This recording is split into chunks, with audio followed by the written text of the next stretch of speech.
What's tops on your list, RJ? A lot of things, really. But, man, the energy in the building. This house is rocking.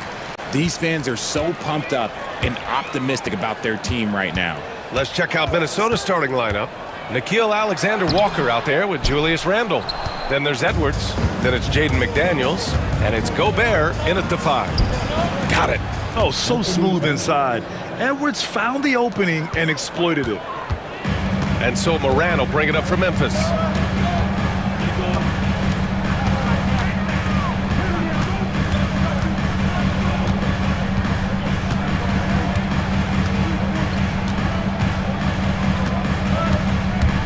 With the drive. Oh, there's Morant with the slam. This is what you pay to see. Morant doing what he does, exploding right to the rim off the drive. Wow. Now here's Edwards. Pass to Gobert. Outside McDaniels. Who poked away. And stolen by Jackson. McDaniels against Bain. Edey takes the 3. And Morant with the basket on the assist by Edey. Morant's got 5 now. Consistency from deep is going to be the biggest determining factor in Morant's ceiling. If he gets that, I think we're going to see some MVPs in his future. Edwards finds Randle. And he wills that one in, sinking it right through the back of the iron. And we talk about the importance of versatility. He's really got it all on the offensive end. You know, a reliable veteran like Julius Randle is so valuable.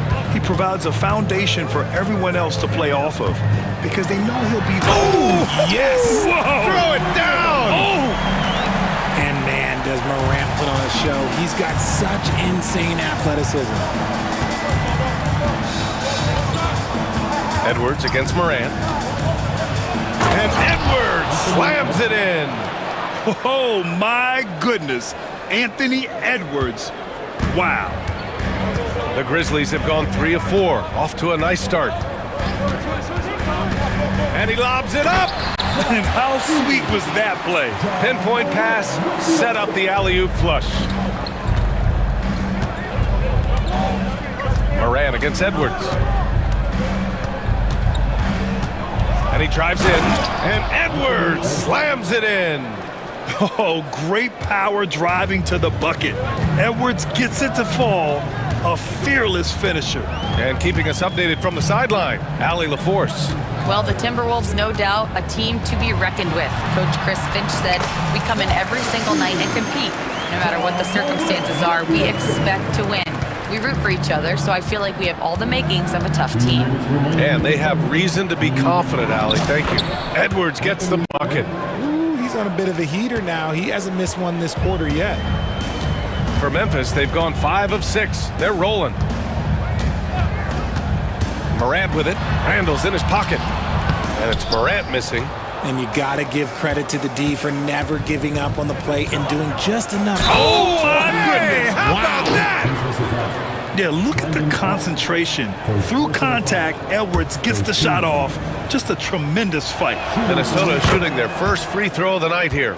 Grant, when it comes to Anthony Edwards, fair to say he's meeting expectations so far. Oh, no question, B.A. The first overall pick in the 2020 draft, Edwards has been anything but a bust.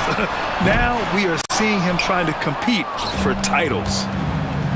They've been taking care of business. Especially at the offensive end, where they've been totally in sync. The three-pointer off the mark. And he might have thrown himself off when he saw how much space he had from 3. Moran against Randle. Kicks it out to Clark. And a great assist by Moran as that one goes. Moran's got 3 assists tonight. That's 3 buckets in a row off assist. Here's Edwards. Oh, and Jackson with the block. Gotta be careful when Jackson is lurking, more than just capable of sending it back.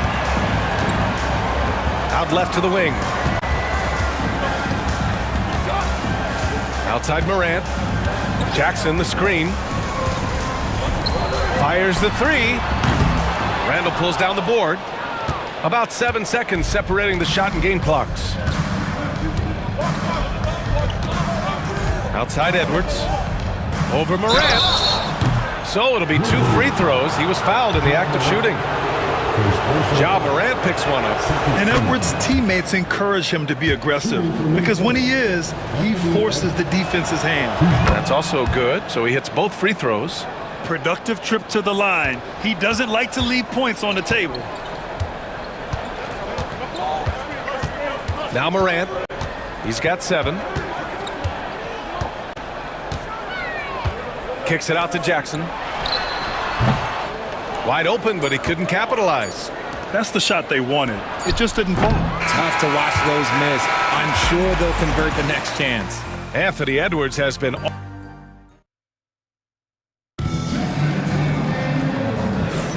And some good action in the books as we get back to a game that's been pretty close so far here. And when you consider how Minnesota is doing, guys, your thoughts? Well, it's simple. When you can dominate the boards at both ends, you can control the second chance touches. In rebounding numbers, sometimes we overlook them, but they can have a big effect on the outcome. Manning the backcourt, we'll see Moran and Bain. Santi Aldama out there with Brandon Clark. And it's Huff in at the pivot spot, manning the middle. That's the group for Memphis to kick off the second quarter. When Morant drives, he is just so difficult to stop. His agility, that's what makes beating the D look so easy. Reed can't hit. And the Grizzlies shooting the rock at 58%. And Grant, the success of teams like the Timberwolves showing that size still matters. Yeah, in this pace and space era, that may have come into question just a bit. But size and skill combined has always been your best bet at winning. Bain against DiVincenzo. Driving to the basket. It's rebounded by Memphis. Second quarter of basketball, about a minute played so far. Morant surveying the floor. Look at Morant working the paint. Nice. A point guard with length. Morant can do a little bit more than just handle himself inside. Pass to Garza. Back to DiVincenzo. And there's a pick. Outside McDaniels. Buries it from 3. McDaniels got himself going with a triple. His first basket of the game. McDaniels against Morant. Ja slithers his way in. And slammed it home. And a foul. A chance at another point at the line. Jaden McDaniels picks one up. And some changes here for the Grizzlies.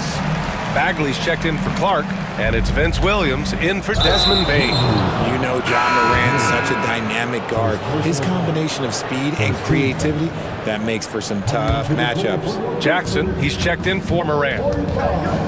Here's DiVincenzo. Pass to Garza. McDaniels from long range. The rebound by Jackson. And here's Jackson. He'll bring it up for Memphis. In the second quarter, they've given up just 3 points.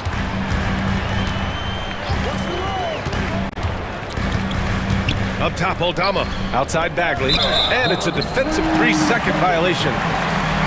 All right, guys, what do you think so far about the offensive approach for the Grizzlies? They've started the game the right way, penetrating the defense and attacking the rim. They're just not settling. And from the jump, they've also clearly been focused on running effective plays here tonight. And there's been a lot of high-quality distribution from them on the floor. There's Jackson with the 3. Connects from downtown. Jackson's got his first 3 points of the game. And the league has cut down on back-to-backs, but some pushback for a surprising reason. Richard, teams need multiple days off in order to practice.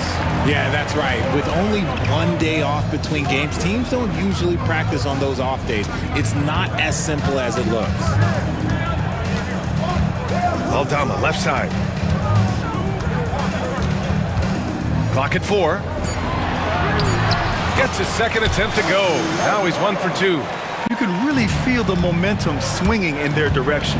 Yeah, but they can't relax. They've got to keep building on this lead because it is not safe. Pass to DiVincenzo. Can they get it? Williams grabs the board. It seemed like he changed his mind during the layup, tried to pull off another shot, and choked. There's a minute 47 left to play in the first half. Timberwolves trail by 8.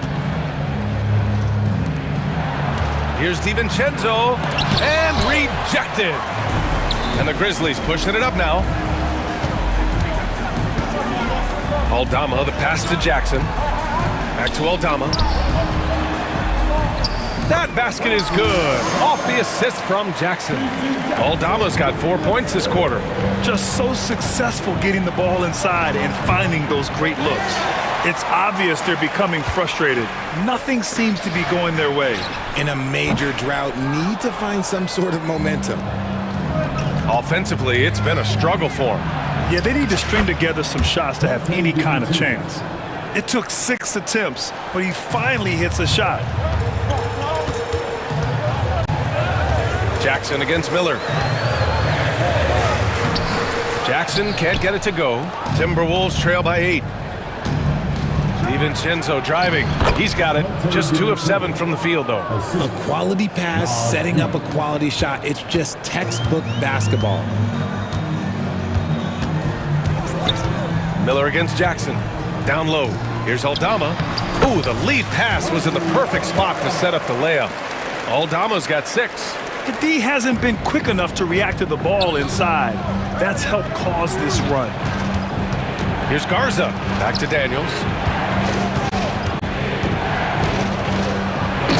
23 seconds left to play in the half. And what an aggressive move to the rim. He's really trying to fire up his teammates right now. Boy, it's not hard to feel inspired after a teammate makes that kind of finish. And that could be the spark they needed to make a little run as they try to even this thing up. To the inside, and they're pushing it up. Throw it down on the breakaway jam. Transition basketball, the most reliable way to generate easy looks. Yeah, when you hustle on the break like he does, good things tend to happen. And we're through the first half of play here in what's been a good one. Grizzlies out in front, leading by 4. We've got more in store for you right after this.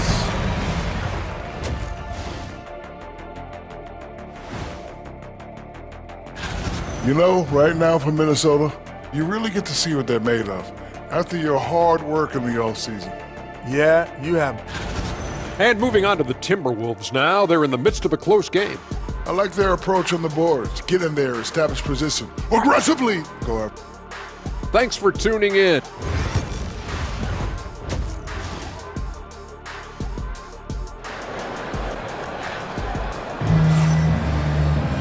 Second half of basketball is upon us, and we may be in for an exciting finish based on how close of a game we've seen so far.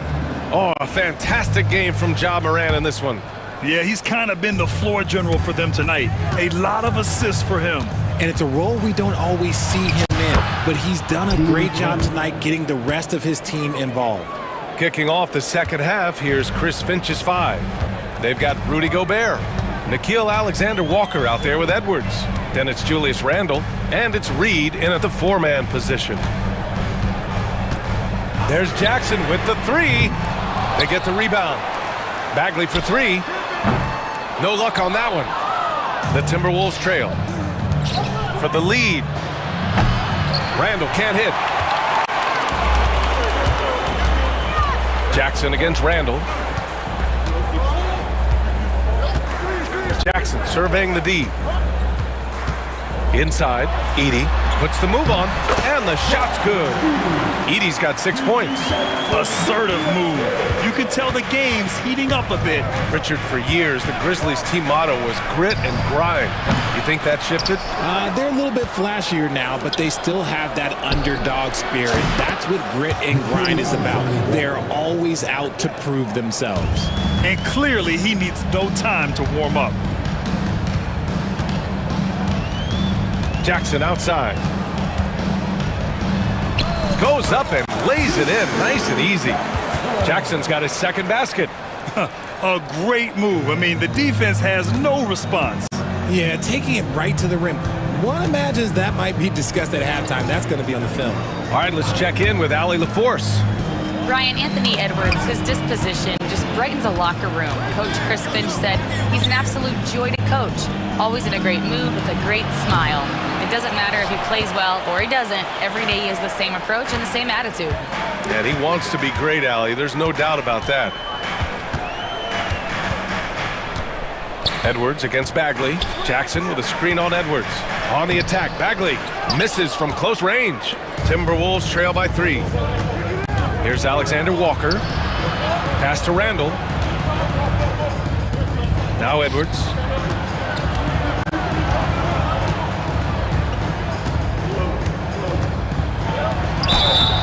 And he's going to the line for 2. The official saw contact while he was going up.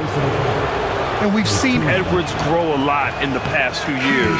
He has a great understanding of how to prick defenders in tough spots.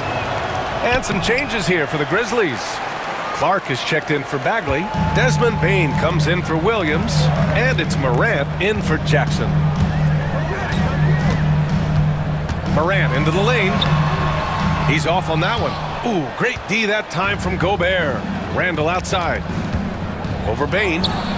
Randall, good. Randall's got his 3rd basket on the night right there. And yeah, Randall is absolutely a threat from in between. Something that D has to recognize and adjust accordingly. And here's Morant outside. Oh, drew the foul and almost hit the 3-point bucket. But he'll head to the line for 3. Nickeil Alexander-Walker picks one up. And you think about the fearlessness of Ja Morant and how he attacks, even as a smaller player. RJ, you got any comparisons? I would say AI, but AI was more of a 2-guard, even though he was a couple inches shorter, but definitely similarities of how they attack the paint with fearlessness. Pass to Reed. Reed, a screen on Morant. Strong drive by Edwards. And Edwards slams it in. Oh, another highlight reel play from Anthony Edwards. Oh, this guy is fun. Outside Morant. Up top Jackson. There's the 3. And a great assist by Morant as that one goes. Morant's got his 4th assist with that last one. Edwards against Morant. Crafty move. Oh, a strong take by Edwards. Yeah, what energy from Edwards on the drive. Pushing his way inside and straight to the cup. Not sure why he committed the intentional foul. No purpose. I think everyone's a little confused, but weird plays happen. Memphis making a switch here. Puff's checked in, and Chris Finch calls timeout here. I think right now he must be looking at some adjustments. Aldama's checked in for Memphis. Garza's checked in for the Timberwolves. McDaniels comes in for Julius Randle. There's a minute 12 left in the 3rd quarter. Morant into the lane. The electric Ja Morant. High-flying, fast, fearless. Where's that mentality come from, RJ? There is just a fearlessness like you mentioned. Most players, you just have that mindset. You don't care. You're going to attack the rim. Doesn't matter if you could potentially get hurt. You are going to take off. That mindset is a level of aggressiveness that only Ja Morant possesses. Gobert passes to McDaniels. Now Edwards, hounded by Morant. It's Edwards with a drive. He got a piece of it. Grizzlies lead by 4. Here's Morant. 18 points for him. Aldama outside. Pass to Bane. Back to Aldama. Just 5 to shoot. And here's Morant outside. Drops in the 3. Morant's got 7 points for the quarter. As Ja gets more consistent from range, he becomes that much more dynamic. And that, let me just tell you, that's going to be bad news for the rest of this league. Slow going for him this quarter. The defense putting up a good fight. And we've got a timeout from Taylor Jenkins. He'll take the opportunity to regroup.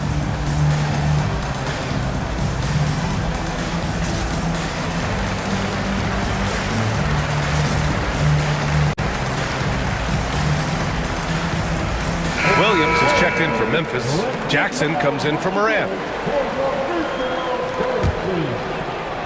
Memphis has gotten 2 of 4 threes to fall here in this 3rd quarter. Jackson outside. To the middle with his first shot attempt. Cuts off the pass. And Edwards puts up a deep three. Again, the miss by Edwards.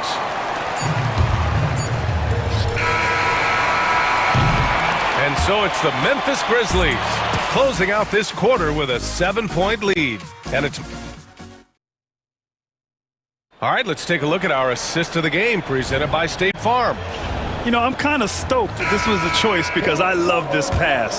A remarkable find. He put his court vision on full display. There wasn't a better pass in the game, almost like he had a sixth sense. Fourth quarter action is upon us. Thanks as always for joining us. They've got Desmond Bain. Vince Williams is out there with Santi Aldama. Then it's Jackson, and it's Huff in at the 5. That's the lineup out there for the Grizzlies. Edwards can't hit. There has been nothing for him this quarter. Ever since halftime, he's lost all of his touch. Jackson outside. They set a pick to the left side wing. Puts up a 3. Garza grabs the board. Timberwolves trail by 9. It's Edwards on the wing. Defended by Jackson. And stolen by Jackson. Fourth quarter just getting started. 1 minute in the books. That one drops for him. And a closer look here at the hustle stats for the Grizzlies. Great heads-up defensive play tonight, creating offensive opportunities for themselves by forcing deflections. And their block numbers also stand out to me. Challenging shots at the rim has been a big part of their defensive success. Jackson right side. Huff. Ooh, Gobert with a steal. And now the T-Wolves on the break for the finish. And Edwards slams it in. And certain nights, Edwards just goes off. Very tough to stop when he's in the zone. Jackson attacking. And he drops in the layup off the glass. Jackson's got 4 points in the quarter. A tale of two halves. After a slow start, he's turning his offense around. Those are the turnovers that have coaches pulling their hair out. Why do you think I'm bald? And a new group getting ready for Memphis. Edie's checked in for Huff. Jackson comes in for Aldama. Clark is checked in for Williams. And it's Morant in for Jackson. Reed's checked in for the Timberwolves. Randall comes in for Alexander Walker. And here's Edwards outside. Oh, Edwards! Money on the triple! Grizzlies lead by 6. Outside Morant. We're in the fourth quarter here. Just under 2.5 minutes gone by. To the paint. Here's Jackson. And a great assist by Morant as that one goes. And the Grizzlies lead by 8. They have no answer defensively inside. Outside Bain. Outside Morant. Three-pointer. And it's Gobert with a rebound. Gobert's got his 5th rebound in this one. McDaniels, that's good. This is when your interior D has to be on high alert. We're in the final quarter play here. 3 minutes in. And here's Morant. Jackson with a screen on McDaniels. And the dunk by Jackson. Love watching Jackson on the receiving end of the alley-oops. He definitely won the athletic lottery. Here's Edwards. Inside, Edwards lays it in. And his fantastic performance from the last game has carried over to tonight. He's just riding the wave of momentum right now, getting to his spots and keeping things simple on the offensive side. Down low. Ooh, McDaniels with a steal. And here we go, the Timberwolves on the run. Here's the 3. Offensive rebound. Fades back. And Edwards with the basket on the assist by Randall. And now it's just a 4-point Memphis lead. McDaniels against Morant. Takes it inside. Here's Jackson. Pass to Edie. Now Jackson. Here's Edie. Checked by Randall. Here's Clark. And he got the whistle on the way up. So he'll be headed to the line for a pair. Rudy Gobert picks one up. At the line for your And that hurts as he doesn't get the first one to fall. Trying to focus now for the second. And he's able to hit the second one, and that puts him up 5. Minnesota's gone 1 of 2 from deep in this quarter. And here's Edwards outside. The rebound by Edey. Questionable shot selection on that three. Not really helping as they try and narrow the deficit. Morant against Edwards. Morant with it. And then Morant with the jam! And they just continue to attack, even late in the game, while they're up big. If you want to be great, you have to have that killer instinct. Reed finds Edwards. Back to Randall. It's McDaniels on the wing. It falls! And now they trail by just 4. Rate of baskets assisted, it's a stat I really like. It tells a story of how well you are playing team offense. And a smart choice right there. I mean, you can't allow them to just drain the clock. And so he drops them both, and it's a 6-point ball game.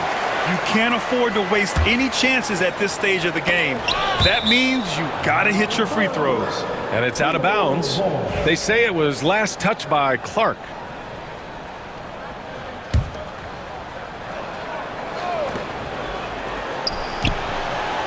Payne against McDaniels. Here's Randall. The rebound by Edey.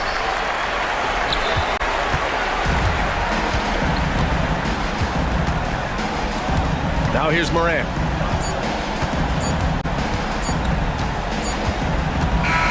New notification for guest one. Trophy earned. Press the PS button for details. Everyone on their side is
playing along with Thompson.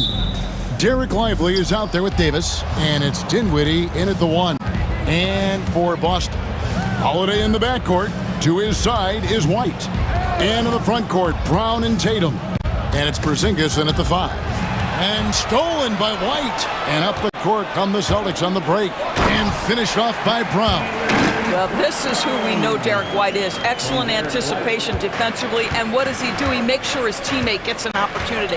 GA, these Boston Celtics are unquestionably a top-tier offensive unit. Stupendous shooting, excellent instincts with the ball. Yeah, they are a model offense in many ways, making it tough for many teams to keep up with them. And it's White missing. It's time now to hear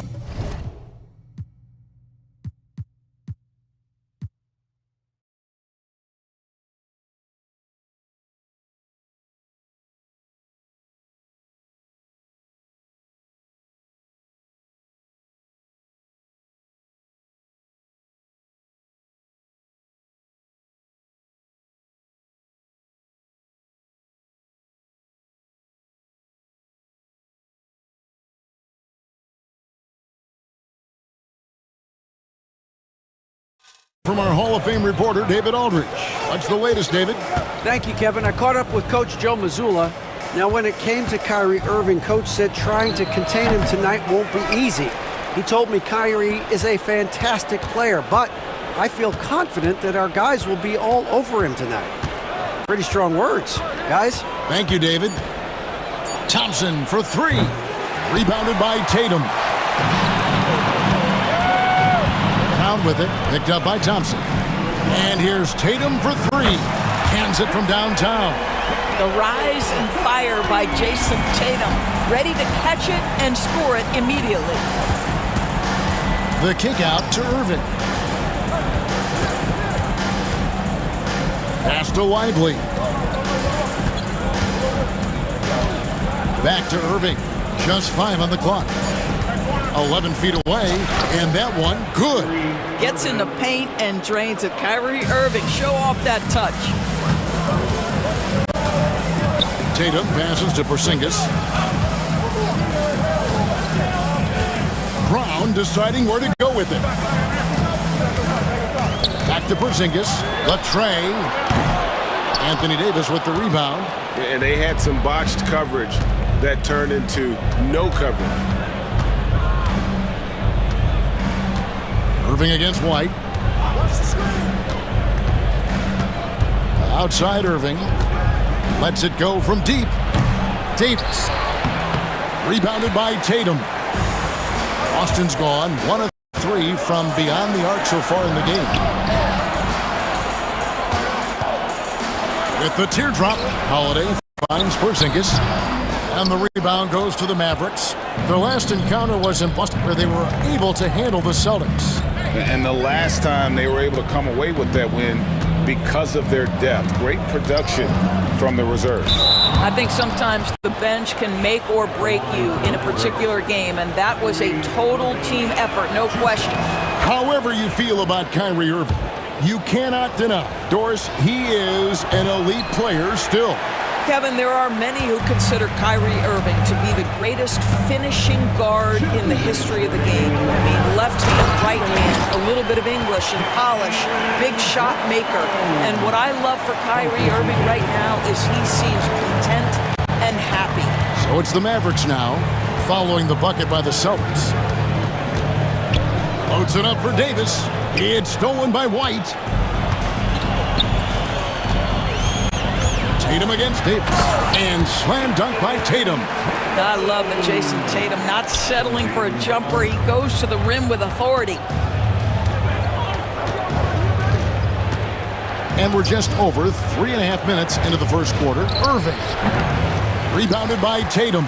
And this is exactly what you have to do to stop him. That was a tremendous contest, forcing the miss.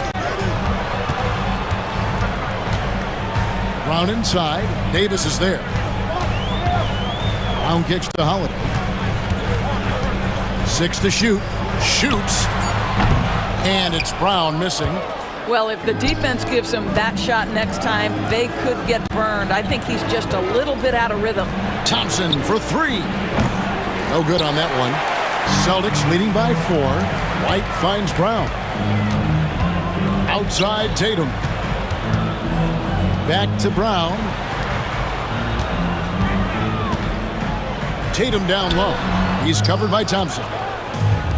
The Mavericks have gone just 2 of 8 shooting so far, just 25%. 7-second difference, shot and game clock. Irving from long range.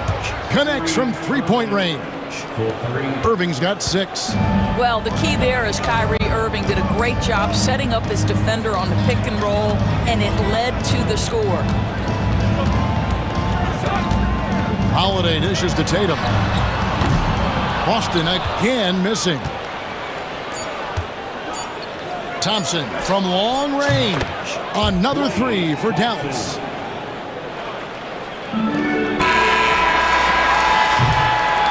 So at the end of 1 quarter of play, still a close game. Mavericks lead by 2. And don't go away. We'll be back with the action for the start.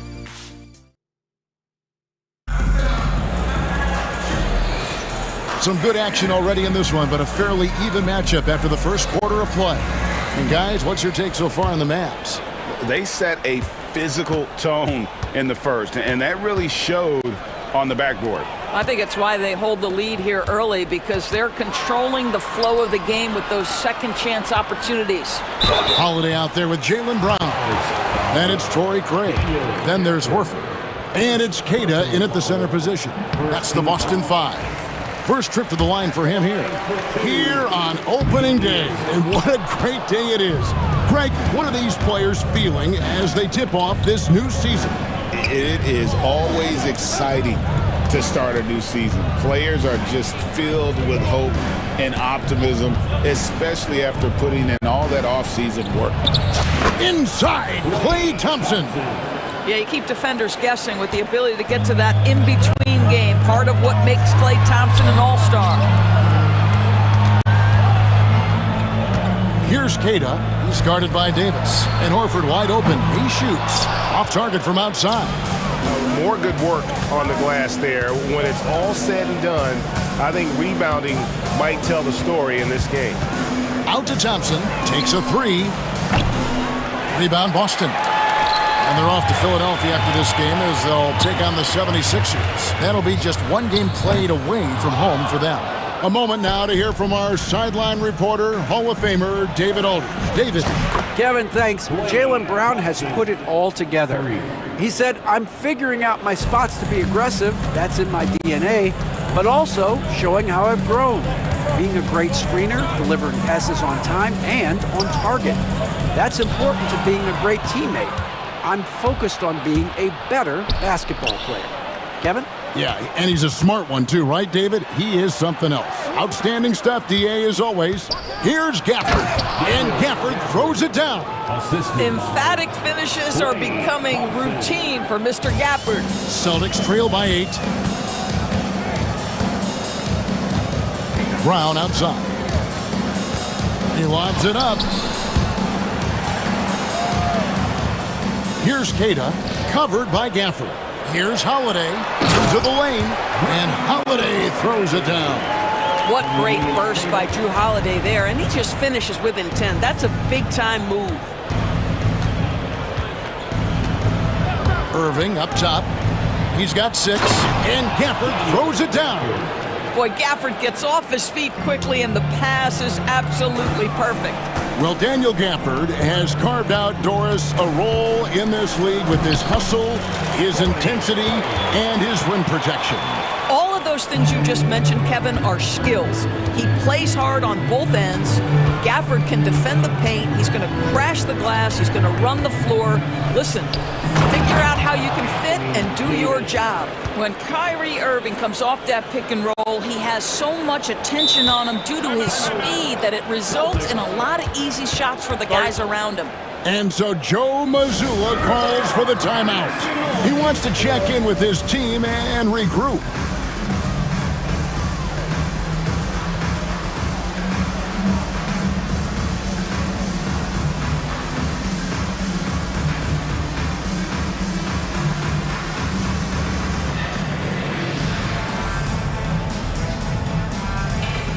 So Boston ends up going with a new group. Powell, he's checked in for Dallas.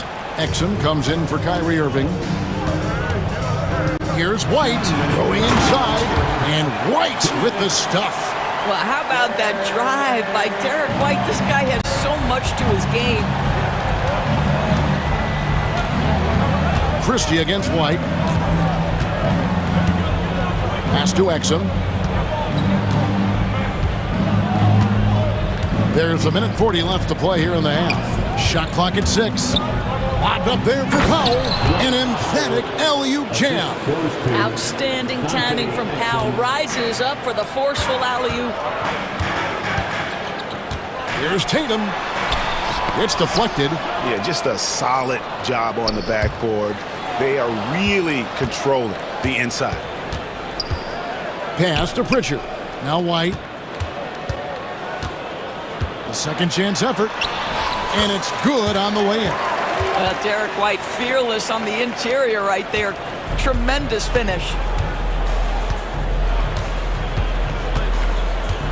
56 seconds left in the second quarter. Exum passes to Powell. And Tatum pulls it down. Tatum's got his 4th rebound in this one. And White kicks to Porzingis. White finds Tatum. Porzingis sets the pick for Tatum, the 11-footer. And the rebound goes to the Mavericks. 26 seconds left here in the second. Here's Christie. He's coming off a 19-point game against Miami. And let's not forget about the assist. This guy as a playmaker was a driving force for that offense. Here's Pritchard. Pass to Tatum. Tatum downhill. And the dunk by Tatum. And how about he takes on the defender head on and then throws down the two-hander. Guys, straight power there. Straight power. And that'll do it for the first half. A competitive game so far. The Mavericks on top. Up 4. And now let's catch up with. Thank you, David, for that interview. And we'll see you back here after the break for third quarter basketball.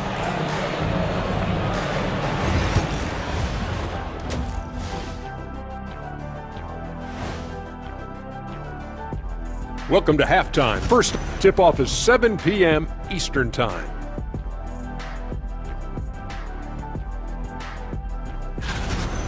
Moving on. The Mavs find themselves in a battle. Close matchup so far. Playing well on the road can be very difficult. They're doing it. And that is...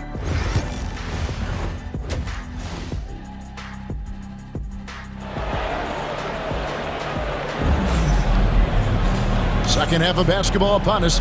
We may be in for an exciting finish based on how close of a game it's been so far. Klay Thompson with a strong contribution so far in this one. And you know he's going to put up points every time out, but boy, he made it look so easy in that first half. Now let's see if he continues that trend the rest of the way. He certainly has the talent and the endurance to do just that. Getting underway in the second half. Here's the 5 for Jason Kidd. Irving on the wing along with Thompson. Davis is out there with Derek Lively. And it's Dinwiddie in at the point. Porzingis finds White. 6 on the shot clock. And he drops it in from the low post. White's got the first points of the second half here for the Celtics. Now, here is Irving. Not a lot of room. And finished off by Lively. Derek Lively at such a young age, such a good screener, and then gets to open space and finishes. Everything you want from a young big. Dinwiddie against White, where there's a lot of emphasis on three-point shooting. Greg, what's your opinion of that? Well, Kevin, you know, stretching the D isn't just about how far out they have to defend. It's the distance between that and how far in you have to defend. That's why analytics favors shots at the rim and from distance. We talk about high-effort players. Well, Derek White embodies that very description. Always working hard, always looking to outwork his opponent. Oh, an aggressive move and fantastic finish. Trying to send a message with that slam, I think. White against Dinwiddie. 2 free throws coming up, and they call the shooting foul. And a look now at the Boston Celtics' upcoming schedule. On Thursday, they'll be facing Joel Embiid and the Philadelphia 76ers. Then on Sunday, they'll take on Karl Anthony Towns and the New York Knicks. And for their matchup with Detroit, it's the second game of a back-to-back, and you know they're going to be feeling the effects of it. Playing that much basketball in that short amount of time really takes a toll. Well, you see the effectiveness of Jason Tatum in close. Don't sleep on both his strength and his length. Lively sends a screen for Irving, and play stops. Whistle on what looks to be an illegal screen. Boy, that's the last thing they needed. This game too close to be making those kinds of errors. For Boston, they've gone 2 of 3 from the field to start the second half. Out left to the wing. Nice ball movement by Boston. Here's White, and he uses the glass on the layup. White's got 7 now in this quarter. Boy, everyone is getting to their spots and then capitalizing. 3 for 4 in the quarter. Beautiful. And he's going up for the alley-oop, and finished off by Lively. You just put it in the vicinity of Derek Lively. You think you overthrow it, Lively goes and gets it. And when we talk about players with great upside, Doris, Derek Lively is one of the first to come up. That's no question about that. This young man has great length and athleticism. He's adding strength every single day. Eventually, he's going to have some go-to moves offensively, but right now, rim runner, rim protector of the highest standard, and plays beyond his years. And a whole new group out on the floor for the Celtics. Trains it from beyond the arc. Well, this guy lives out there. Irving, one of the best three-point shooters in the game. Here's Brown. It's good. The assist that time from Holiday. Brown's got it all tied up now for Boston. They're getting on a roll inside. Their last 3 field goals have come from the paint. Irving. And he lays it straight in. Irving's got 11. And at the offensive end, he's done about as much as they could have hoped for today. To the middle. Stolen by Lively. And here they come.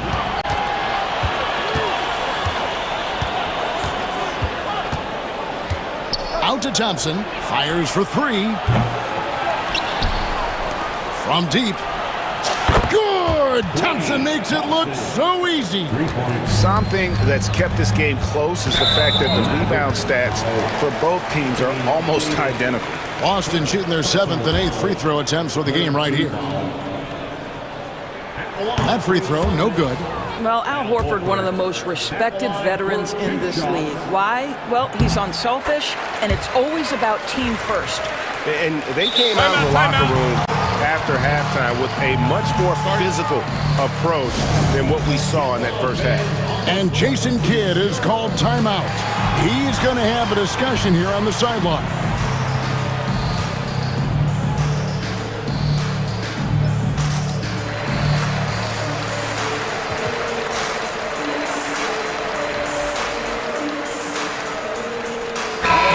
Completely new group on the floor for the Mavericks. Now let's take a look at the most efficient scorers in the NBA from last year's campaign. You take a look at Gafford, leading the league in field goal percentage. He always gets good looks. He didn't miss many easy chances last year, and he made the most of the tough ones as well. What a fantastic percentage. Out to the right wing. Here's Cada.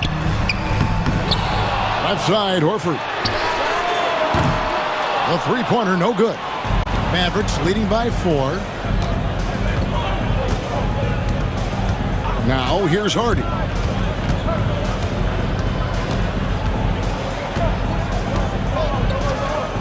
And he gets the whistle for the 3-second call.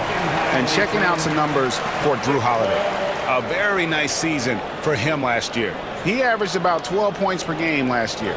5 assists and 5 rebounds. You know, you look at the numbers and you think that this is great, but we know that he's capable of even bigger production. You know, the numbers look okay, but the eye test tells us unequivocally he is capable of more. That is the sign of a star right there. pass to Christie. 44 seconds left in the third. Misses the layup. The Celtics have gone 6 of 9 from the floor here in the second half. They've got to be happy with that. Queta, the pass to Holiday. Here's Queta. Rebounded by Gafford. And here's Hardy. Still yet to score. 16 seconds left to play. Oh, that was a strong dunk. That is nice. Oh, and he got fancy with that one. Yeah, maybe trying to give them the momentum boost they need to break this game open. We've got 13 seconds left in the third quarter of the game. Brown outside. Shoots over Hardy. Yep, it goes, and the Dallas lead is cut down to just 3 in the basket from Brown. This guy can do so much for you on the offensive end, and that is why his number gets called time and time again. 3 quarters of play in a close game here. Mavericks lead by 3. And do not go away, as we'll be back. Now let's take a look at our assist of the game presented by State Farm. And the definition of teamwork right there, guys. I mean, what great communication between them, and what a beautiful feat. Nothing better than chemistry, right? Working together to create a bucket. Well, what a terrific game it's been so far, with this fourth quarter sure to bring more pressure-packed basketball. And Jason Kidd is called timeout. And that timeout by coach was carefully measured, wanting to make sure that everybody is on the same page here. Time now to turn to our sideline reporter, David Aldridge. David. Well, I was able to listen in on what Jason Kidd went over with his team. He told him he liked the way they were working, but he said we have to really get after it. All we need is a couple of stops. Keep your focus. We'll see if they can close it out. Kevin? Thanks so much, David. The small and power forwards, the star pair of Brown and Tatum. Holiday in the backcourt. To his side is White. And it's Porzingis in at the 5, down low. That's the Boston 5. And here we go. Coach's challenge happening right now. This one in regards to the personal foul. Seeing if that was the right call. And I think when it comes to some of the more difficult, so fast that it's really tough to catch everything in real time. The wonders of technology. We've seen replay reviews so effective. After the review, the ruling on the floor is overturned. People have been hoping for. And the announcement on the review is that the foul was called in error. So they have determined to overrule the original call.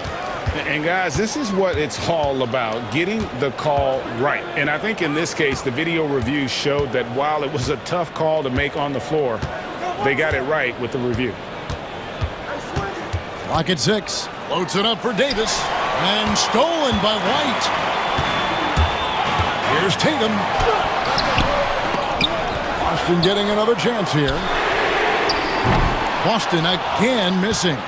Mavericks leading by 6. Irving for 3. A few possessions into the fourth quarter, just over a minute played. And it's Davis with the jam. And really with the off-the-charts explosiveness, Davis just punishes opponents on those alley-oops. White, good. I love the spirit he's shown tonight, particularly on the offensive end. And to me, he's just playing smart, efficient basketball, really helping his team hang around this one. Lively, that's good. Well, you love the unselfish nature of Kyrie Irving. He understands it's his job to make the guys around him feel good and find them in their sweet spots. And it's White missing. Not a lot falling for him in this quarter. He's got to stay aggressive, try to break through, see if you can get an easy opportunity. Here's the lob to the hoop, and finished off by Lively. Oh, and the lead gets bigger on a ridiculous offensive sequence. That dunk alone would have been spectacular. Never mind it coming at the end of an alley-oop. Well, put all that size to good use. Rip it off the backboard. Fourth quarter of play, and we're about 2.5 minutes through it right now.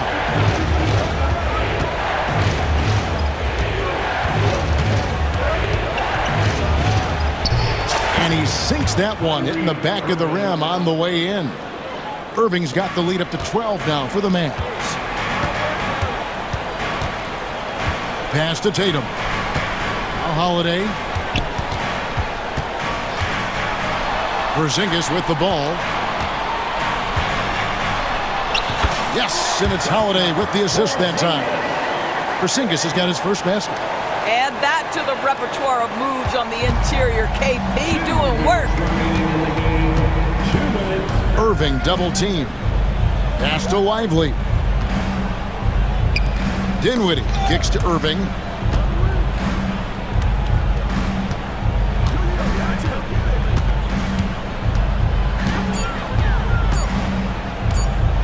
Pulls it from 20.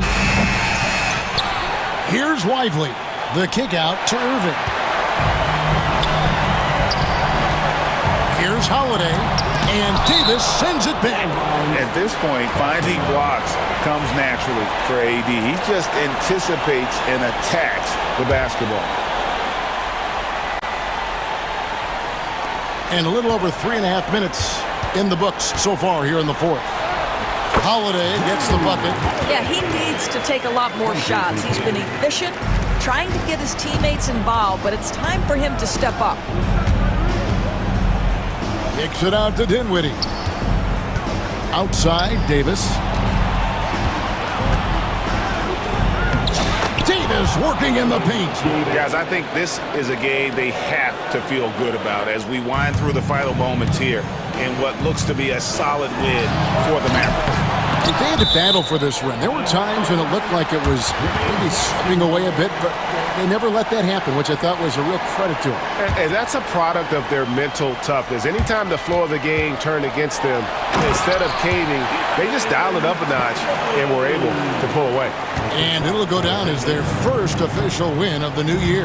And bragging rights between these teams were on the line today, and they put in some very good work to earn it. And guys, one of the steady and outstanding players putting in another impressive performance, it was a big-time outing for Kyrie Irving. And the way he was able to dice up their D with his passing really made things easy for everyone else on his team. Back to Tatum. The Celtics working the ball around now. Brown kicks to Porzingis. Down to 5 on the shot clock. Uses the glass to finish the layup. Kristaps Porzingis in a big spot, not an inch of back down. That is beautiful. 2 seconds separating the shot clock and game clock. Outside Irving. We've got 13 seconds left in the fourth quarter. Dinwiddie finds Irving. Three-pointer, and they force the shot clock violation. Great D.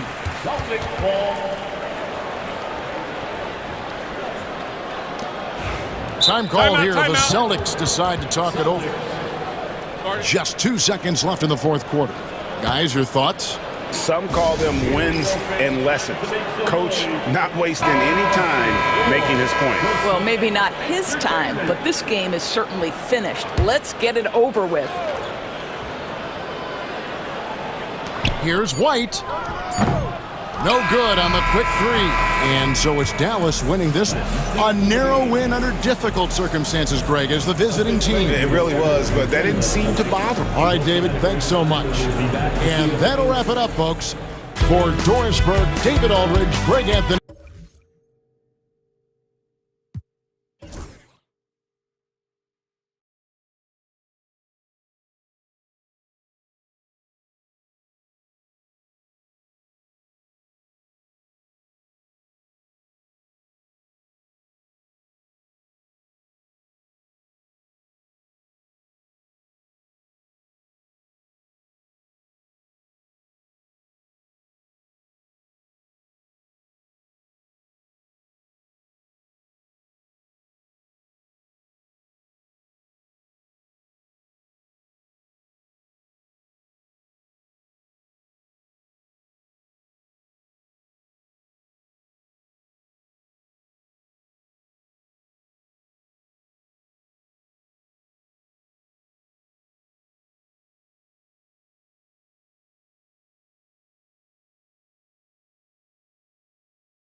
Everybody's undefeated, everybody's optimistic, and everybody is eager to get going, whether you're playing or the guy on the sidelines drawing up plays. Here are the 5 for Philadelphia.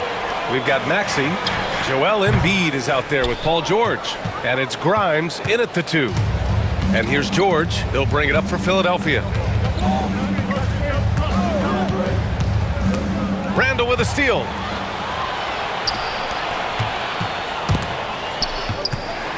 McDaniels passes to Alexander Walker. Now Randall. Edwards looking it over. Randall is screen on Maxey. 6 on the shot clock. Here's Edwards. Oh, hits the outside fadeaway. And now the game is really starting to flow. We should be in for a good one. Yeah, and it's important to get that first score quickly and establish your game. Now here's Maxey. To the inside. It's stolen. Here's the break. And it's Randall with the jam. Yeah, terrific transition hustle from Randall. Getting out there and completing the fast break. Here's Yabusele. Back to Maxey. Lets it fly. Off target with the open look. Well, the defense just gave him that shot, and he wasn't able to convert. Very disappointing. Outside Edwards. Let's go with a 3. Paul George pulls it in. Let's check in with our reporter, Allie LaForce.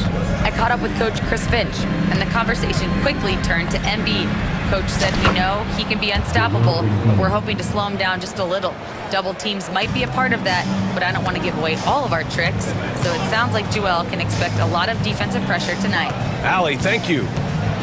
Edwards. And Edwards slams it in.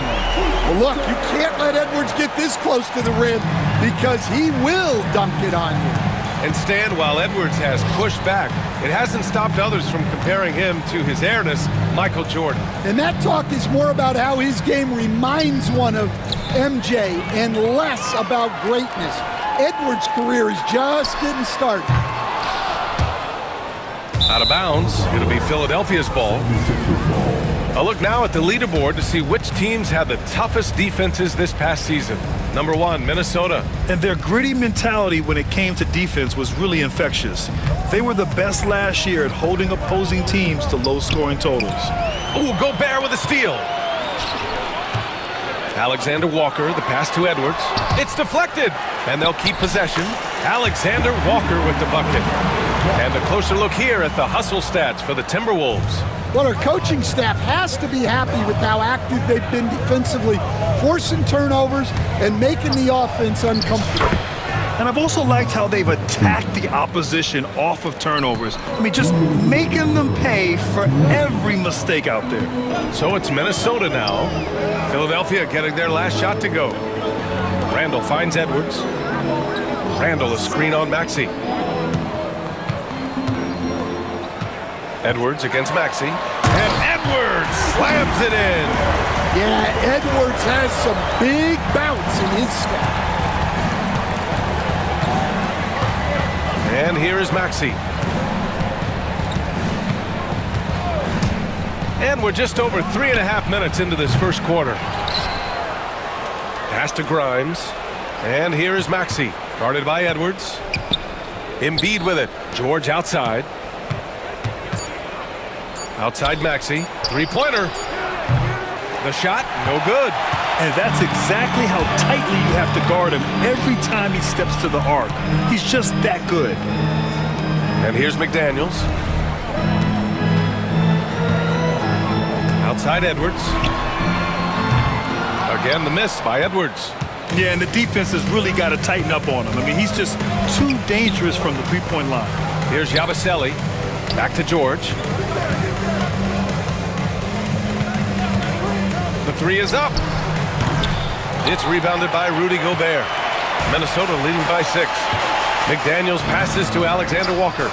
Knocks down the long J. Alexander Walker's got 5. A developing part of McDaniels' game that could elevate him to the next level. Pass to Grimes. Now George. 17 seconds left to play in the first.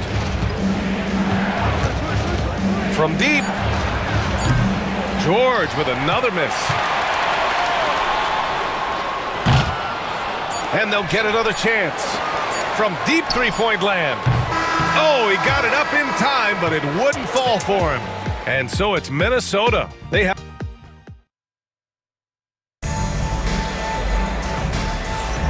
And if you're just tuning in, we've got a wide margin on the scoreboard, but plenty of time left for a comeback. All right, let's quickly break down the game, what we've seen so far from the Timberwolves, guys. It's simple. Offensively, they limited their turnovers. Defensively, they forced turnovers. Well, their defense was incredible, wreaking havoc and coming up with steals left and right. Just a tremendous effort. And the 76ers, looking at who they've got. We've got Kelly Oubre, Maxey out there with Andre Drummond, and it's Bona in at the 4 spot. And so he draws the foul, headed to the line to shoot a pair. And Nickeil Alexander-Walker has built a role around defense and activity, Coach. Yeah, Brian, he's started to understand that not everyone can be that superstar scorer, and he's carved out a role around hustle, but still capable of knocking down shots within... Oh! Wow! Playing from behind, it's amazing he chose to dunk with that higher difficulty rating. Yeah, no question. That was a stellar move with plenty of swagger. And let's swing it over to the sideline and hear from Allie. When you have an MVP talent in his prime, the focus has to be on winning the title. The Sixers' Joel Embiid said, quote, "The only thing I care about is winning." That takes a lot, and everybody has to contribute. I'm always going to believe in myself. I love the guys that we have. We are going to go and fight every single night. Great perspective there. Thanks, Allie. It was a rough start for them scoring the ball, but they look like now they're really finding their rhythm and flow. For 3, DiVincenzo on target from range. Well, it's a three-point shooting league. Guys like him are so important for spacing. For 3, Maxey. And doesn't connect. That miss makes him 2 for 5. And that one is stuffed right through. An aggressive move to a strong finish. Yeah, and getting out in transition allows for some easy points before that defense is fully set. Counted from distance. McCain's got his first bucket of the game, and he's on the board for 3. Here's McDaniels, outside Reed. Outside, DiVincenzo. And it's Philadelphia with the rebound. Not really what we expected. You know he wants that one back. Big time throwdown. Check him out, keeps the grip on that rim after the finish. A little extra emphasis. And he says right back at you with a big dunk of his own. Slams it down with 2 hands. Man, they're really getting aggressive now. Here's McCain, covered by Alexander Walker. Into the lane. Pass to McCain. Outside Maxey. DiVincenzo with a steal. And now the T-Wolves on the break. And we're just over 2.5 minutes into the second. Alexander Walker with it. Drummond defending. And the call will be against Kelly Oubre. That's his first foul of the game. Well, Grant, with players getting bigger and more athletic, do you support moving the restricted area out? Yeah, B.A., I would.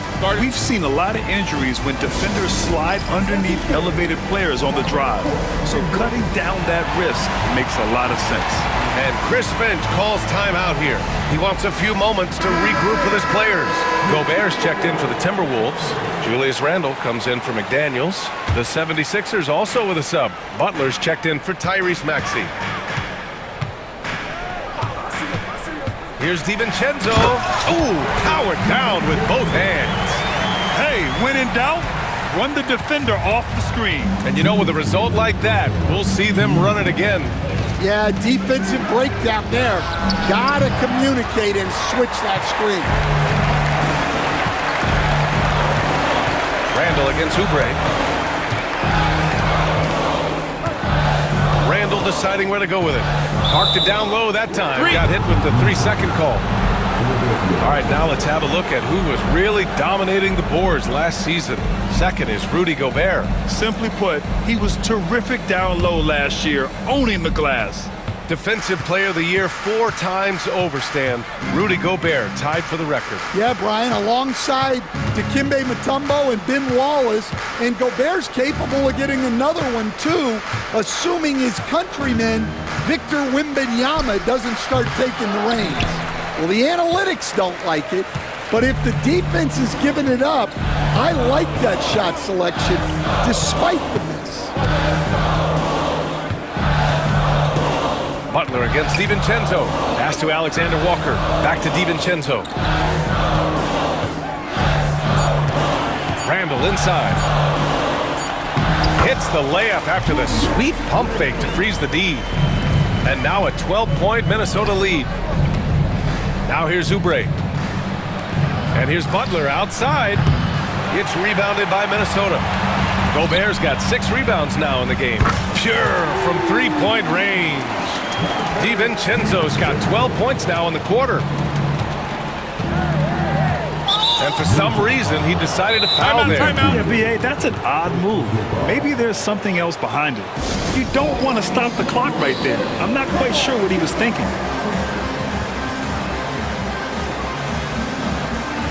Ingles, he's checked in for Minnesota.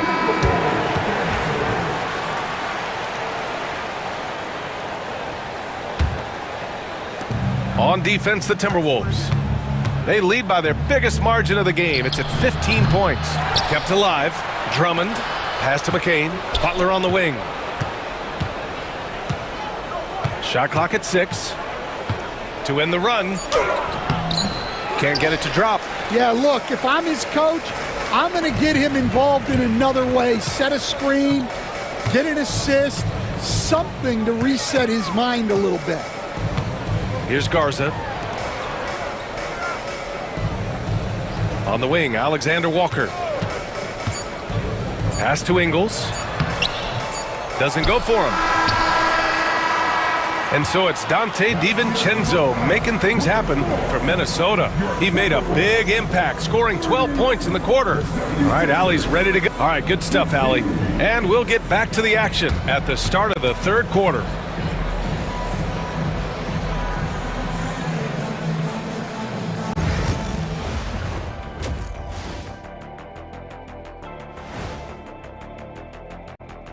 Thanks for stopping. Taking a look here now at the 76ers.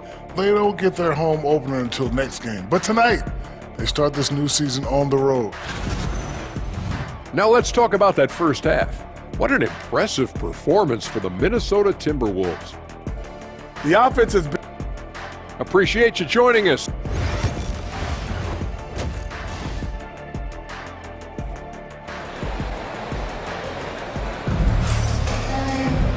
And with the second half upon us, we'll find out if this game becomes the rout that it's threatening to be. It's been quite a game for Dante DiVincenzo. His whole first half looked like a highlight reel, rising up and just owning the rim. Well, they've got to build a wall immediately because he'll just keep attacking like that if they don't. We've got McDaniels. Rudy Gobert is out there with Naz Reid. Then there's Edwards, and it's Randall in at the 3. And that's the group for Chris Finch as we begin the second half. Well, right there, Edwards uses the screen to create the space he needs. Here's George. Oh, and Reid with a block. A moment to hear from Allie LaForce. Paul George spent some time talking about his idol. He said, the person who motivated me as a kid was Kobe Bryant. Growing up in Southern California, watching him every day, I wanted to emulate him. I attacked the game the same way he did, trying to work on every deficiency, play both ends, and be a competitor. His impact lives on, Allie. Stan, a late first-round pick in 2020. Jaden McDaniels, one of the top young two-way players in the league. Well, Brian, last season he was rewarded with a big money extension. His play tailed off just a bit, but still a key player for them moving forward. They've had a slight leg up on the boards and a big leg up on the scoreboard. Embiid passes to Gordon. To the wing on the left. Now George, guarded by Edwards. George feels it out a bit. Soft touch off the glass. Yeah, muscling his way for the bucket. George doing what he does best. Outside Edwards. Pass to McDaniels. Outside Edwards. Knocks down the triple. Edwards has got 11 points. 3 straight buckets to start the half. This is how they wanted to come out and execute. And here's Gordon from the arc. Rudy Gobert with a rebound. And he probably thought he was going to bury that one. Now here's Edwards. He's covered closely. And he gets the bucket. 13 points in the game. Time and time again, they're creating good looks from close range. It's George on the wing. Checked by Randall. Oh, and he got fouled on his way up. He'll head to the line to shoot 2. Well, Grant, you often hear about how smooth Paul George's game is. Yeah, I'll tell you this. Young players could learn a lot by watching his footwork. His timing, his ability to find the space he needs, it's just tremendous. And growing up in California, Stan, when did you first fall in love with the game of basketball? Well, Brian, my dad coached for a long time, and I just remember going to his practices and going to his games. I can't remember a time where I didn't love the game. Terrific screen. They ask Reed to do a lot of the little things like that, and he does them all well. Well, he can beat you in a lot of ways. Very challenging to defend. Edwards against Gordon. The 3 is up. Edwards can't hit. And Gordon has got the ball here for Philadelphia. Launches it from deep. And it's Gobert with a rebound. We all know he's a good shooter, but from that distance, I don't think so. Yeah, it seems like everybody's jacking him up from way out there these days. You want guys to stay within themselves. And the basket by Edwards. Well, this is why Edwards is a nightmare for defenses. He can drive right through you or pull you apart from range like this. And timeout is called by Nick Nurse. He's going to gather the troops and talk it over. And Minnesota will go for a different look here. Garza's checked in for Rudy Gobert. Miller comes in for Reed. Alexander Walker, he's checked in for McDaniels. And it's DiVincenzo in for Anthony Edwards. Gets the 3 ball to go. Gordon's gotten himself on the board with a 3 there. Rock solid screen right there. The defender got completely lost. Yeah, you've got to lock and trail hard. You can't allow him a clean look for that. 76ers trail by 20. Pass to Bona. Lays it up and banks it in. Bona's got 6. Another shot right in the lane. That's been their MO this evening. DiVincenzo on the wing. 52 seconds left in the third. Randall against Gordon. Randall inside. And it's Randall with the jam. Wow. Julius Randall. We could feel the floor shaking on that one. Gordon outside. It's Edwards on the wing. Launches it. McCain's shot is off. Minnesota leading by 20. You'd like to let the clock run and take the final shot. Yeah, unless it's a gimme, there's no reason to put up an early shot here. Now here's DiVincenzo. Got it up. No good. Would have counted had it gone. And so it's Minnesota. They have a confident 20 points. And as we head into the fourth, we'll see if there's a comeback in the works or if it's more of the same for the first 3 quarters.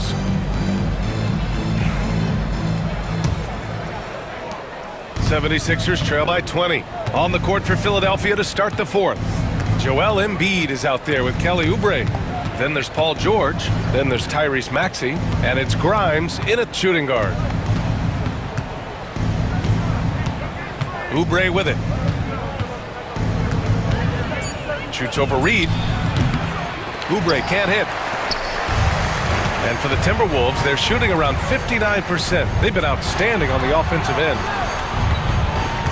Spins. McDaniels hits the layup after the sweet pump fake to freeze the D. Smart idea from McDaniels, looking to convert inside. Maxey surveys. Rebound Minnesota. Randall outside. And it's Randall with the jam. Well, defensively, all eyes are on Edwards, and that creates opportunities for others. Oubre can't hit. Oubre's gotten just one of his 4 attempts from the floor tonight.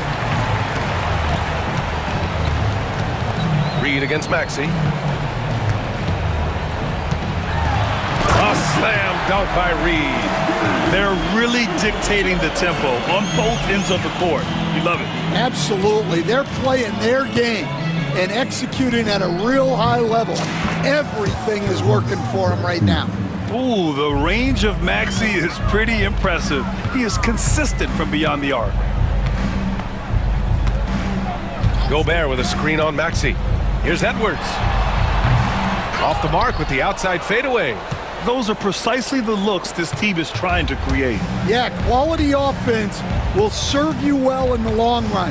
You can't settle for bad shots. Embiid finds Oubre. Yes, and it's Embiid picking up the assist. Yeah, and Embiid is smart to keep his options open. No reason he has to complete every play. Here's Edwards. And he was fouled while in the act of shooting, so he'll take 2 free throws. Stan, you coached so many rookies over the years. What are some key things you like to see from a player coming into the league? Well, look, you've got to have the guy, Brian, that's ready to compete at that level and has to bring that every night. From there, it's just all about learning. There's going to be mistakes, but you want guys who can learn and improve at a consistent rate. Is it true that defense is the fastest way into the coach's heart? Well, it's certainly a way to gain confidence, that's for sure. And the NBA moving to a 2-day draft. Your thoughts on the change, Grant? You know, B.A., a lot of pro sports are shifting to multi-day drafts. And the NBA draft can be long if done all in one evening. So maybe a good choice to break it up. Now, I know he makes it look easy, but it takes incredible physical tools to pull that off. Athleticism and explosion. And a foul called on the way up. So he'll take 2 from the free throw line. It's going to go on Tyrese Maxey. He's built like a linebacker, Edwards is. So tough to stop. And both free throws good for Edwards. 76ers trail by 21. Here's Maxey. And he converts the layup. Maxey's got 5 points now in the quarter. Strong performance from him, but he may need to do even more if they're going to win this game. Outside Edwards. Pass to Randall. Back to Edwards. Outside for Randall. Picked by Gobert. Here's Edwards. 8 makes out of 15 shots. He's got it going. And let's face it, this one was never really in question. They came out with purpose and just overwhelmed the opposition. A great win for the Timberwolves. And you don't usually see this kind of blowout, but tonight they delivered the punishment. I mean, what's so impressive is they never wavered in their approach. They just kept at it and showed they were without a doubt the better team. And so this win marks their first victory of the new year. Always good to start a season series off with a W. They showed tonight they take this team seriously, and the next 2 matchups between these two should be fun. And one player just stole the show tonight, doing everything for his team. A monster night for Anthony Edwards. Yeah, and I loved his attitude tonight. He really had that scorer's mentality. Absolutely no one was stopping him. Here's McDaniels. Gobert inside. He's covered by Oubre. Oh, and Gobert powers it home. That's an inspired ball club. They fought hard, and during the most important moments, they made big plays. Yeah, they saved their best basketball for this home stretch, and they certainly earned this win. About 7 seconds separating the shot and game clocks. Over to the wing. Randall against Embiid. George passes to Maxey. Offensive board. Embiid. And so the ball out of bounds. Embiid touched it last.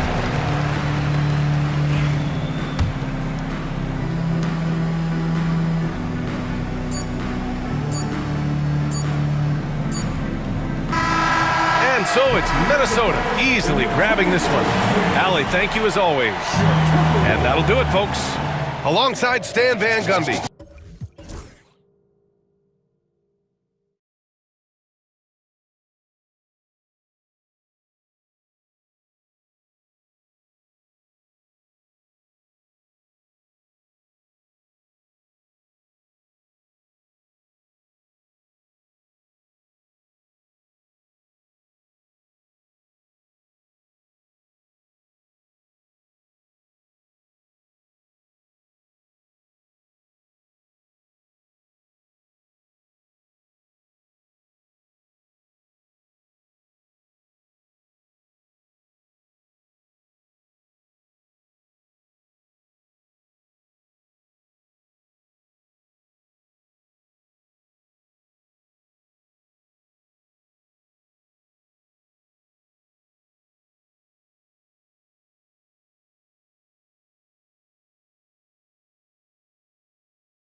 Greg, is it to a...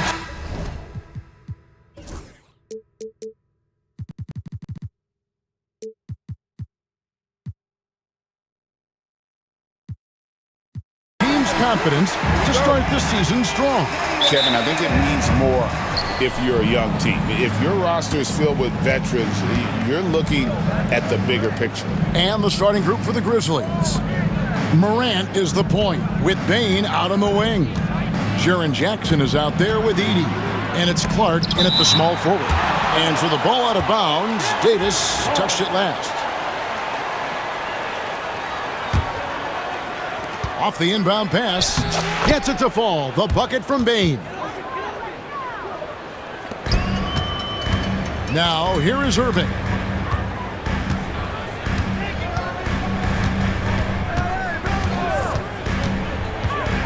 "11 feet away." Yep, that one goes. Yeah, this part of the game is coming back for Kyrie. It's always been there, but he's showing more of it now. Dinwiddie against Morant. That shot missing. Dinwiddie with some nice D. And so it's Dinwiddie with it. He'll bring it up for the Dallas Mavericks. It's an odd stat, but what I'm going to throw out there anyway. The Memphis Grizzlies set an NBA record last season for players used in a season. Kevin, this isn't football, right? They had 33 different guys suited up last season. That tells you how difficult it was. Constant change, hard to build chemistry, and let's face it, hard to win games.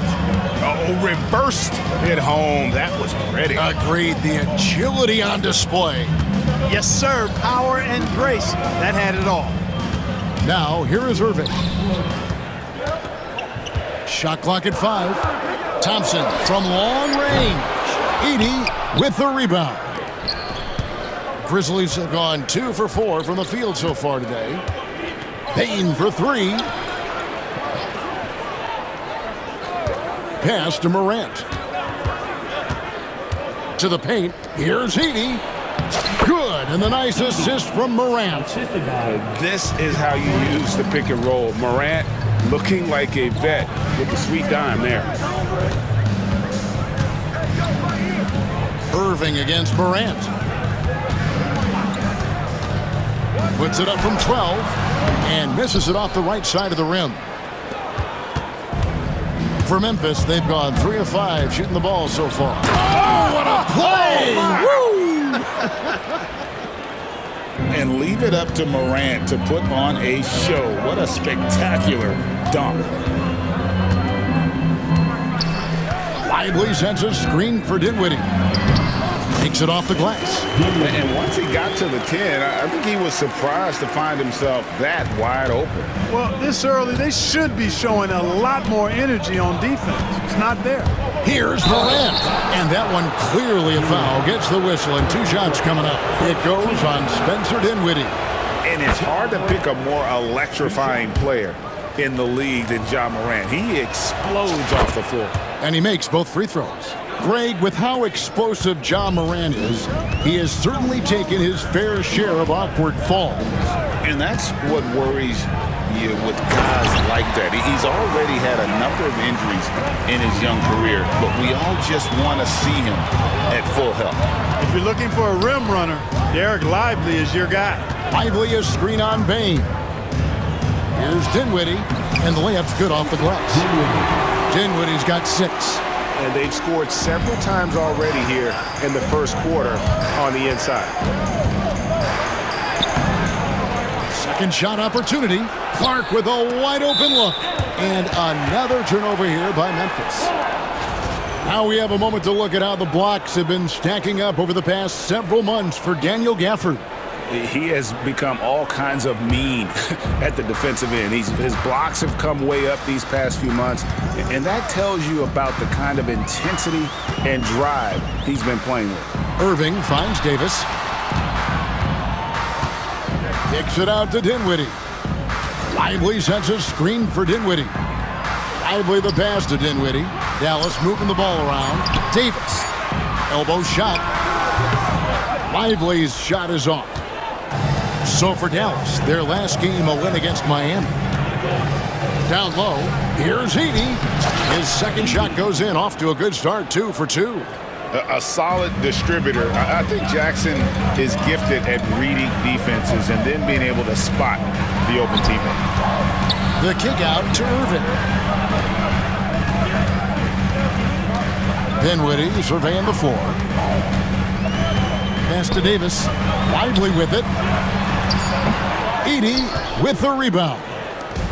34 seconds left in the first quarter of the game.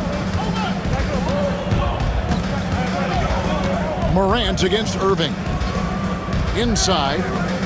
Here's Edey. Lead pass was put in just the right spot. 6 points for him. It's like reading a picture book for Morant. He makes it look insanely easy. And a wide open hook for Irving. Traps in the tray.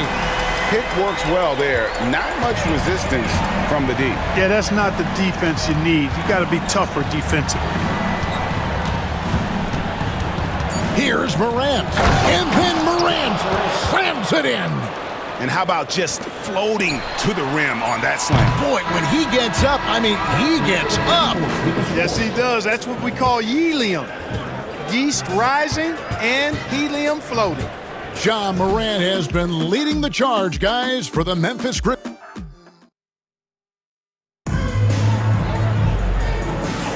And some good action in the books as we get back to the game that's been pretty close here so far.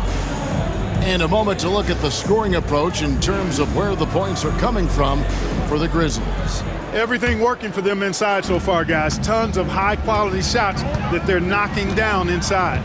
And it seems they've also put an emphasis on moving the ball, working to rotate around the defense and find those quality looks. So on the floor to begin things for Memphis here in the second quarter. We've got Santi Aldama. Jackson is out there with Williams. Then there's Marvin Bagley. And it's Huff in at the 5, patrolling the paint. Here's Jackson. Following the basket by Kyrie Irving. Huff, no good. And you know, Clark, you look at the switch the Mavericks hit last year. This is a team that has certainly bought in. It's pretty clear, Kevin. They believe in their coach, and they know they can make it to the finals now. They look to empower one another. They play as more than the sum of their parts, that's for sure. A well-oiled, cohesive group. And so it's Memphis with it. Following the basket by Kyrie Irving. And stolen by Kyrie Irving. Here's Christie to the wing on the left. Here's Gafford. Nice move. And it's Dallas with another. That's simply a gimme for a player of his caliber. I mean, the defense cannot allow that. Jackson looking it over. Williams outside. It's rebounded by Dallas. Following this one, they get to host the Pelicans. Christie kicks to Thompson. And now approaching 2 minutes of action here in the second quarter. Outside for Davis. Jackson against Christie. Just 5 to shoot. Goes back up. Davis, the pass to Christie. The kick out to Irving. Davis with a screen on Williams. Outside, Davis. Good, and the assist goes to Irving. Davis has got himself going there. His first points of the game on the deep ball. We've got a timeout call by Taylor Jenkins. Wants to talk some things over. Might be seeing some things to adjust.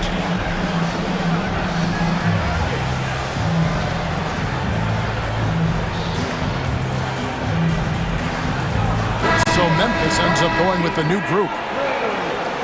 No one had more success at the foul line last season than this group of players. Klay Thompson, number 1.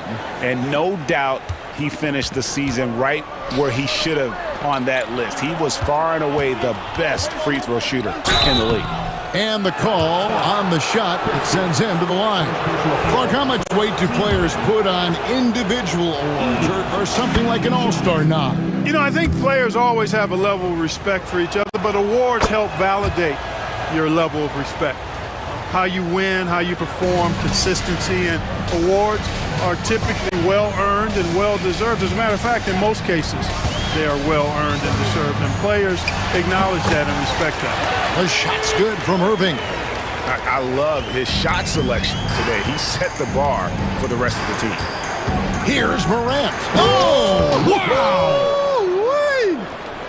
And the agility, the hops, Morant just explodes off the floor. And the latest now from our sideline reporter, David Aldridge. David, it's all yours. Take it away. Kevin, with the Grizzlies' injuries last season, there was a lot put on Jaren Jackson Jr.'s plate. Coach Taylor Jenkins says he loves the challenge and the growth opportunity. Jackson said, you always work on everything. You work on your game because you love it. And if you get a chance to use it, great. Kevin, back to you. And he's always working on his game. All right, David, we thank you for that report. Well, this is where measurements don't tell the whole story. Clark is a tremendous shot blocker despite having an average wingspan. Now, here's Thompson. They lead by 6, their biggest margin. There's the 3. And Desmond Bane pulls it down. Grizzlies have gotten only one of their first 4 shots in the second quarter to drop. And it's Morant missing. Man, I can't believe he blew that gimme, guys. Well, I know he's frustrated about that. Morant with the steal. Pass to Edey. Back to Morant. Lets it go with a 3. The Mavericks pull it in. And 1:01 left to play in the first half. Irving against Bane. Shoots from 14. And it's Irving missing. You're not going to see that very often. Plenty of space, but he just, let's face it, he whiffs on that. It's Morant with the drive. Count that bucket. Morant's got 12 points in the game. And no problem for Morant that close to the hoop. Once he gets inside, he makes it look easy. Irving passes to Thompson. Morant with the steal. 2-second difference between shot clock and game clock. Takes it inside, and Morant throws it down. Watching Morant drive is like watching lightning move across the sky. If you blink, you might miss it. Loads it up for Davis, and it's Davis with the jam. And how about the incredible timing on that alley-oop? He absolutely hammered it down. Well, I tell you what, that's the play we'll remember if they can put together a little surge to break this game open. What a performance for Kyrie Irving. He has been the story for the Mavericks. Thank you, David. And we'll be back for the third quarter of action following halftime. Please direct your attention.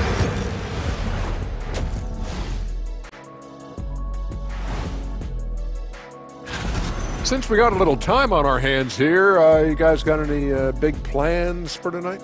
Not me. I'm just going to take it easy. So let's move on now to this Grizzlies game, which has turned out to be a tight one. I'm surprised it's this close, not going to lie. They played. And that is it for half.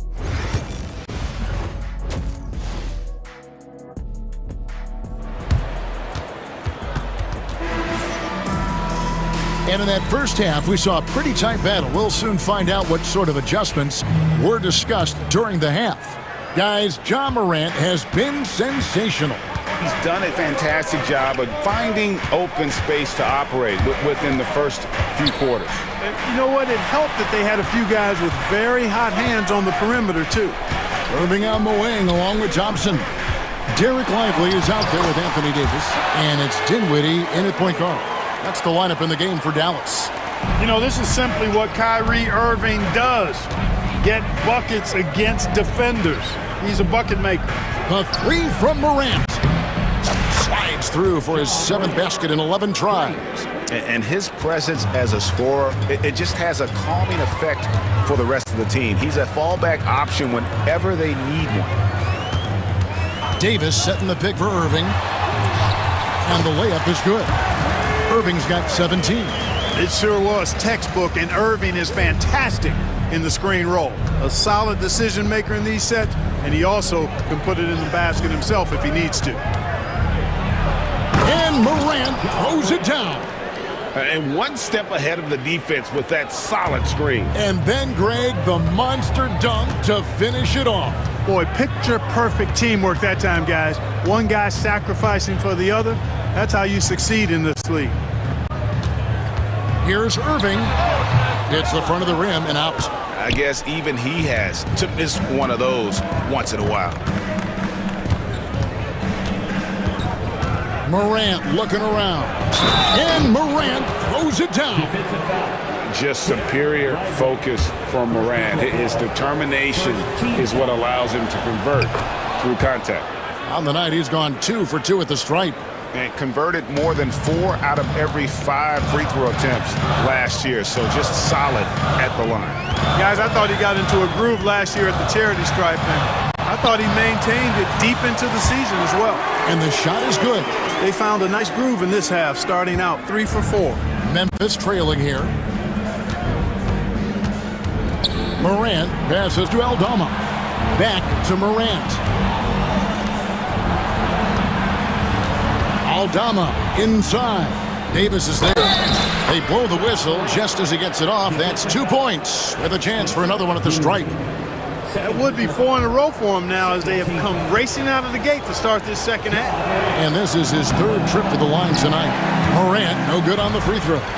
Now an all-NBA caliber talent, Morant still feels like he has room to improve.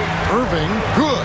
Everything going to plan here to start the third. 80% shooting thus far.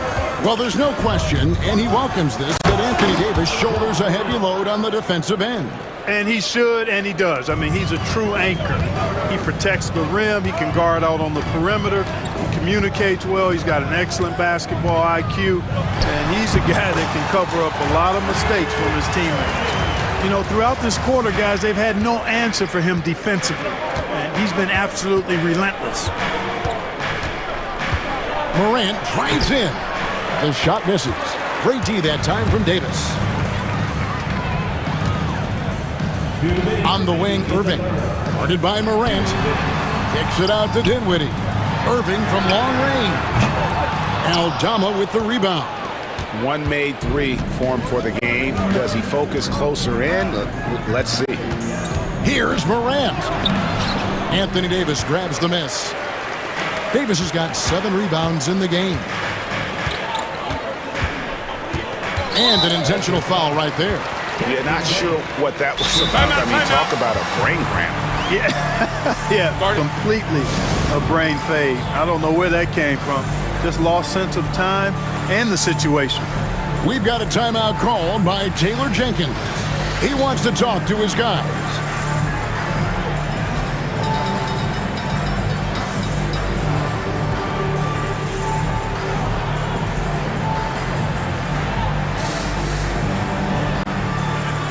Mavericks will go for a different look here. Dwight Powell's checked in for Jarek Lively. Daniel Gafford comes in for Anthony Davis. P.J. Washington, he's checked in for Thompson. And it's Exum in for Irving. So Memphis going with almost an entire new group here. Huff's checked in. Bagley comes in for Clark. Vince Williams is checked in for Bain. And it's Jackson in for John Morant. And so it's Bagley with it. He brings it up for Memphis. A 2-point game. Next game, they'll take on the Pacers in Indianapolis at Gainbridge Fieldhouse. That'll be game 4 of the 6-game road trip. Jackson against Dinwiddie.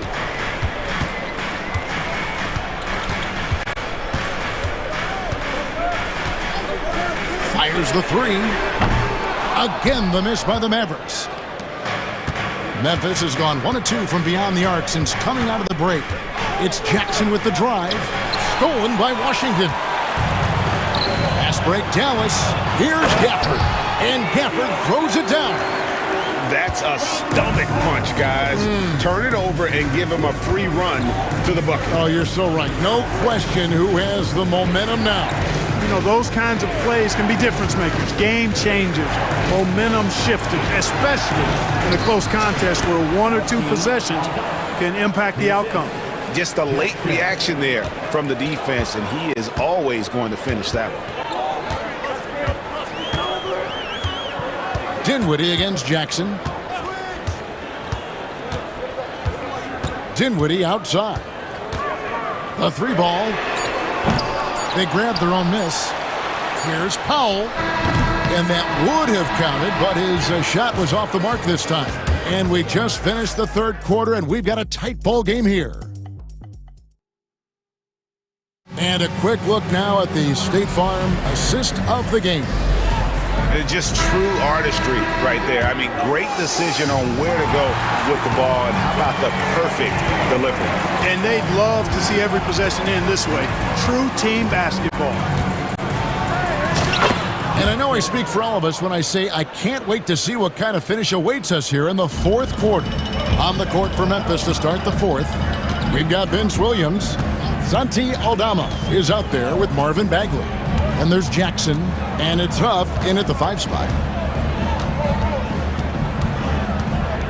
Dinwiddie up top, guarded by Jackson. Dinwiddie with the bucket, and the Mavericks lead by 2. Hey, props to Dinwiddie there. I mean, Spencer, the closer he gets to the rim, the more dangerous he is. Jackson gets the bucket. And you want him taking big shots for you in big moments. That one was as easy as it gets.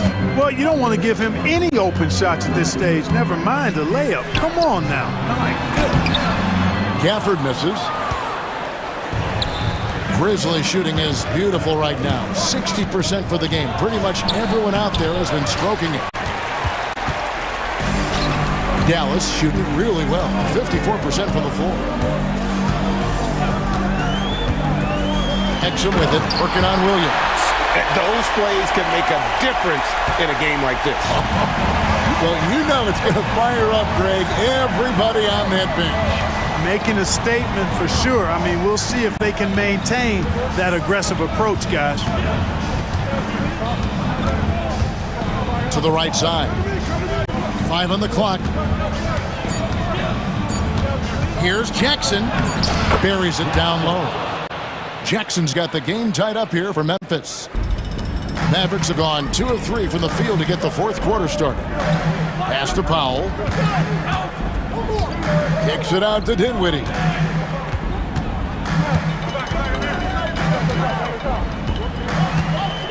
Gafford sets the pick for Dinwiddie. Offensive rebound. Now Exum. Here's the 3. Rebound by Williams. We're in the fourth quarter here, just under 2.5 minutes gone.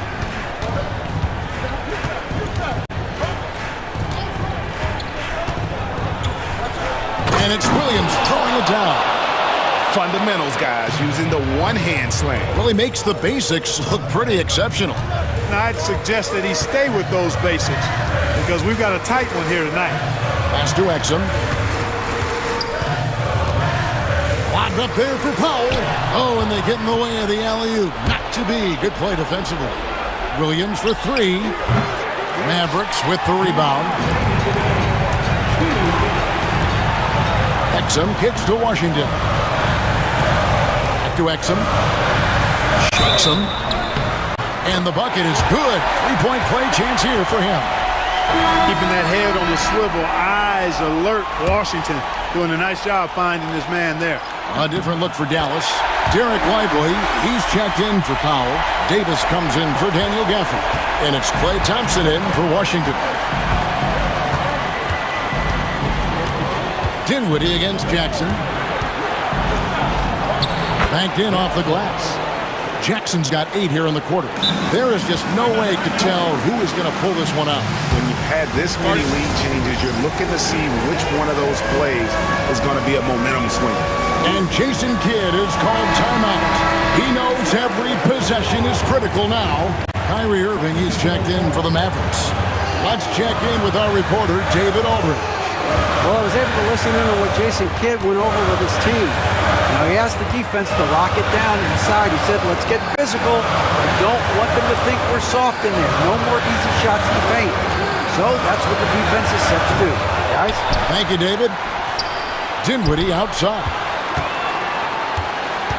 Lively a screen on Bain. Dinwiddie, second chance shot. And it's Lively laying it in.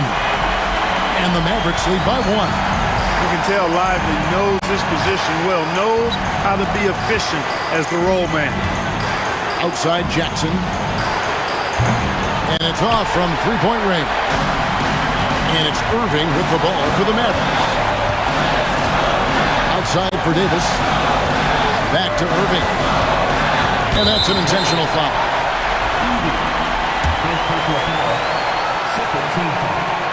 So the first one drops, and that will put them up by 2. Second one is good. Hitting both at the line, and it's a three-point game. He's basically automatic from the line, not the guy you want to send there now. Morant outside. Oh, wow, a huge basket to tie the game. And you can't get a bigger bucket than that. Well, that was 1-2. He wanted the ball. Nobody else was taking that shot. Irving passes to Lively. Back to Irving.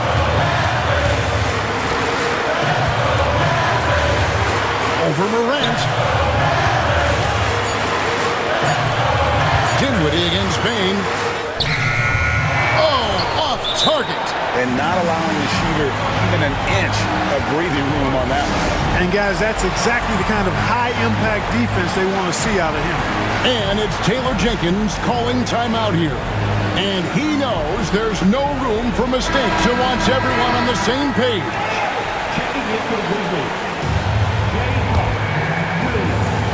There's 10 seconds left in the fourth quarter of this one. Morant outside. Money! And one step ahead of the defense with that solid screen. And then, Greg, the monster dunk to finish it off. Boy, picture-perfect teamwork that time, guys. One guy sacrificing for the other.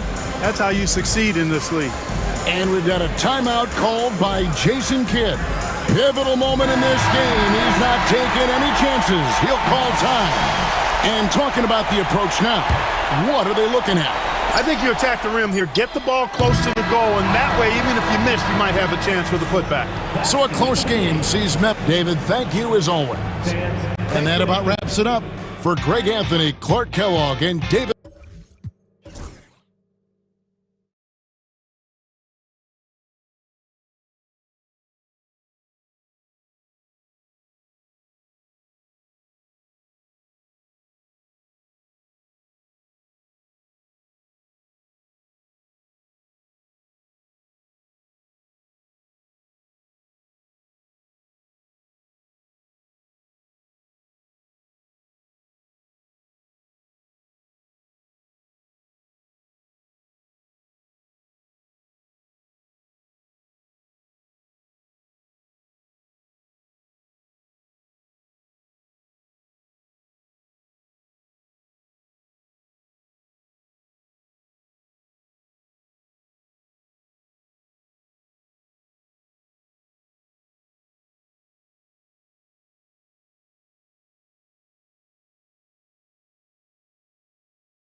entertaining to watch, Grant.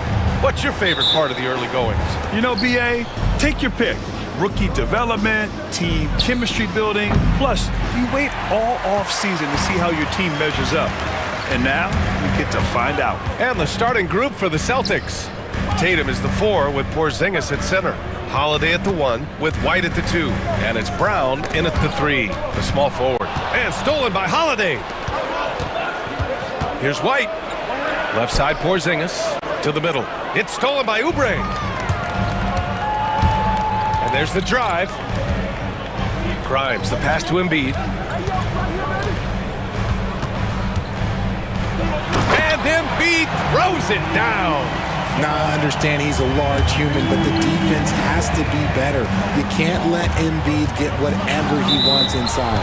And it's going to be out of bounds. Boston will have another go.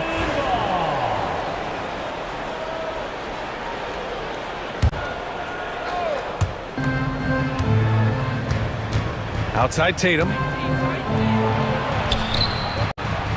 Yeah, just an outstanding defender. George's timing and feel for how to guard guys is a valuable commodity. With an MVP trophy under his belt, Joel Embiid has only become more dominant, RJ. I think that 2023 MVP increased his confidence. It allowed him to feel like he really was the best player in the world. And I think it motivated him to keep pushing himself. And the results speak for themselves because the stats, they back that up. All right, let's get a report from Allie. Well, I had a chance to talk with head coach Nick Nurse. I asked him, what makes Kristaps Porzingis such a great player? He said, look at him. He's over 7 feet. He's just a huge guy. Kristaps has serious skill on offense, and defensively, that size can really be a factor. He's a two-way problem. It'll be interesting to see how they play him tonight. Thank you for that, Allie. Part of what makes Drew so valuable, he's a guard who can score without the ball. Maxey passes to Oubre.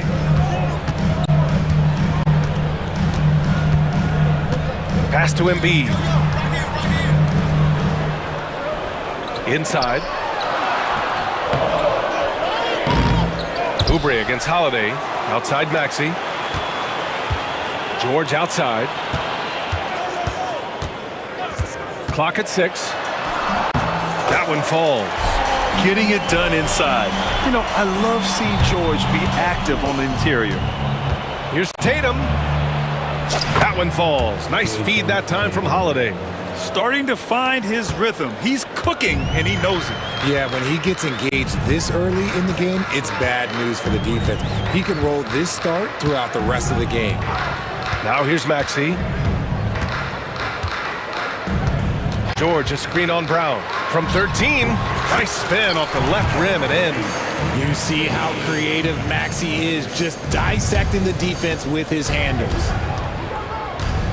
2 minutes remaining in the Outside Tatum. It's Brown on the wing. On the take. Maxey against Holiday. Uses the glass on the layup. Holiday's got 5. And the lead just keeps changing hands. 5 times already, and we still haven't gotten out of the first half. Embiid, a screen on Brown. And he lobs it up to the rim. Embiid can't hit. Looking for the spectacular and coming up empty. Just go to show how tight your timing needs to be on this kind of play. White for 3. Joel Embiid with the board. And you just can't afford to give up that kind of look very often. Screen by Embiid. For 3, George hits the trifecta. George has got his second bucket of the night. And great range is a big part of why George is a high-level scorer. White finds Tatum.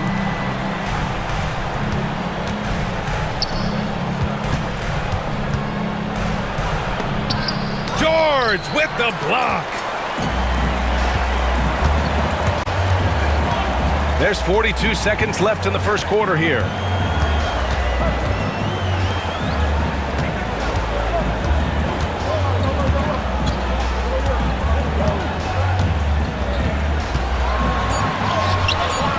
The shot no good. Great D that time from Porzingis. It's Brown on the wing. Yet to see a basket. 12 seconds left in the first.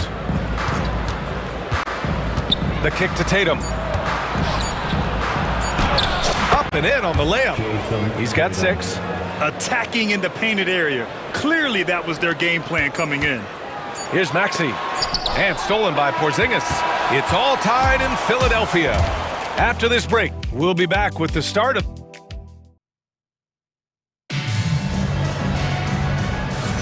Some good action already in this one, but a fairly even matchup after this first quarter of play. And looking at what we've seen from the Sixers, what do you guys think? They're off to a rock-solid start. They brought a well-thought-out plan into this one. Well, let's see if they're able to keep it up. So far, their shot selection and ball movement has been on point. On the court right now for the Celtics, the 2 J's, Brown at the 3 and Tatum at the 4. Holiday at the 1 with White at the 2. And it's Porzingis in at the center. Now here's Tatum. Last game we saw him with 32 points. Brown scanning the floor. Brown cashes in. A terrific finisher inside. I love seeing Brown get it done inside. He's more than just a jump shooter. And how about Jaylen Brown, Richard? Named to his first All-NBA team in 2023. A very important piece to him. NBA, what timing. It made Jaylen eligible for the Supermax. At the time, it was the largest contract in NBA history. And how did he follow it up? He won the Larry Bird Award as the best player in the Eastern Conference playoffs. And from the sideline, let's catch up with Allie. You gotta love Tyrese Maxey's approach to the game. He said, quote, "I really have a simple life. I have this joy about playing basketball. I like putting in the work, so I'm extremely focused, extremely competitive, and I'm out here having the time of my life. I get to do what I love every single day, and it's a blessing," unquote. Ryan, he's such a positive guy. Yeah, he really is. Thanks for that, Allie. And it's time to give you a look at the top three-point shooting teams from a year ago. The Celtics in second. Their long-range game was a huge strength. They spread the floor, found the open shots, and made the most of their chances. Up top, White. Jacks up a 3. And again, Boston with the triple. I'll tell you what, they are on fire this quarter, taking total command of this game. Here's Maxey. And miss after miss right now. Well, the defense didn't have any impact on that shot, but somehow he still misses it. Pass to Brown. Outside Holiday. Back to Brown.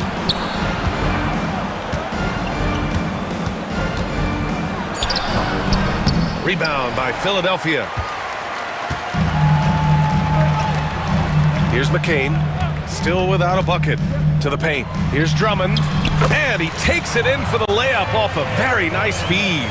Getting enough shots in close to play inside out. Outside Tatum. Grant, there are such intense rivalries at the college level. Do any of those carry over to the NBA? Oh, BA, they sure do. I was part of some serious college rivalries. There was a lot of trash talk with the guys on the other side. It didn't stop that much after we got to the NBA. It's stolen by Tatum. And they're running. Ahead. Here's White. They kick it out to Porzingis. It's stolen away. It's an even 3-on-3 break. Here's Bona. He's guarded by White. Here's Yabusele. A strong finish under heavy pressure from the D. He's a producer. It's part of their plan to get him as many touches as possible. Maxey against Brown. Maxey surveys. Drummond to screen on Brown. Down to 5 on the shot clock. Will not go. Misses off the front iron. Boston's gone 2 of 3 from beyond the arc so far in the second. We know how great Joel Embiid is, but he simply hasn't been as effective in the postseason. Part of that is because of all the defensive attention he gets. We know things tighten up in the postseason and things become much more challenging. That's why he needs a better supporting cast. From an activity standpoint, Holiday is terrific. Keeps moving through the contact. For three, Maxey. They get it back. Pass to Bona, and stolen by Porzingis. Now here's White. The D's right on him. Nice. Gets his second bucket. He's 2 for 4 now. This second quarter, he's been much better, improving over that slow start. Maxey against Brown, and that's an intentional foul. I mean, I'm just not sure what he was thinking right there. I mean, he needs to get his head in the game. Some changes for Boston. Cornette's checked in for Jaylen Brown, and Pritchard is subbed in for Holiday. And it's Maxey missing. He hasn't been able to find his touch this quarter. Yeah, straight up, guys. Like, he's ice cold, like freezing. What's colder than cold? But you don't have to shoot it, my guy. It's okay to pass the ball. For three, Maxey. And it's Cornette with a rebound. More than a few bad breaks for him this quarter. He's struggling, and the team is following suit on the scoreboard. So close on the finish. I mean, it could have been a three-point opportunity. He's got his first free throws of the night right here. First free throw is good. Shooting for Boston, Derek White. Taking 2 shots. And that's good as he hits both shots.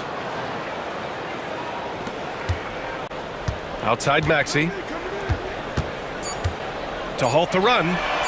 The long distance three is buried. Maxey's got 5 points now in the quarter. And so that's the end of the first half. It's the Celtics leading by 7. And don't go away. After the break, we'll see you right back here for the start of quarter number 3.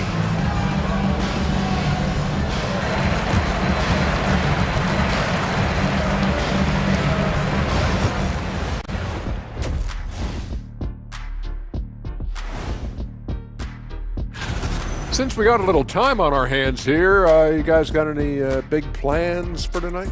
Not me. I'm just going to take it easy. And talking about our game now, a very solid first half for the Boston Celtics. They play. And that's it for halftime. Thank you.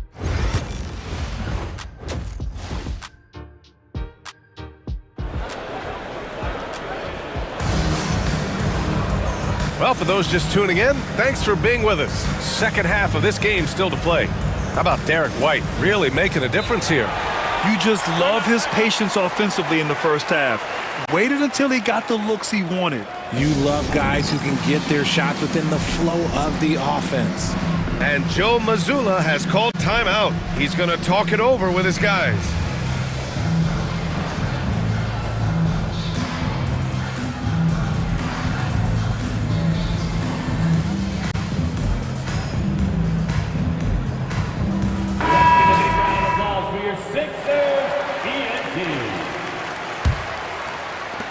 The 76ers trail by 7. George out there with Kelly Oubre. Then there's Eric Gordon. Then it's Joel Embiid. And it's McCain in at the shooting guard. That's the group for Nick Nurse getting going here in the second half. Sturdy play from George in the paint. Getting by the contact and to his finish. White looking it over.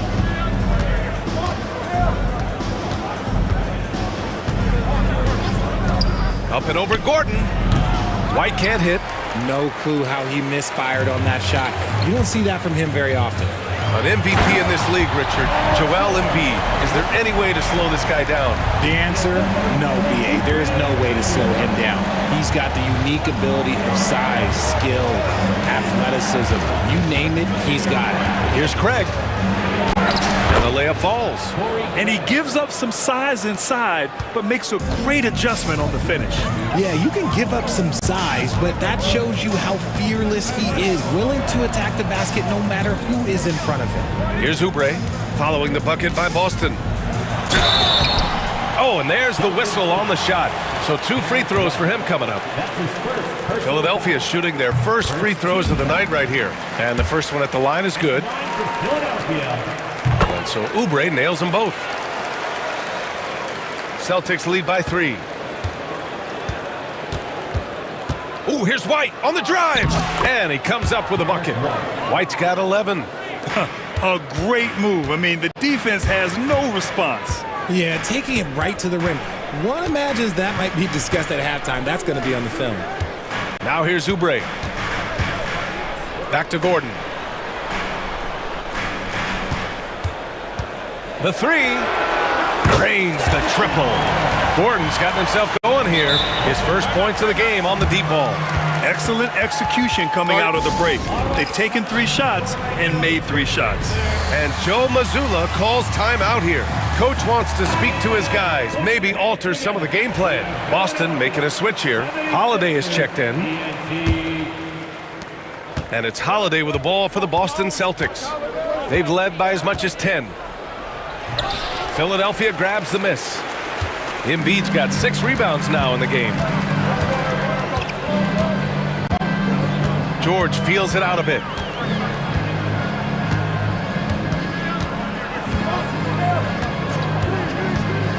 Pass to Oubre, 6 to shoot. And that misses. That would have put him up. Only their first miss in 4 attempts. It's been a great start to the half. George against Holiday. Out to Horford. Back to Holiday. From downtown. Again, the miss by Boston. For Philadelphia, they've gotten 3 of 4 shots to fall so far in the third. Oubre passes to George. Got a piece of it. And here's Horford. No points yet. Clock keeps going. 3 minutes into the second half now. Cornette sets a screen. Here's Pritchard. Nails it from beyond the arc. And the Celtics lead by 5. You can't lose a shooter like him on the court. The ball will find its way to him, and he will drill a 3 each time. Here's Embiid. Oh, wow! Embiid! So strong! A list of guys as strong as Joel Embiid in this league is very short. Pritchard, the pass to Horford. 1:25 left in the third quarter. Here's Pritchard. Yep, that one's good. Pritchard's got 5 now.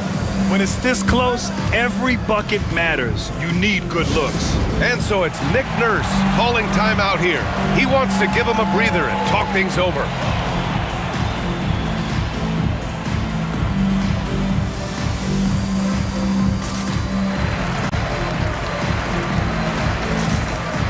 Jaylen Brown, he's checked in for Drew Holiday. And a chance now to look at the highest scoring teams in the league from last season. Boston in second. And last year, I liked watching this team operate on the offensive end. The ball movement, the patience, the confidence. You love seeing all that come together. Throws it up high. It's a one-on-one situation. On the break, Jaylen Brown. Look, that was good defense, but Brown, he's just too good and just continues all the way through. Gordon outside. There's 45 seconds left in the third quarter here. 4 on the clock. Here's McCain. Hasn't gotten one to fall yet. Beat the shot clock, but it's off the mark. The 3 from Craig. It's rebounded by Roddy. And sometimes on defense, you can just get lucky. Going inside. Out to the wing. Pass to McCain. Drummond to screen on Craig. Here's McCain. Gets an open look and hits it. There's 6 seconds left in the third quarter. And some nice defense there to end the quarter. And we've watched 3 so far in this one. Boston out in front. They lead. And it's time now to bring you our State Farm assist to the game. Talk about painting a magnificent picture with that dime. Just a great decision and a perfect delivery. A lot of times a spectacular pass is more impressive than a spectacular shot. This is one of those times. Well, this has been a great contest so far. I imagine the fourth quarter could have more action in store for us. And Joe Mazzulla has called timeout, looking to get everyone dialed in and engaged. A chance here to catch up with Allie from the sideline. During that last break, I heard Joe Mazzulla as he talked with the team. He loves what the D has been able to accomplish, saying to his team, every turnover is a big success for us. Keep forcing those errors. Don't let them feel comfortable out there. So expect them to keep trying to be disruptive. Okay, thanks, Allie. On the floor for Boston. The core of this team, Brown and Tatum in the front court. Holiday at the 1 with White at the 2. And it's Porzingis in at the 5, down low. Yeah, such a skilled scorer. When Georgia's looking to attack, it puts pressure on the D. And a moment to look at the scoring approach in terms of where the points are coming from here for Boston. You got to be impressed with how assertive they are on offense, continuing to cut hard to the rim time and time again. They're also doing a good job working the ball inside tonight. The defense has been struggling to slow them down there in the paint. He gets it in there. And the Celtics lead by 6. And there's some nice chemistry on offense. They're just taking what the defense allows. To the middle. It's stolen by Tatum. Now the Celtics on the move. Brown, no good. You often expect him to convert these types of shots, but the D must have made their presence felt to prevent that one. And plays like that one can make the difference in a close game. And it definitely got the bench on their feet, too. And you can feel the jolt of energy that he sent through his team. That is a huge boost in a tight game like this. The determination from Holiday shines through there. Refuses to give up on that shot. 76ers trail by 7. Pass to Grimes. Drives to the hoop. Out to Oubre. Embiid, a screen on Holiday. Oubre can't hit. For Boston, they've gotten half of their attempts to fall in the fourth. 2 for 4 now. Tatum against George. Right side Tatum. The shot won't fall. And George with some nice D. And imagine how good they'll look if he can start to chip in a bit more offensively. And it's Maxey missing. It seemed like he changed his mind during the layup, tried to pull off another shot, and choked. And it's blocked by Embiid. The timing on the rejection, Embiid's feel for when to go after blocks is ridiculous. Embiid, a screen on Porzingis. Fires at the elbow. And it falls all over the rim and in. Pick works well there, but the defense left a lot to be desired. Yeah, that just comes down to a lack of effort. The defender has to do a better job fighting through the screen. It's never easy from that distance, but we see him drill those and shoot around all the time. Even though he is capable of hitting that shot, I'd like to see him work for a better look in that situation. Now here's George. Pass to Grimes. Oubre with it. And the three-pointer goes. Now just a 2-point Boston lead. And this is just typical of him.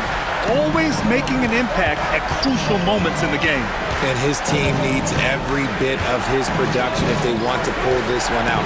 It is neck and neck here in the final period. Brown passes to Tatum. It's Tatum working inside. I do not care what kind of game he is having. In these moments, Tatum is just different. White with a steal. In transition, here they come. And Holiday powers it home. That couldn't have gone better for them. Forget about playing it safe. They're looking to finish it off with style. A bit under 3.5 minutes have passed here in the fourth. And it's Maxey missing. No defender in sight. He tries to take initiative, but ultimately comes away empty-handed. Tatum passes to White. Inside, White gets it to go. Ooh, he's earning his keep offensively, a key part of their winning effort at this point. Here's Embiid. Boston pulls it in. Porzingis has got 4 rebounds now. Now White.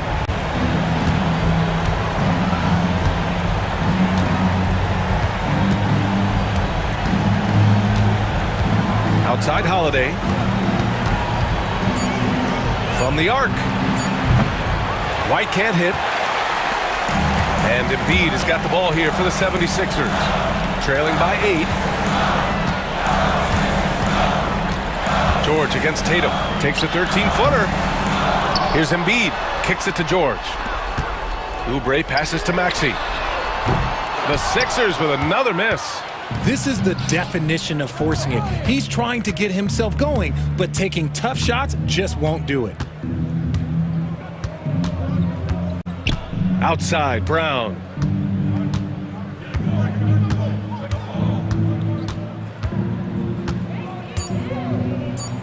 Banked it in off the glass. And it's a 10-point Boston lead. Wanting it more. Jaylen Brown, this man competes. And teammates, they take notice of things like that.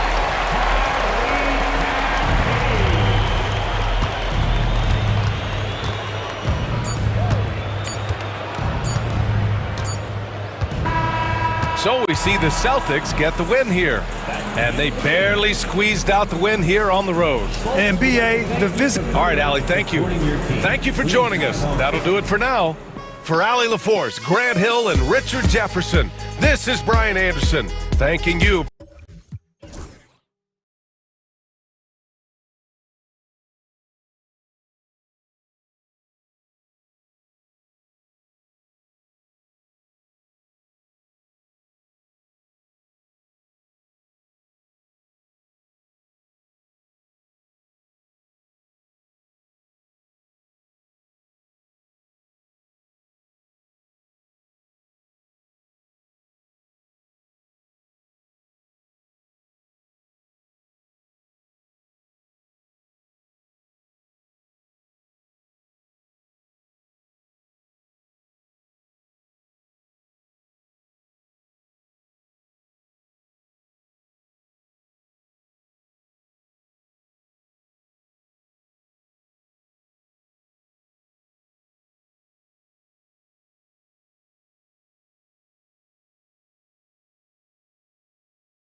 NBA season and teams focus on situational awareness.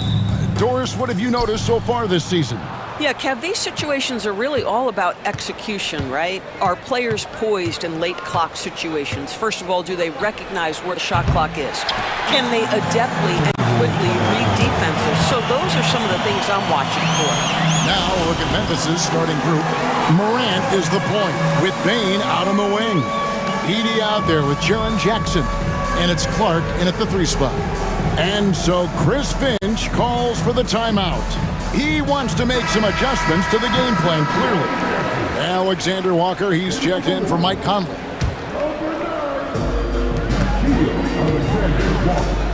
Edwards looking it over.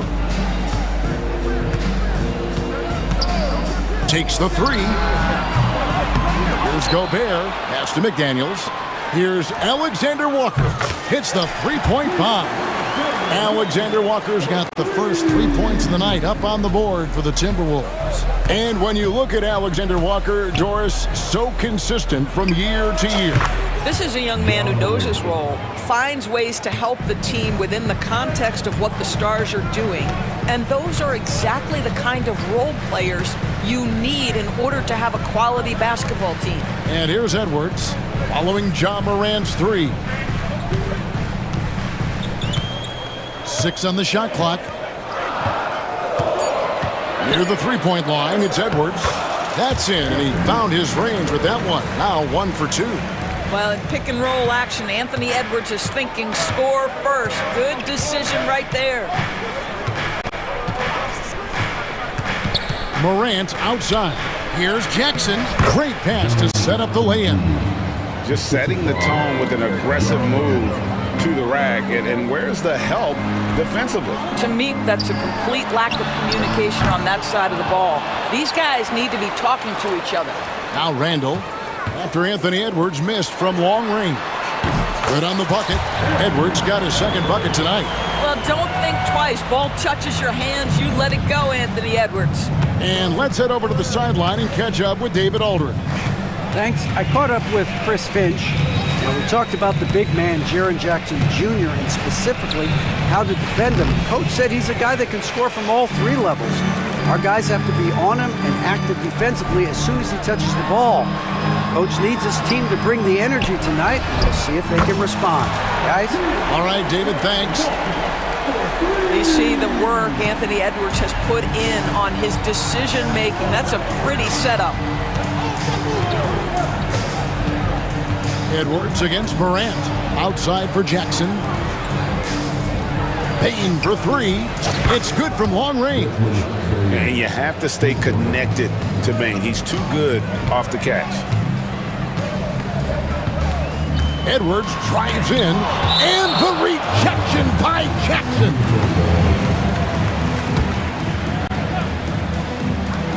For 3, Edwards. Grizzlies with the rebound. Last time they met was in Memphis. Yeah, it was a narrow win.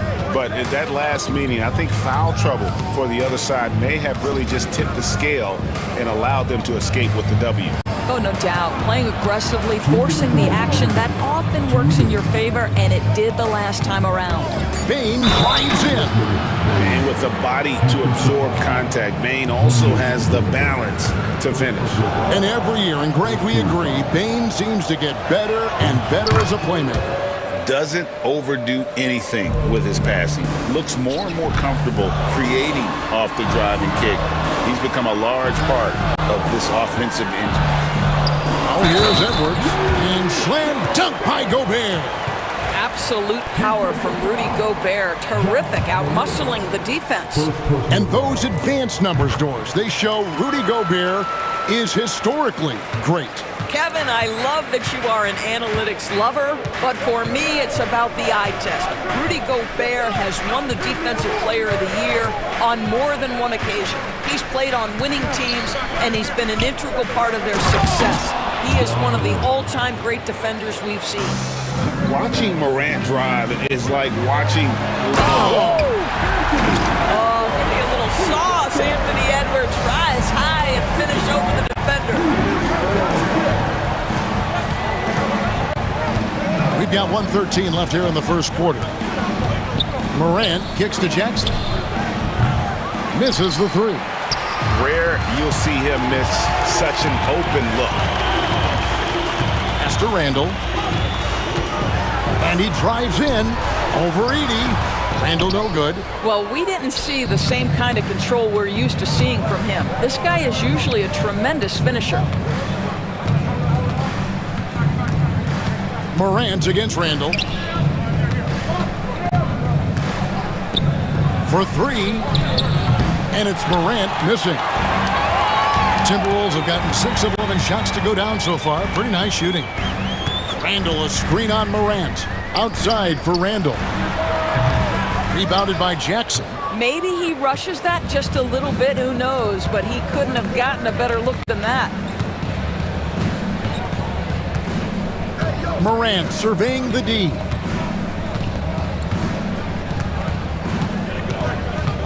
There's the lob to Jackson. Up high to stuff the alley-oop. And the pass there floated it up to the precise spot it needed to be. And no messing around on the finish. He powers it through. Oh boy, to be young again. Makes you nostalgic, doesn't it? Anthony Edwards has been leading the charge for Minnesota. He notched 8 points in the quarter and has that terrific basketball instinct on display. We've got...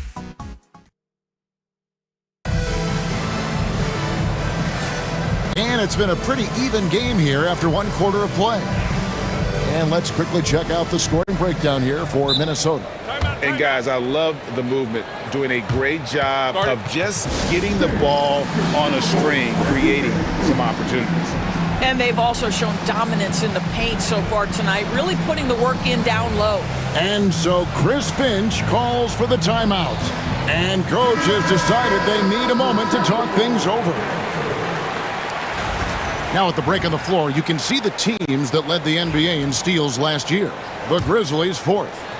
You could tell by watching them how much they enjoy playing defense. They seem to have an endless reserve of energy flying around and pressuring the basketball. We've got Jaden McDaniels, Nickeil Alexander-Walker out there with Dante DiVincenzo. Then there's Reed, and it's Garza in at the center position. That's the 5 to begin the second quarter for the Timberwolves. Aldama finds Jackson. Nailed from three-point land. Jackson's got the lead up to 1 now for Memphis. Here's DiVincenzo. Pass to McDaniels. On the wing, DiVincenzo.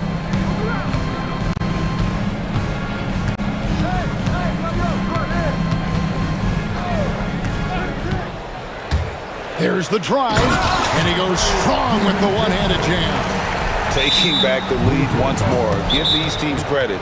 Man, they are battling. Neither team willing to give an inch, and neither able to seize the momentum. This has been a fascinating one to watch. And we've got a timeout called from Chris Finch. He wants a minute here to get things straightened out with his team. Miller's checked in for Minnesota.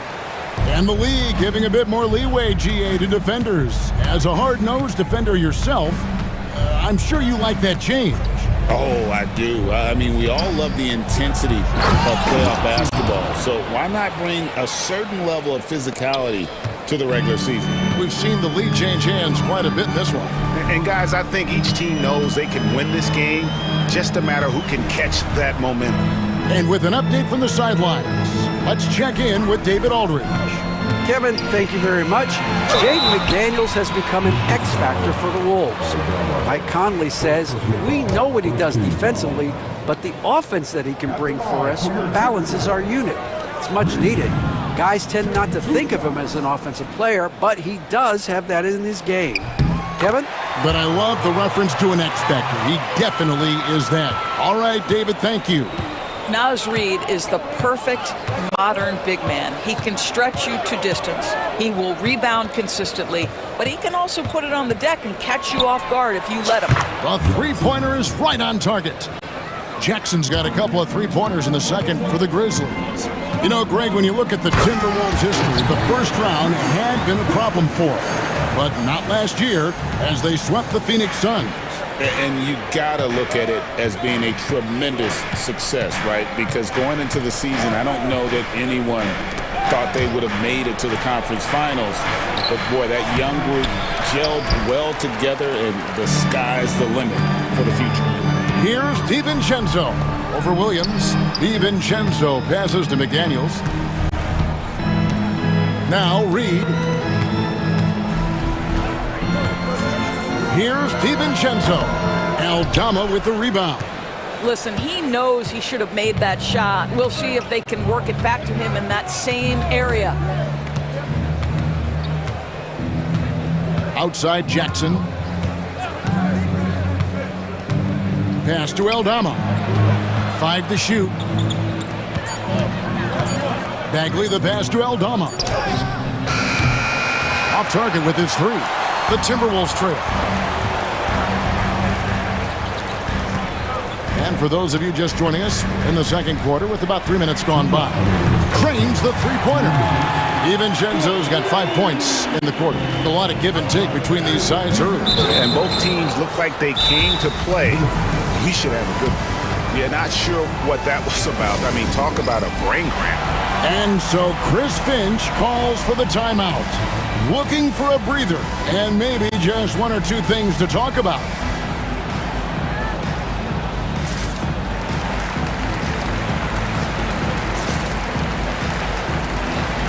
He's checked in for Minnesota.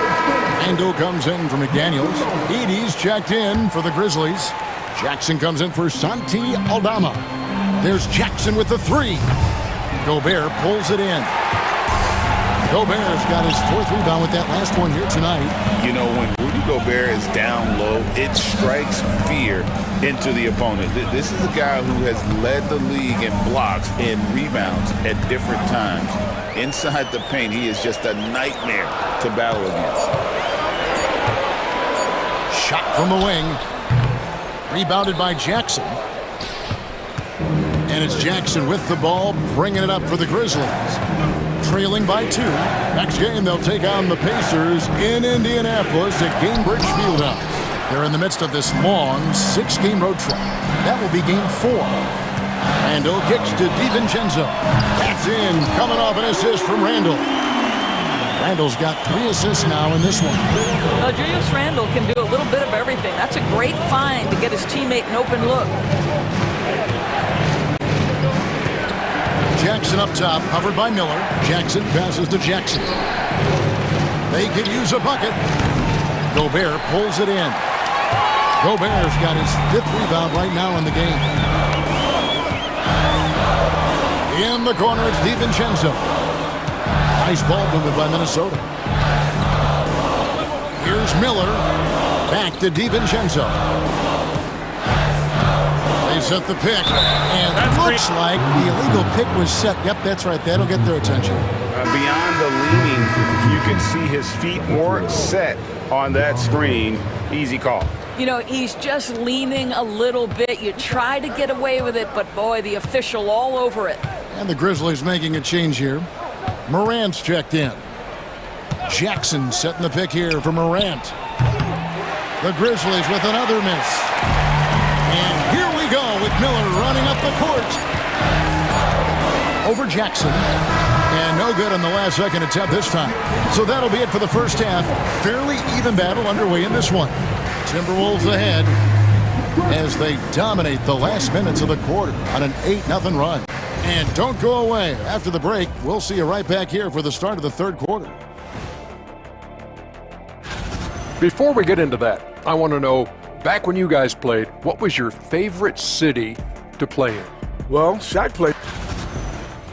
And looking back on that first half, it certainly hasn't gone as planned for the Grizzlies. I'm not seeing their activity. And that's all for us.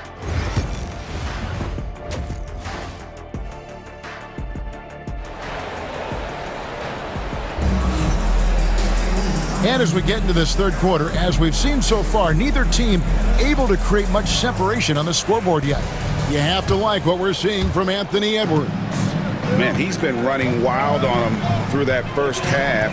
Absolute dynamite on offense. Boy, he has been shouldering the load. Aggressive, skilled, talented, and thus far unstoppable. Kicking off the second half, here's Taylor Jenkins' 5. Morant is the point with Bain out on the wing. Brandon Clark is out there with Jackson. And it's Edey in at the center, filling out the middle. The Grizzlies trail by 5. Morant outside. Buries it from three-point range. Morant's got his team on the board first here in the second half for the Grizzlies. Here's Edwards. He takes it in, and Edwards with the stuff. Combination of size and athleticism makes Anthony Edwards so tough to check on the drive. Good luck and good night. Timeout. We've got a timeout called from Chris Finch. Wants to regroup and go over the strategy.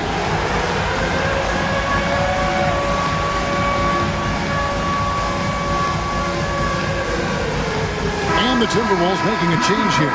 Randall's checked in. With the break in the action, we've got a chance now to look at last year's top rebounders. Rudy Gobert is second. What a season he had in the paint. I mean, his rebounding numbers really mind-boggling. Who wouldn't love to have a guy like that? Morant outside.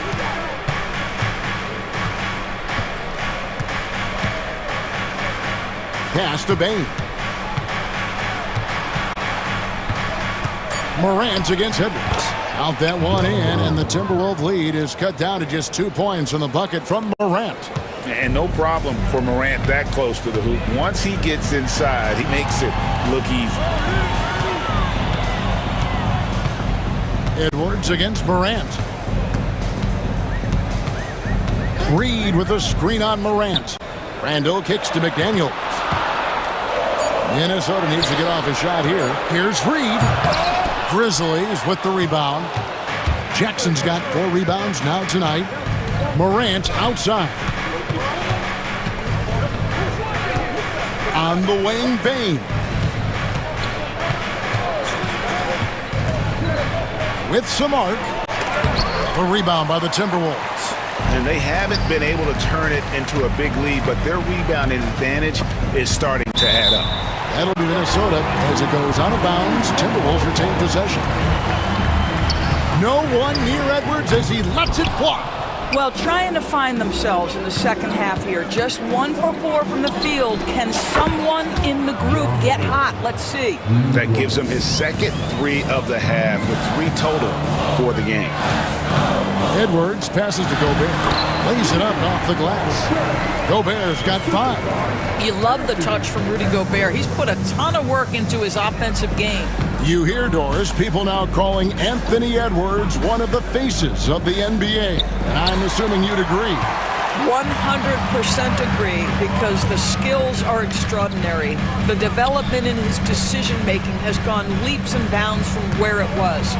Beyond that, Kevin, he's a lockdown defender, one of the best competitors, fearless in the big moments, and one of the most charismatic young men in the league today. This guy is spectacular. Here's Morant, and Morant throws it down. And what a show Morant is putting on. Every time he touches the ball, you feel like he's going to score. And the great shooters know when they've got enough opening to go for the 3. I didn't think it was a bad choice on that possession.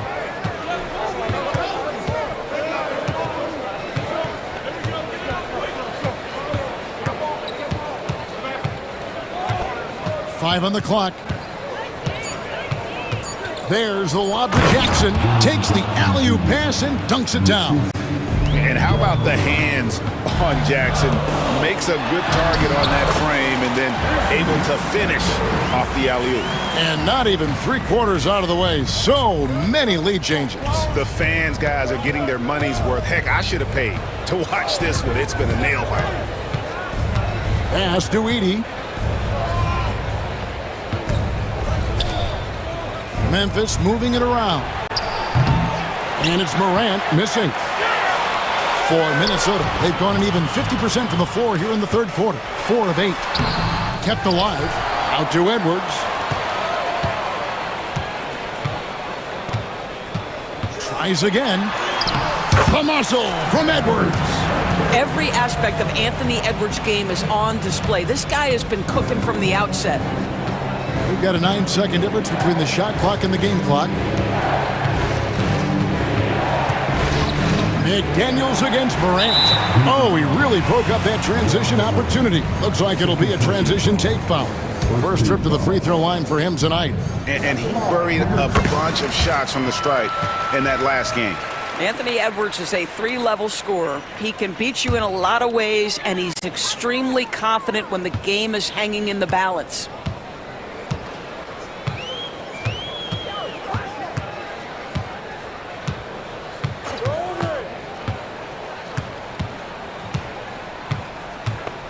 Edwards on the bounce. And the rejection by Jackson. Minnesota shooting their... And, yep, we thought we might see it. And the coach's challenge has been triggered on the personal foul call.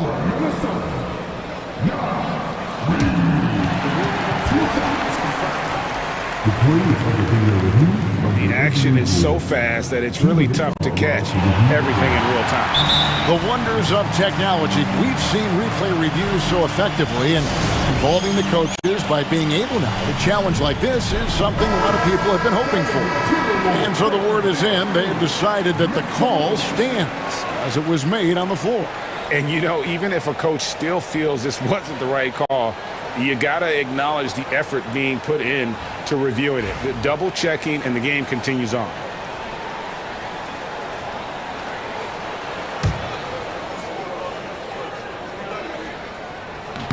And that one falls for Reed.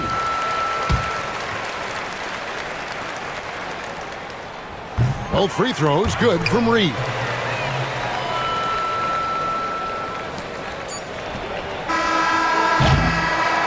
And so it's the Minnesota Timberwolves with a 6-point lead at the end of the quarter. They're playing a bruising game inside. And we've reached the fourth quarter, and what has been a very competitive game should be an exciting finish.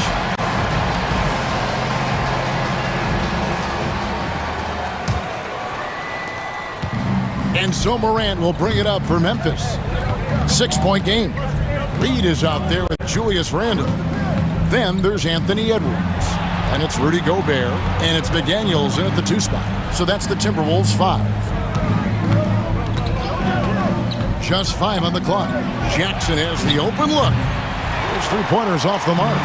And they continue to control the glass. Edwards against Morant. Edwards dishes to Gobert. And he gets it to go. Gobert's got the lead up to 8 now for Minnesota. And defensively, they are on their heels every time the ball comes inside. The 3 from Morant. Rebounded by the Timberwolves. Gobert's got 9 rebounds in the game. Getting it done. Edwards against Bain. Edwards drives in. Randle passes to McDaniels. That's in. Coming off an assist from Randle. And the Timberwolves lead by 11. Yeah, McDaniels really trying to become consistent with that jump shot. Morant outside. There's the triple. A rebound by the Timberwolves. They can look forward to the Rockets Arena after this matchup to take on Houston. That will be a getaway game for them, a 1-game road trip. And here's Gobert.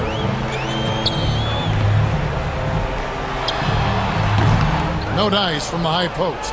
The Grizzlies trail by 11. Here's Morant. Hammering it in. And leave it up to Morant to put on a show. What a spectacular dunk. Here's Randle. Pass to Reed. Morant with the steal. Fast break Memphis. A 3.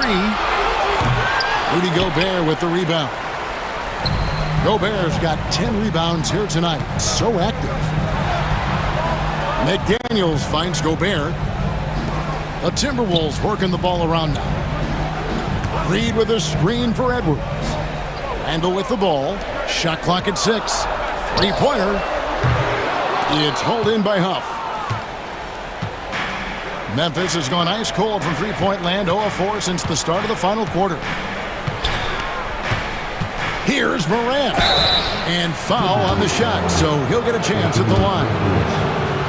We've heard some players' doors propose that refs should be fined for missed calls, especially with the game on the line.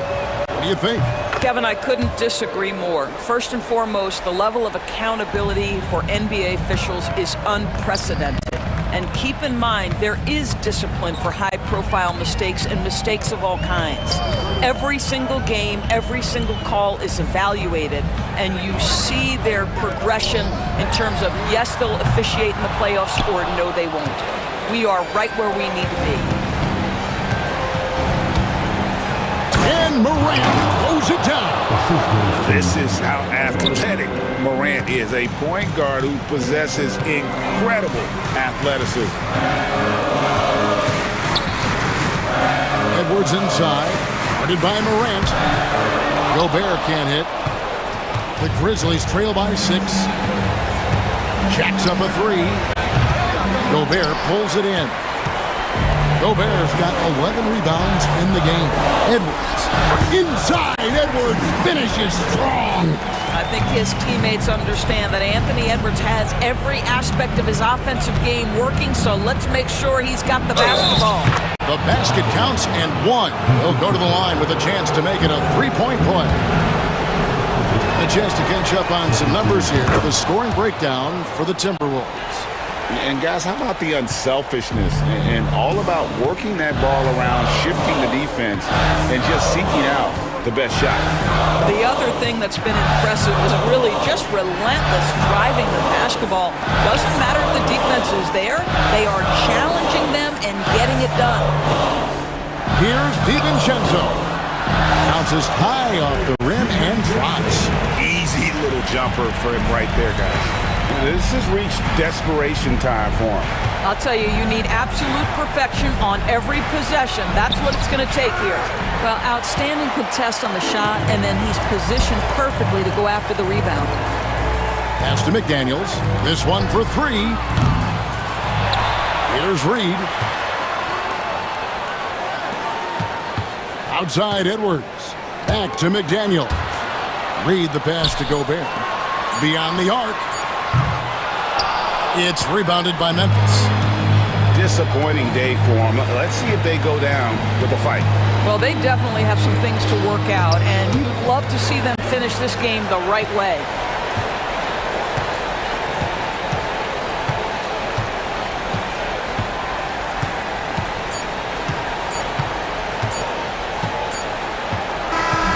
And so the Timberwolves take the win. They didn't make it easy on themselves or their fans. Thanks so much, David. Thank you for joining us. That'll do it for now. For Greg Anthony,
high-powered offenses, and they're not just talented, they're relentless. And so off the tip, it's Boston. Looking at the starting five for Boston. Holiday at the 1 with White at the 2. The core of this team, Brown and Tatum in the front court. And it's Porzingis in at the 5 down low. It's good. Finishing strong inside. Holiday doesn't want to waste a quality look. Irving looking around. Buried from 15 feet out. And obviously their goal right now is to feed him the ball and get him going. Yeah, it's a good start for him. Let's see if they can keep getting him the ball in that area. White. Nice start for him. Sinking his first shot. I like that from White. Attack in the heart of that defense. Fires the 3. And it's Thompson that time on the assist from Irving. And that's what they want to do. Get him open looks early. Right side White. Outside Brown.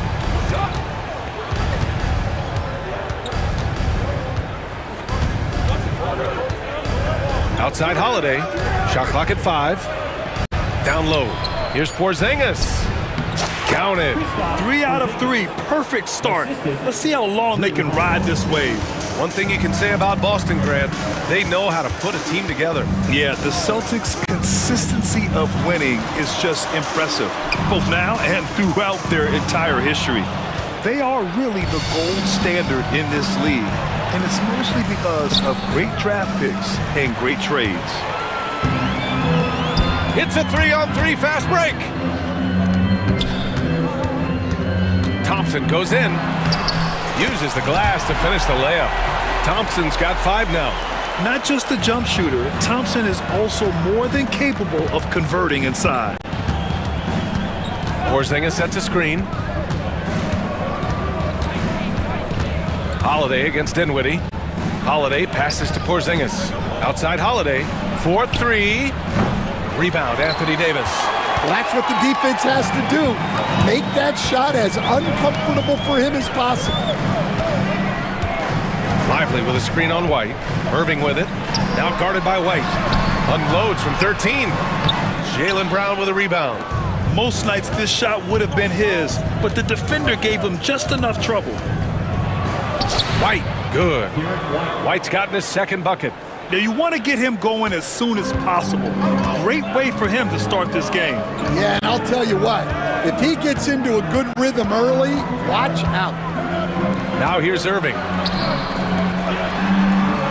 To the inside. Here's Thompson. Tatum pulls it in. 2 minutes remaining. And so it's Tatum who brings up the ball for the Celtics. Time now to hear from our reporter, Allie LaForce. Well, Jason Kidd had a few moments to share with me. I asked him about the star power that they're up against tonight, and he said, quote, "I'm not worried about the highlight reel plays. I'm worried about the relentless nature of that team over there. And the ringleader is Drew Holiday. He plays every possession on both ends of the floor." Okay, thank you, Allie. Now here's Brown. Still no points. Pass to Holiday. Fires in the triple. Yeah, and as his career has progressed, Holiday has gotten more comfortable in those catch-and-shoot situations. Irving for 3. Again, the miss by Dallas. Celtics lead by 4. Left side Tatum. Stolen by Thompson. 3-on-3. Irving for 3. Boston pulls it in. Well, he continues to make the effort, but the results just aren't there this quarter. And the call will be against Derek White. That's his first foul. And this kind of selflessness is great to see. Textbook positioning to draw the charge. Boy, they need something to go to regain some confidence.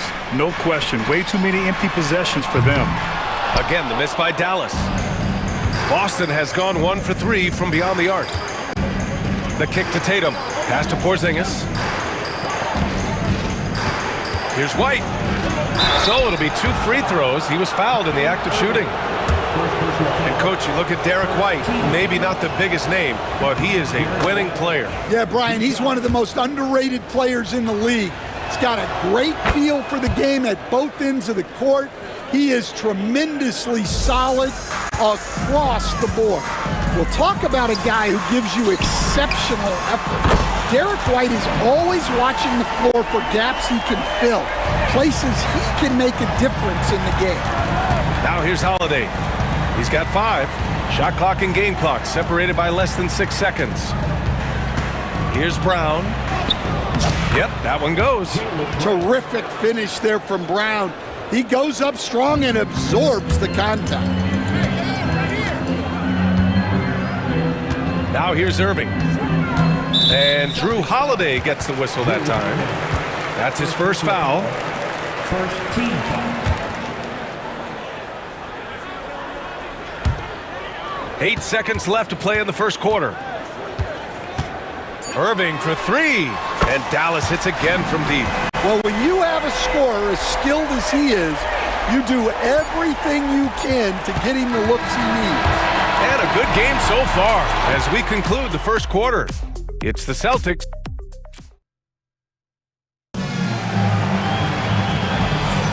And getting it going again here in the second quarter. Fairly close game so far. And for Boston guys, what jumps out to you stat-wise? Well, so far, they've got things rolling along nicely at the offensive end. Yeah, they've looked sharp early on with their offense, getting good chances and converting what they've taken. On the floor for Boston. At small and power forward, it's Tatum and Porzingis. Derek White out there with Peyton Pritchard. And it's Cornette in at the center position. Christie passes to Thompson. And we're going to have a jump ball.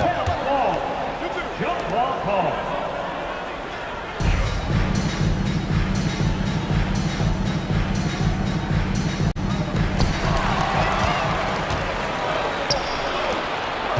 Here's Pritchard. Hits a three-pointer. Pritchard's gotten himself on the board with a 3 there. And for the defense, that is a heart-sinking moment when you see him that wide open from beyond the arc. He drops it from range. And both teams running long-range plays that are working. Well, you know it's become a three-point shooting league. Teams shooting a steady diet from outside. Cornette passes to Tatum. 5 on the clock. Hey, strong move, Tatum. I mean, they've been relentless. Just keep getting shots at the rim. Just over a minute gone here in the second quarter. Irving, the pass to Gafford. The 3 ball. And it's Irving missing. Given his range, you'd expect him to capitalize on that opening. Here's Cornette. He's scoreless. Pass to White.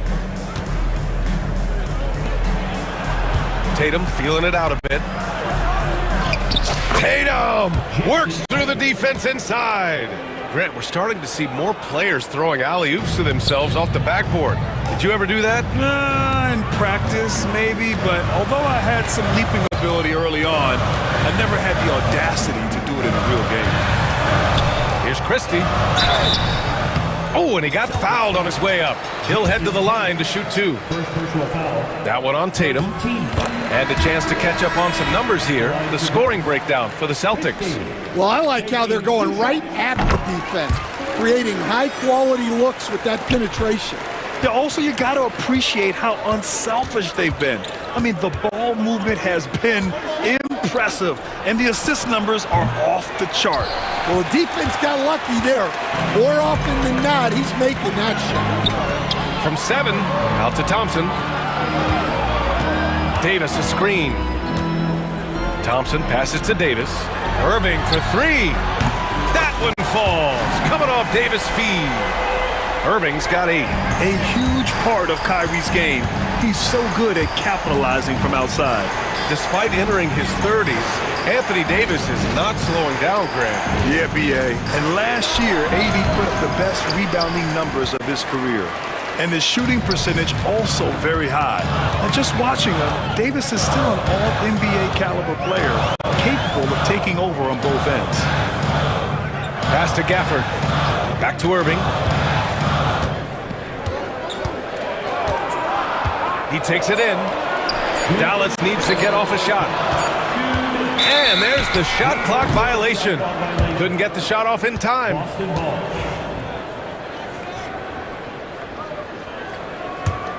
The Celtics with the lead. A minute 53 left in the first half of this one. Outside Tatum. And blocked. That one goes careening off the glass. The battle of the boards has been something to watch. Pass to Christie.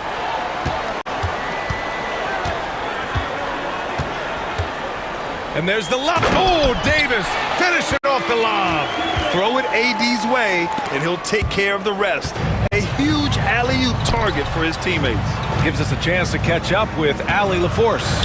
Hey, Brian, Anthony Davis is letting it fly. He said, the way that teams are playing me, I've been getting back to the mid-range. It's an easier shot instead of fighting the double team, so that's all it is, continuing to trust it and shoot it. Brian, we've seen that jumper be a real weapon for him. Yeah, that's a good call, Allie. Thanks. Outside Holiday. Pass to Tatum to win the drought. And denied. He sends it right off the glass. Cornette. Oh, and makes it with the kiss. Cornette's gotten his first bucket of the night. Oh, another lead change. 6 total in the first half. And this is the battle we were hoping to see. And we've got a timeout from Jason Kidd. A moment to rest and confer on the game plan.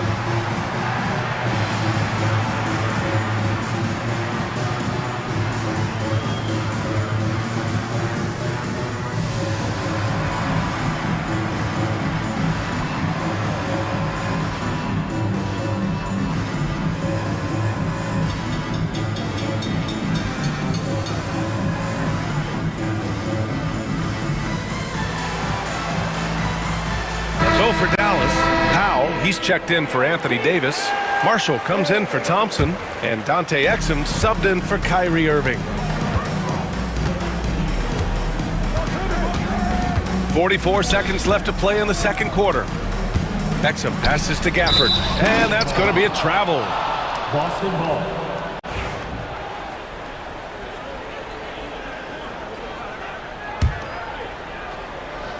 Boston has gone 1 of 2 from deep in the second quarter.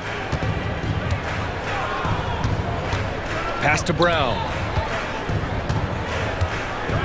Over to the left wing. Horford passes to Brown. And he was fouled while in the act of shooting, so he'll take 2 free throws.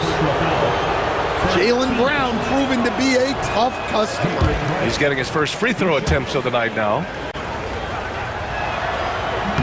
And no good on the second free throw, so 0 for 2 there. Dallas has gone 2 of 4 from the perimeter in the second so far. Pass to Christie.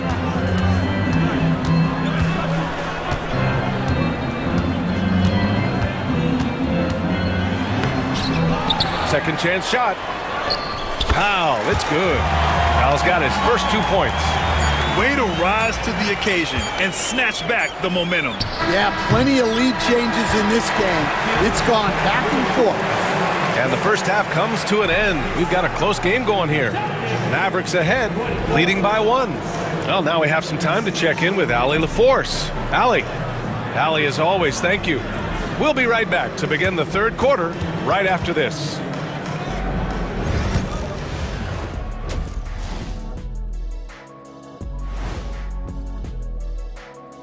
Greetings all, halftime is upon us and an entertaining game with the Dallas Mavericks battling away. Guys, I want to talk about something else for just a second. Is it me, or have the alternative jerseys around the... And as we review this first half for the Celtics, still anybody's game. You know, I love what they're doing, being patient on offense. And that is going to do it for us. Let's get back to some second...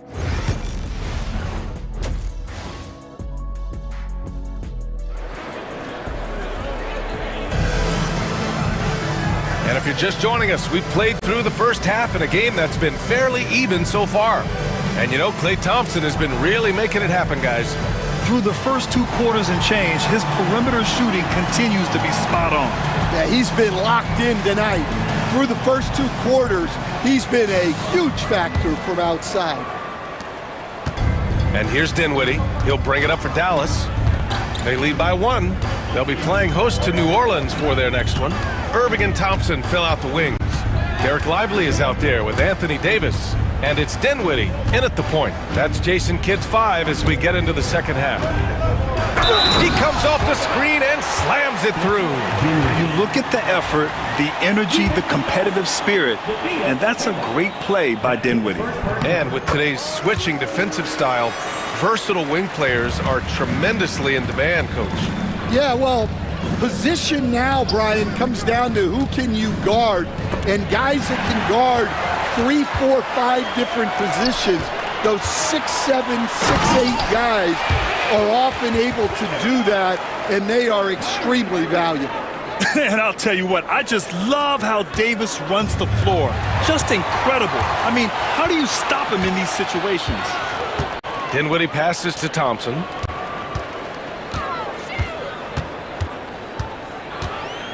Davis with a screen on Craig. Thompson. Queta pulls it in. Well, I'm surprised that didn't fall for him. We know that's a shot he can hit, and there wasn't much resistance either. Pass to Holiday. Oh, it's blocked. It deflects off the backboard. Brown against Irving. And the layup is good off the glass. Irving's got 10. They're finding ways to get the ball into the paint. 5 consecutive buckets. And Joe Mazzulla has called timeout. We might see him looking to make some tweaks to the strategy here.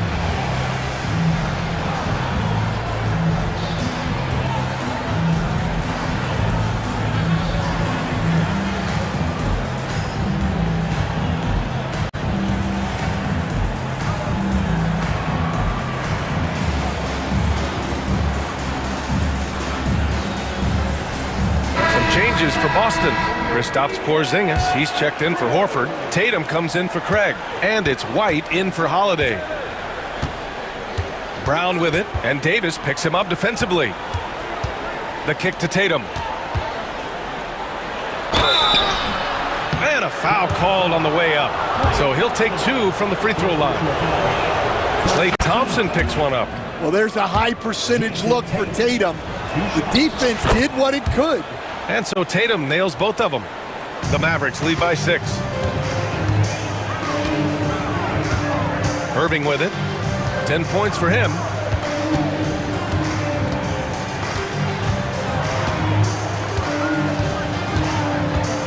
Lively with a screen on Brown.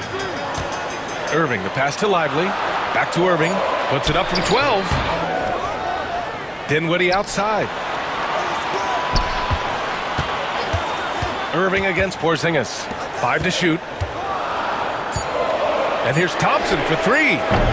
Queta pulls it in. Celtics trail by 6. Tatum inside. Check by Davis. There's the triple. JT for 3. And Tatum takes a lot of threes. And you see why, given he has this kind of accuracy. Outside for Irving. Screen by Lively. And it's Irving missing. Well, he hasn't had a great night shooting the ball, but they're in the lead, and that's the only thing that matters. Here's Brown. Look at Brown getting it done inside. That's just Jaylen Brown putting in the work in close. Irving with it. Now guarded by Brown. Goes up at the stripe. Irving, no good. Boston's gotten 3 of their 7 threes to find the net in this matchup. Basket counts. Queta's gotten his first basket of the night. Well, there's an example of Brown's ability to see the floor. Nice pass right there. And so Jason Kidd calls for the timeout. He wants to review the game plan.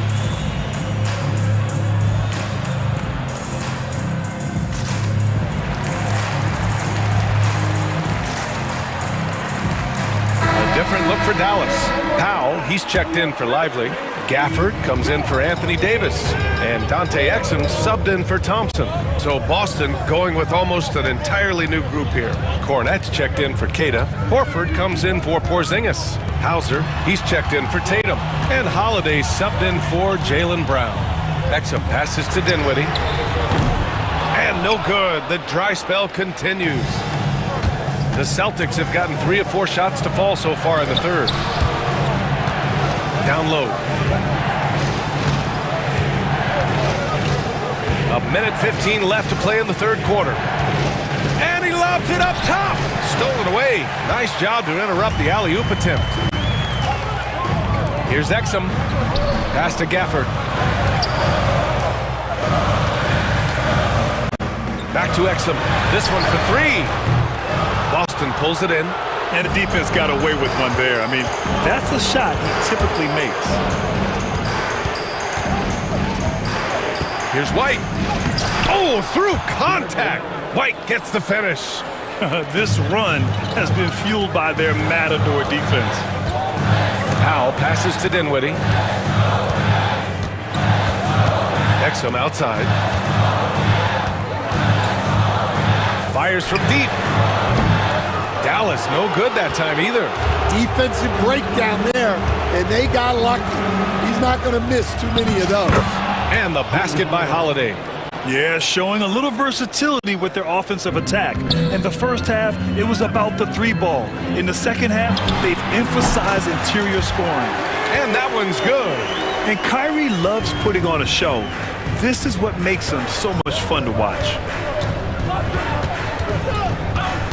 White, the pass to Cornette. Launches a 3. That shot off. We're at the end of the third quarter, and we've still got a close one. It's the Celtics. They're up by 3. And while we have a chance, let's go to our State Farm assist of the game. Yeah, just shredding the defense with that feed. Zero chance to stop that. Now that is an elite level dish. What a great pass. Man, I know I speak for all of us when I say I can't wait to see what kind of finish awaits us here in the fourth quarter. And Joe Mazzulla has called timeout. No doubt he's going to utilize the opportunity to make sure they're all on the same page here. And let's send it over to Allie LaForce. During that last break, I heard Joe Mazzulla as he talked with the team.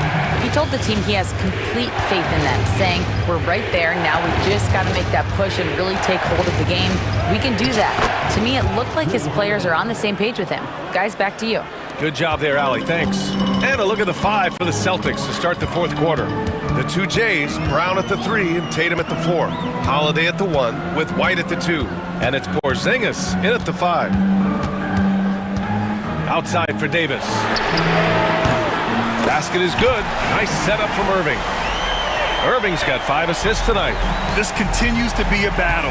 The lead is within reach. Yeah, this is definitely a close one. Let's see if they have enough in the tank to take the lead here. Offensive rebound. The kick out to White. Outside, Brown. Kept alive by Boston. Porzingis. They had a number of cracks at it. Just came away empty-handed. Well, sometimes it's just not your night. But despite his struggles, they're ahead in the game. Irving, no good. Since hitting 2 triples in the first half, he's been non-existent from out there. Brown finds White. Here's Brown. Plenty of space. Thompson pulls it in. Well, if you give him that shot again, I'm willing to bet he nails it, especially with that lack of defensive effort. To take the lead. Boston pulls it in. Porzingis has got his 4th rebound in this one. And he's going for the oop here. Thompson with a steal. High post Davis. Working on Porzingis.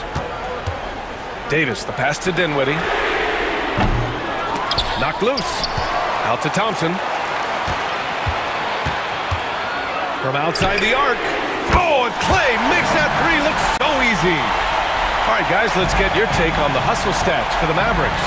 Well, they've shown just outstanding effort defensively, and it's resulted in several forced turnovers.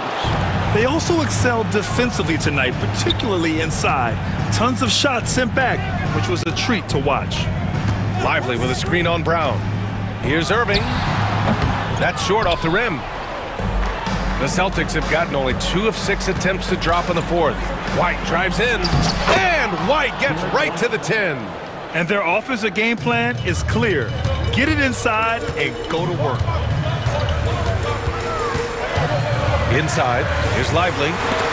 Rejected by Brown. Great positioning and timing by Brown, using his athleticism to come away with the rejection. Terrific placement on the bounce pass, right where it needed to be. Brown against Irving. And he's going for the lob! And Davis slams it home. What an emphatic bucket by Davis. This is a guy who never backs down or gives up. Pass to Tatum. Lets it go from deep. And the rebound goes to Dallas. And here's Irving. Here's Davis. Throws it down. And the official calls a foul. It may be a three-point play. That one on White. Davis resolute with the and one. He knows just how important these shots are, and he makes them count. Boston has gone 2 of 4 from the perimeter here in the fourth quarter. Here's Tatum, and Davis with the block. That's what happens when you challenge Davis. He can be so disruptive as a defender. Thompson outside. That's in there. Davis with the assist. Thompson's got 6 points in the quarter. Cold-blooded. You can count on Thompson to keep an even temperature as the game heats up. Brown in the high post, working on Thompson. And it's Tatum missing. Oh, he's frustrated there. You know he wanted to come right back with the three of his own. Irving against White. Outside Irving. Kicks it out to Dinwiddie. Thompson outside. Pass to Irving. Back to Thompson. Outside Davis. Just 5 on the clock. Money! There is absolutely no fear in his eyes. He loves the moment. Yeah, and I can say from experience, his coach just breathed a huge sigh of relief. Tatum passes to White. They can't stop the run with that one. Boy, you love how guys are making plays for one another here. Yeah, just a balanced attack, a total team effort. Yeah, just trying to keep this game alive. Not a bad foul right there. And he hits both free throws here, and it's a 5-point game. A very successful visit to the line for him. Now this is a 2-possession game. And Boston calls time here. They're losing by 5. From a coaching perspective, what are the keys to focus on here? An uphill battle for them. Everything has to go perfectly. Well, I'm sure they'll run a play they believe in. If it works, I say try for the steal, and if you don't get it, immediate foul. Now Davis. And so it's Dallas winning this one. I'm sure they would have preferred a blowout victory, but a win's a win. And so true, but you have to credit the crowd for giving them such a big boost toward the end. Thanks, Allie. Great interview once again. And that'll wrap it up, folks. With Grant Hill, Stan Van Gundy, and Allie LaForce.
you looking forward to this year? Oh, well, Kevin, I'm always interested in the rookies, seeing which guys step up. The leap to the NBA can be a huge one, so you never know what will happen with some of these young players. And checking out Minnesota's opening lineup. Nickeil Alexander-Walker out there with Anthony Edwards.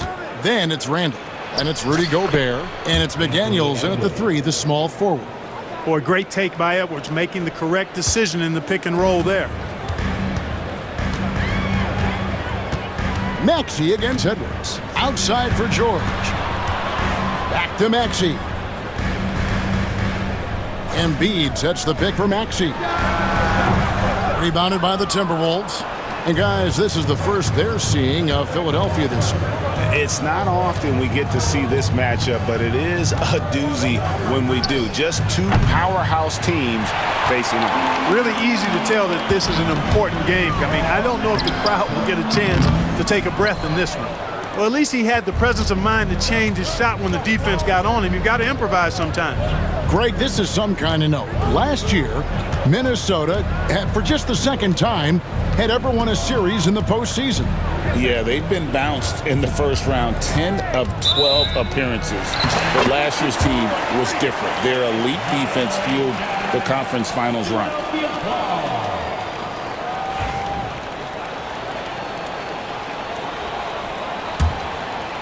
The Minnesota Timberwolves coming to this one after the win against the Thunder. And David Aldridge spoke with Nick Nurse. David. The first thing Coach brought up, Rudy Gobert, the multiple-time Defensive Player of the Year. Worried about Rudy's length, of course, saying it causes total havoc around the rim. So the counter is lots of threes and avoiding Gobert in the lane. The French center still with a massive effect on the game plan. Kevin? Thank you, David. Now here's Gobert.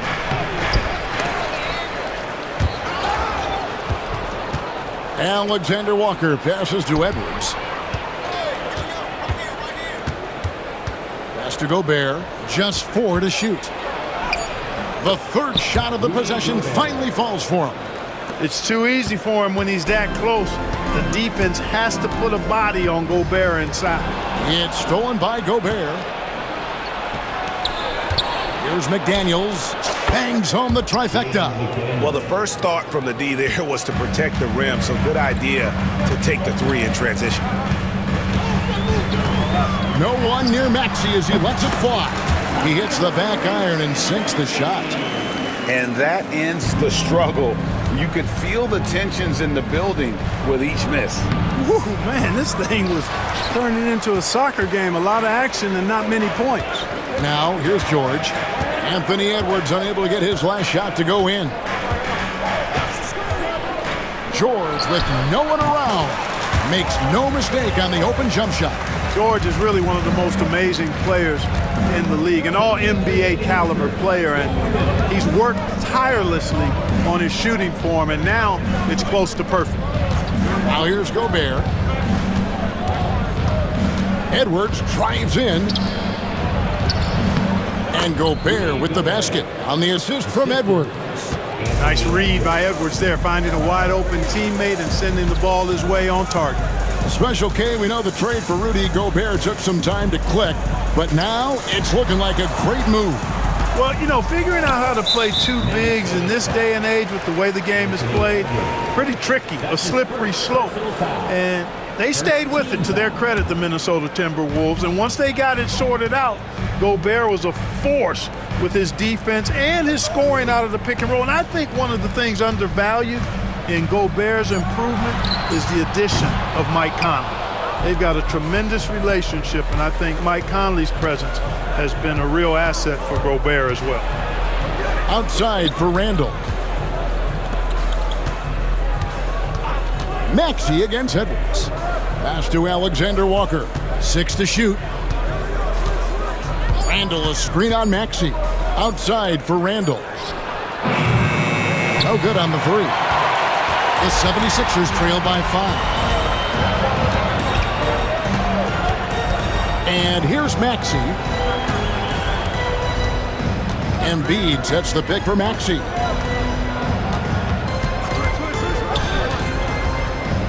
Here he goes. It's stolen by Edwards. Shot clock and game clock separated by less than 6 seconds.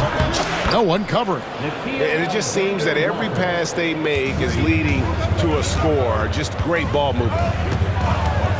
Here's Maxey. A putback, controls the rebound and puts it back up and in. Oh, a nice tip in to salvage the points from that missed shot. Yeah, and those second chance points can add up. And if you're the defensive team, it just kills you to give up baskets like that. And a nice job here early of establishing an inside presence. They set the screen. And so it's the Minnesota Timberwolves in the driver's seat, up 8 points at the...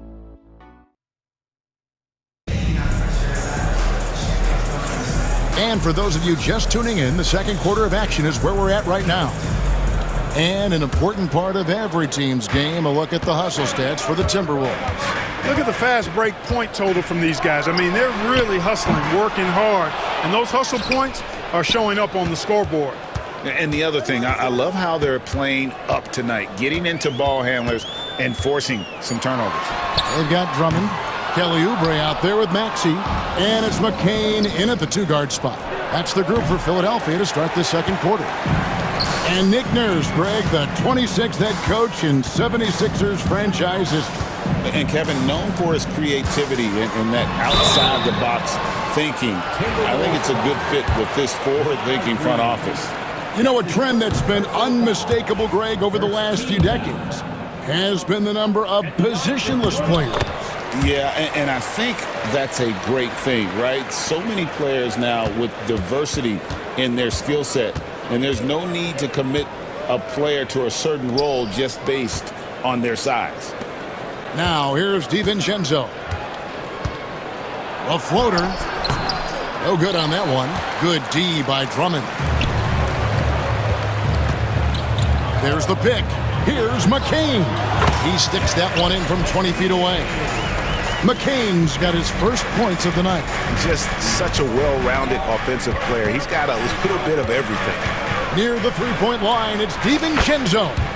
A shot goes in, first of the night. He's 1 for 3 to start the game. DiVincenzo with the nice touch on the inside shot. Boy, he really knows how to make it work at close range. You know what? He's just stone cold right now. Really not sure if he's their best option offensively as they try to get back in this game. Minnesota with the ball. After the miss from Tyrese Maxey. And those are the kind of nice inside looks they've gotten here in the first half. Outside, Maxey. Crafty move. And slam dunk by Maxey. Maxey taking up that airspace, doing a nice job just bouncing off the floor there. Here's McDaniels. And here in the second, 2 minutes gone by. Here's DiVincenzo. It's good. It's his second basket. He's shooting 2 for 4. I mean, it's just fun to sit back and enjoy watching him operate. And that's what it looked like the D was doing as well. They're just sitting back and watching. And the ball's tied up, so we'll have a jump ball. That'll be a jump ball.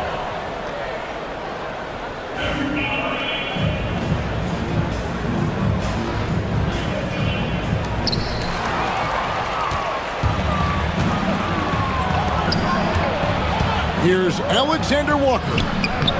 And he banks in the layup. And it's an 11-point Timberwolves lead. And they are attacking the rim and getting great results. And how? I mean, they're taking this defense to task, taking them to school. Every one of their last 10 points have come in the paint. And now the latest from our reporter, David Aldridge.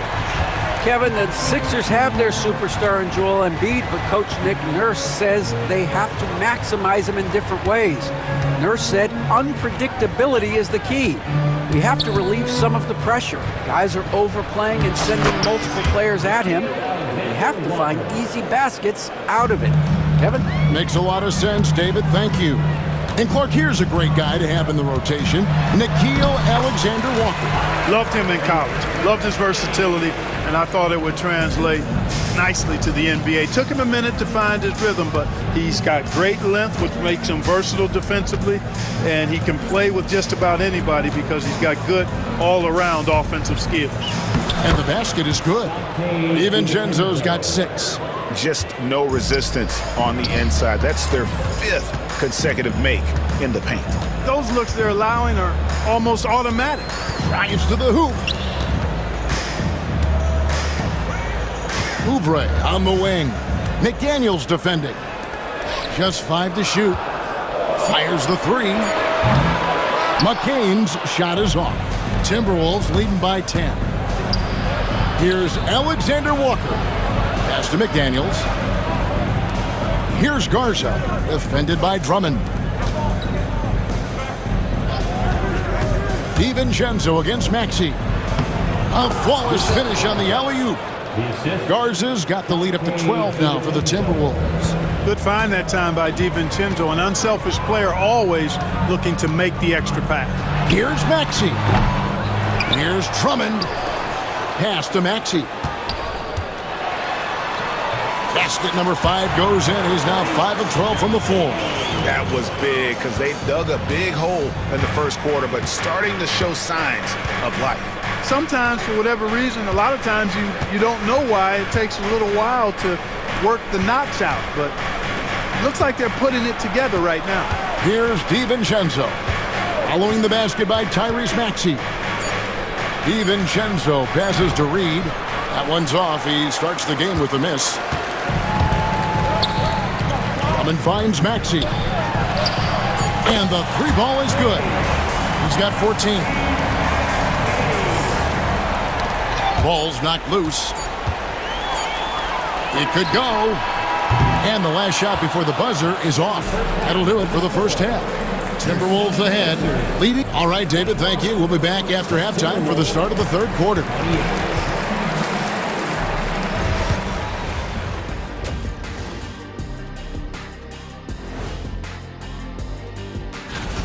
They've made it fun to watch. Some of the best players in the world doing what they do best, Ernie. Yeah, when everything clicks. And now let's... And that's all for us.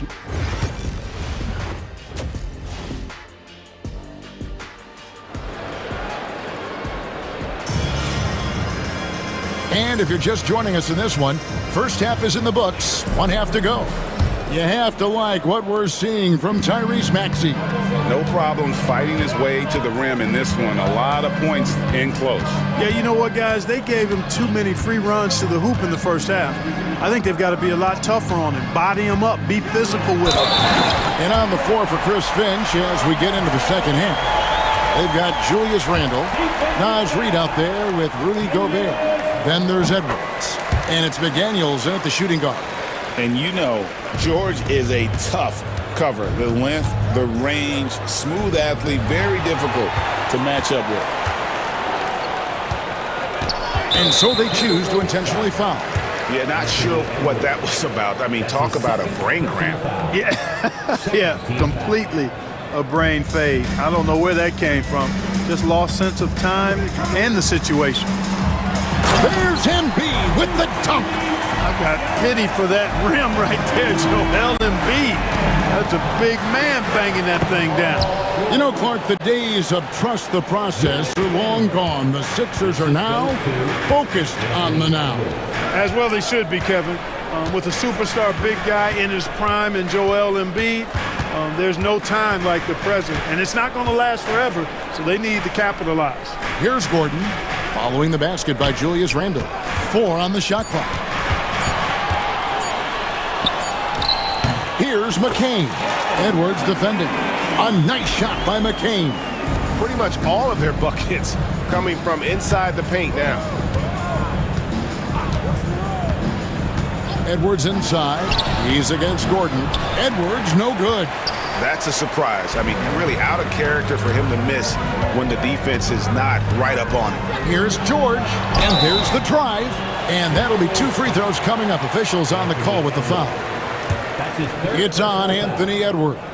Boy, George can really change pace quickly. He's excellent at drawing physical contact. There's always a surprise, isn't there, Clark, in the offseason? Let's go back to 2022. That offseason, the Timberwolves going all in on Rudy Gobert. Basically, Kevin, they traded 5 firsts plus a bunch of good players for Gobert. It was derided at the time, and I can understand why, but Rudy's defense has taken them to another level, and he's actually been a little better offensively than people thought he would be. Yeah, but they're 3 of 4 to start the second half. Here's McDaniels. Lays it up and banks it in. McDaniels got 5. Strong work inside by the 6'9" Jaden McDaniels, showing how effective he can be down there. Here's George. Pass the Abasele. Here's McCain.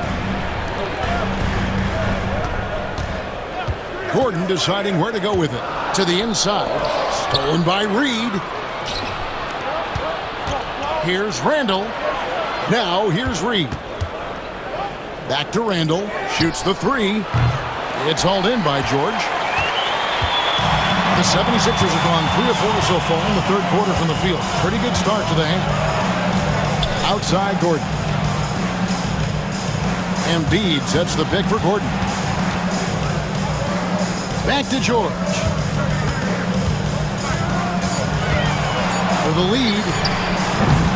The shot, no good.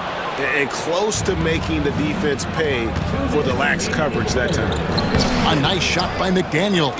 Yeah, the chemistry has been terrific. Really impressed with their offensive execution. You know, the defense has really been kept off balance because of the outstanding passes.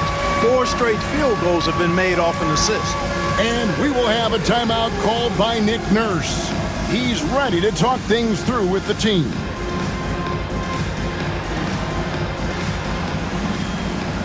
And some changes here for the Timberwolves. Lars is checked in, and Nickeil Alexander-Walker in for McDaniel. And it's Gordon with the ball. He brings it up for the Philadelphia 76ers. Their defense has only allowed 6 points in the second half. Offensive rebound to the middle. Here's McCain. Here's Drummond. No good off the back of the rim. Minnesota leading by 4. And you see, don't you, Clark? Oh, my!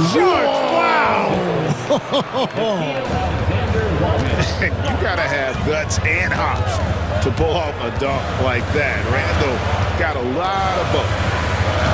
Now here's Gordon. Scoreless thus far. And a lot of contact on that one, so he'll shoot 2 here. And it looks like, yep, it's a coach's challenge on the personal foul. That triggers a replay review. Calls to make. Personal fouls can be tough. The action is so fast that it's really tough to catch everything in real time. The wonders of technology. We've seen replay reviews so effectively, and involving the coaches by being able now to challenge like this is something a lot of people have been hoping for. And so the word is in. They've decided that the call stands as it was made on the floor. And, you know, even if a coach still feels this wasn't the right call, you got to acknowledge the effort being put in to reviewing it. The double checking, and the game continues on.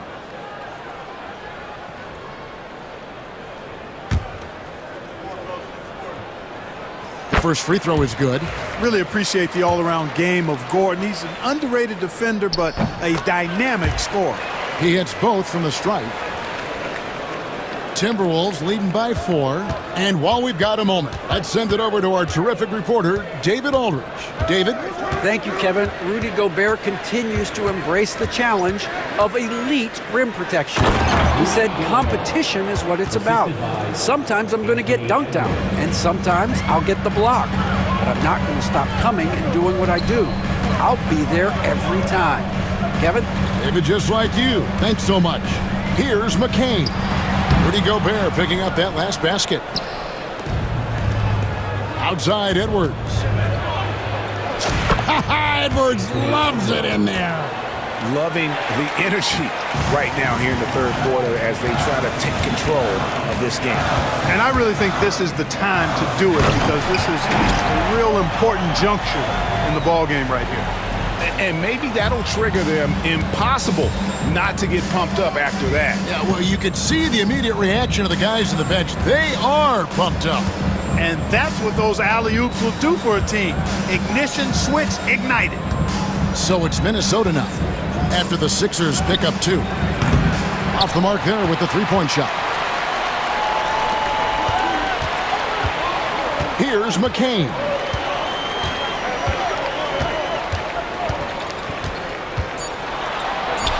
and he converts the layup.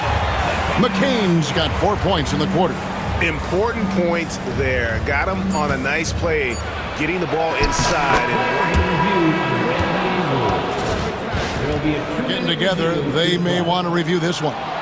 Well, we thought the third quarter was over, but it turns out the officials are going to review the play to see if he released the ball before the buzzer.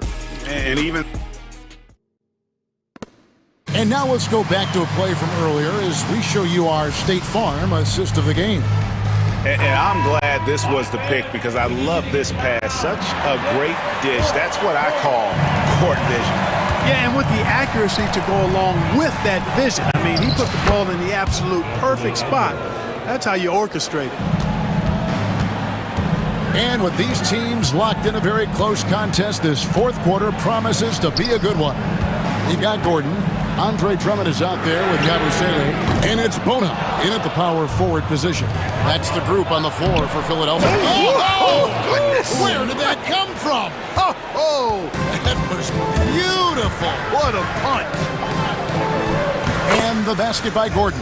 Soft touch on the floater there. Gordon knows when to pull out this unblockable shot of his. Here's Randall, and Randall throws it down. Oh, inflicting some punishment with the two-hand flush. They're going for the throat. Now's the time to do it. Keep attacking that rim. Gordon gets to Yabusele. Timeout. And it's Nick Nurse calling timeout here. And he wants to see some changes out there right away and right now. And it's a completely new group here for Philadelphia. With a short break in the action gives us a chance now to send it over to David Aldridge. Well, during that break, Coach Nick Nurse talked to his team. He's not pleased with the perimeter game on both sides of the ball. He told his guys, we aren't working hard enough out there. We need to shut down the perimeter on defense, and on offense, we have to focus from good to great. Guys. Thank you, David. He has created some terrific opportunities for himself and really made the most of them. Left side, Maxey. Oubre outside. No good with the triple. Minnesota leading by 9. There's the pass to Edwards.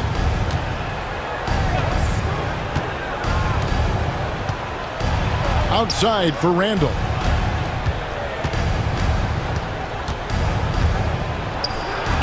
And Randall throws it down. Boy, what a throwdown by the well-built 6'9" Julius Randle with power. And Embiid with the screen on Edwards. Maxey, rebound Minnesota. Gobert's got his 4th rebound in this one. And Randall throws it down. So good at getting to his spots and then cashing in, making the game look easy. Maxey against Edwards. Offensive rebound. Embiid, the pass to Maxey. Oubre outside. Another miss by Philadelphia. The Timberwolves have gotten absolutely red hot shooting the ball here in the 4th. A perfect 6 for 6. Here's Alexander Walker. They get it again. Garza to the left side wing. Three-pointer, Randall. Hits it from three-point range. Randall's got 11 here in this quarter alone. You know, guys, every year Randall seems to improve as a scorer. You know, he's looking more and more confident, more comfortable out there scoring the ball.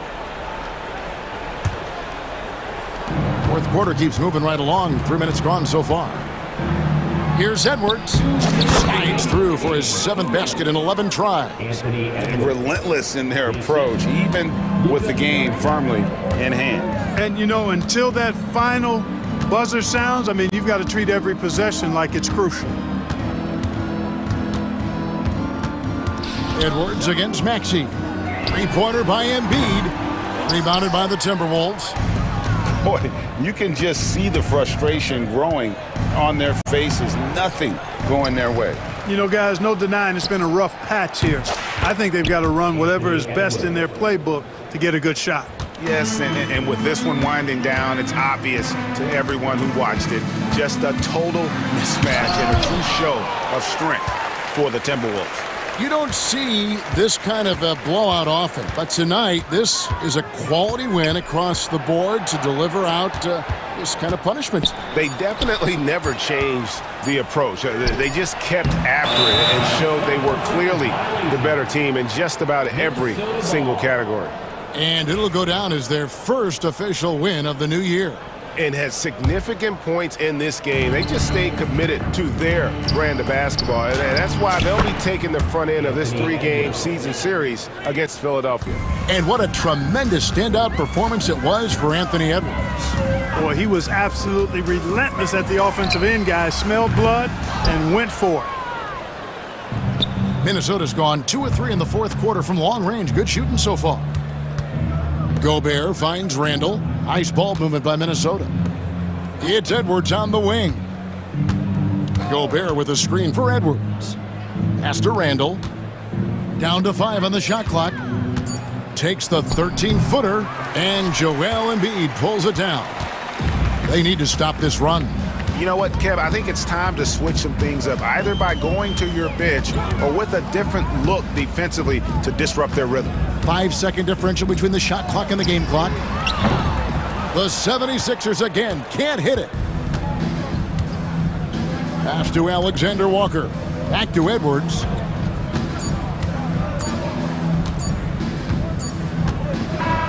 And so it's the Timberwolves taking care of business here. A resounding victory. Thank you for that, David. And that's going to do it tonight, folks, for our broadcast. For Clark Kellogg, Greg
But most coaches have their rotations worked out by now. They really do, but if they don't, they better figure it out soon. You don't want to be tinkering with your lineups any later than this. So here's Dallas's starting group. Irving and Thompson fill out the wings. Anthony Davis is out there with Derek Lively, and it's Dinwiddie in at the 1. Out to Thompson, fires for 3. Drills it from deep. And this is Thompson's shot, one of the most gifted outside shooter the NBA, the world has ever seen. Moran against Dinwiddie.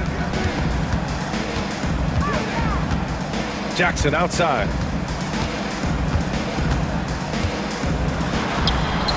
And that's good. His first bucket of the game. A tough cover. Jackson has a ton of post work. He can go over either shoulder or face up. And here is Irving. Lively with a screen on Moran. Oh, there's the alley! And a slam dunk by Lively.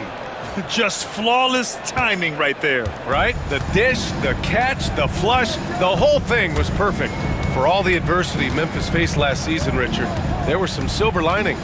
BA, they had a lot of talented young players get more minutes than they might have otherwise due to the injuries, and there is nothing more valuable than experience. Now here's Irving. And we're about a minute and a half into the first quarter. And the ball goes out of bounds. Last touch by Bane. Great read to get a hand in there and disrupt the play. Yeah, I think he was hoping to maybe even get the steal, but I agree. He still got a good outcome.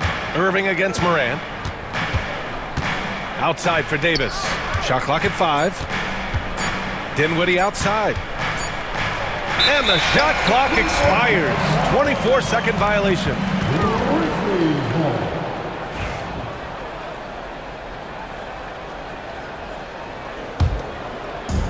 And here's Memphis now. It's a 3-point game. Jackson with a screen on Dinwiddie. Kicks it out to Jackson. Back to Morant. Jackson the screen. Morant the pass to Jackson. Davis with a rebound. Jackson's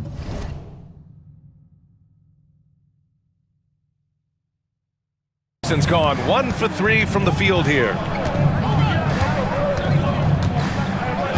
Irving against Bane. Now here's Irving, tightly guarded.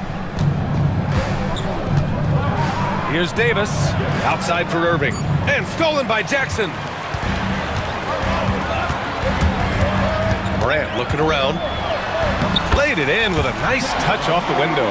Working through the lane, Morant, he's got such a great change of speed to keep the defense off. And a little over 2.5 minutes gone here in the first. Davis with a screen on Bane. Dinwiddie goes in. Tipped. They get it back. Pass to Lively. Dinwiddie outside. Goes back up. And the layup is up and in. Gotta love guards that can finish inside. Is Dinwiddie on that list? Absolutely. Well, Richard, we know how decorated AD was early on in his career. What can we expect from him moving forward? Oh, he was getting Defensive Player of the Year and MVP votes back then. If he can get back to that level, he's going to be an absolute focal point for a long time coming. Here's Irving. After the basket by Memphis. Kicks it out to Dinwiddie. Back to Lively. Here's Irving. That won't fall. Can't drop his first one. Not that time, but that's a shot that he's going to make more oftentimes than not. To the paint. Here's Clark. A minute 15 left to play in the first. Outside Morant. Memphis needs to get off a shot. Edey. And unable to get the go-ahead bucket there. The Mavericks leading. For 3, Dinwiddie. Lively passes to Thompson. Lively with a screen on Clark. The offensive rebound. Irving for 3. Out to Thompson.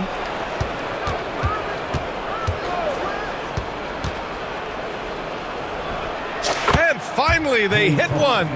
Thompson's got 5. We all know Clay can hit this. His accuracy from the mid-range is a reliable option, to say the least. Now here's Morant. From behind the arc. Davis with a rebound. Outside Irving. And now we've got an intentional foul. I mean, I'm just not sure what he was thinking right there. I mean, he needs to get his head in the game. There's 18 seconds left to play in the first. Morant against Irving.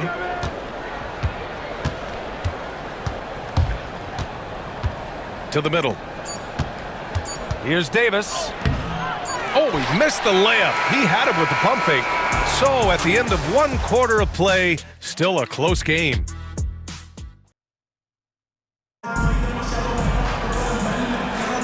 And this has been a fairly close game through the first quarter.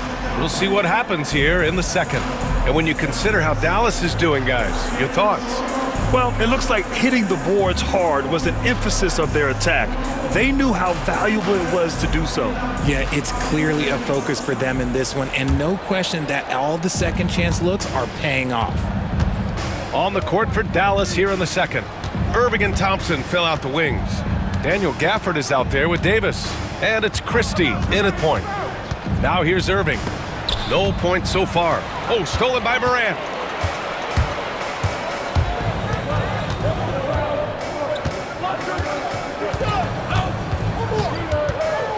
Pass to Aldama. Morant against Irving. 5 to shoot. Morant, the pass to Aldama. Oh, deflected. Stolen by Gafford. AD off the bounce.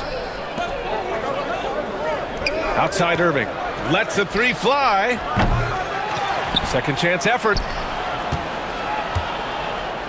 Thompson passes to Gafford. Here's Christie. Clock at 6.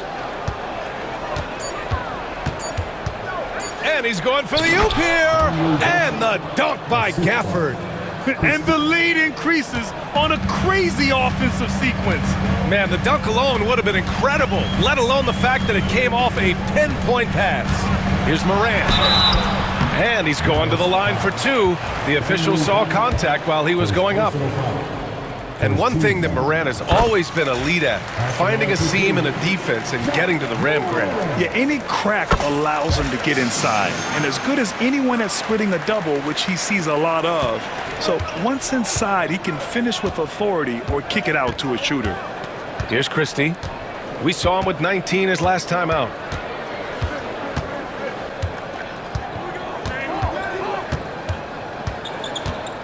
Inside. Oh, big man slam by the big man Davis. Ooh, when the brow gets up, you better get out the way. There's not many people with that length and that athleticism. Aldama outside. Back to Morant.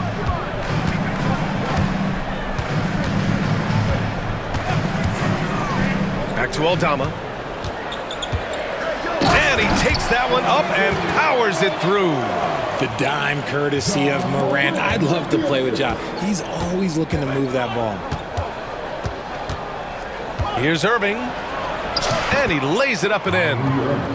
Irving's got his first bucket in this one. They're finding ways to get the ball into the paint. 5 consecutive buckets. Morant on his way. Oh, there's Morant with the slam. And when Morant takes off towards the basket, look, you're already done. You've already lost because that's how he makes his living. Now here's Irving. Gafford with a screen on Morant. Morant against Irving. Pulls up, high post. Another missed shot. He's 1 of 5, looking shaky out there. Grizzlies trail by 3. Now here's Bain. No made baskets yet. Pass to Morant. Money's on the line. The mid-range is still a big part of the elite player's game. You're right, B.A. And really, it comes down to touch, obviously. And size certainly helps. And then the savvy and balance to create that space. Bagley's checked in for Memphis. Williams comes in for Desmond Bain. Irving against Moran. Irving, the pass to Davis. Back to Irving. That one falls. Coming off Davis' speed. Irving's gotten 4 this quarter. So smooth around the rim. I love how Kyrie just goes up with confidence, knowing that he's going to figure it out. The Grizzlies making a switch here. Jackson is checked in. And so Jason Kidd calls for the timeout. He wants to make sure everybody's on the same page.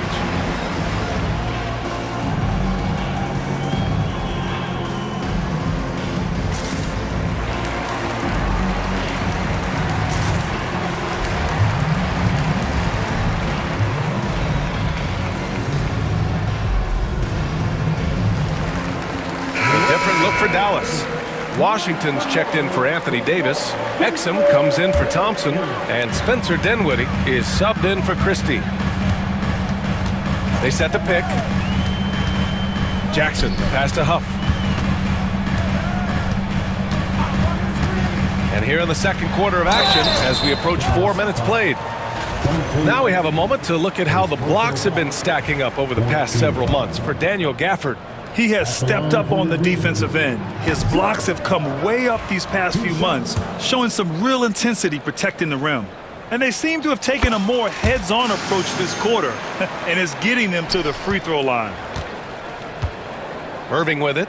Jackson in his pocket. And placed on a whistle there on what looks like an illegal screen. That's his second, and I think they'll keep him in, but he's got to be careful. A third, and he'll sit for the rest of the half. For Memphis, they've gone 3 of 3 to begin the second. Dinwiddie against Jackson. Altama right side. Jackson surveying the D. Back to Aldama. Nice dish, and the layup goes down. Aldama's got his second basket on the night. And so it's Irving with it. He brings it up for the Dallas Mavericks. They trail by 1. They just couldn't come out on top last time they took on the Grizzlies. That one was in Memphis. And last time against this team, they struggled with foul trouble. It led to an ugly loss. They had to rely on their bench a lot in that game, and maybe it instilled some confidence in those guys. Now here's Jackson. He had a 15-point outing in their last game against the Clippers in Los Angeles. Down to 5 on the shot clock. It's rebounded by Dallas. They'll be playing host to New Orleans for their next one. It'll be a quick stopover at home before they have to get back out on the road. His passing has always been a staple of his career. Not too many are better at dishing than Kyrie. Jackson against Dinwiddie, and the dunk by Jackson. Impressive one-hand slam right there, B.A. Man, as long as he's confident about it, I'm good with it. Maybe use 2 hands next time. He knows where he is. I know what they say, defense wins championships, but you need some bucket getters too now. He gets it up, and that's not gonna go. Misses at the buzzer. Kyrie Irving has been on display for the Mavericks, hunting for opportunities, leading to 9 points in the quarter. And more NBA action on 2K Sports coming your way right after this. Before we get into that, I want to know, back when you guys played, what was your favorite city to play in? Well, Shaq played. Moving on, the Mavs find themselves in a battle. Close matchup so far. They've done a lot of things well, but I look at the second. That does it for halftime.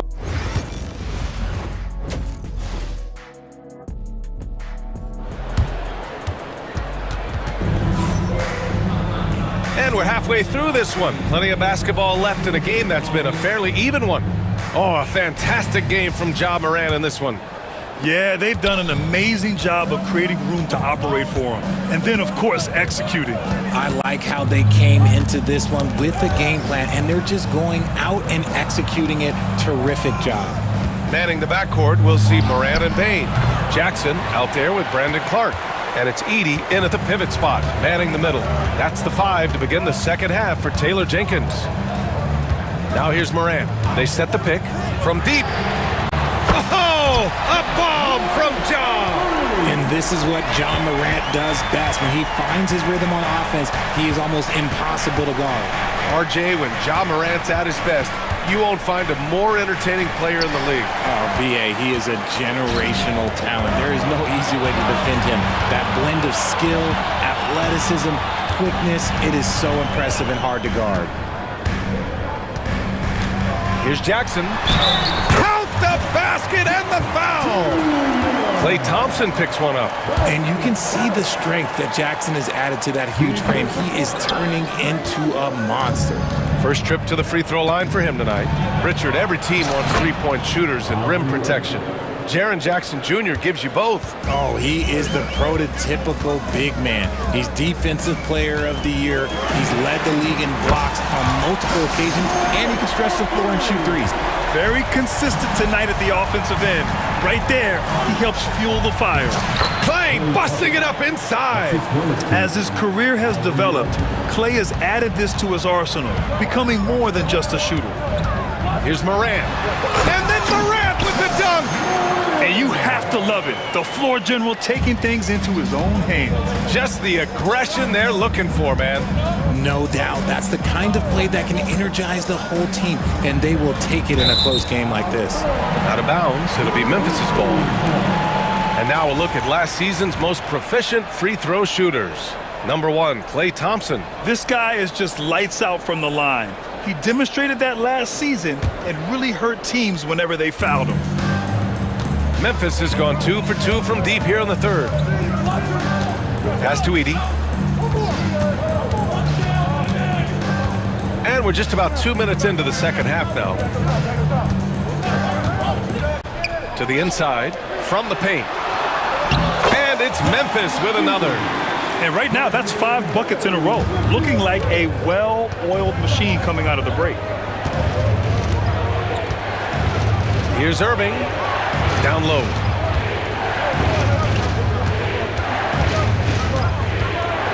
Lively with a screen on Morant. Here's Irving. Got it. Good job in the low post. Irving's got 13 now. A nice start to the second half. They've made 3 out of their first 4 shots coming out of the break. Up top, Morant. He's covered by Dinwiddie. Jackson outside. Pass to Edey. 6 on the shot clock. To the paint. And the lob disrupted. Not to be. Anthony Davis going up top. And it's just so beautiful. The timing of that play is exceptional. Davis just gets there right on time and puts it in. And we've got a timeout from Jason Kidd. And we might see some changes.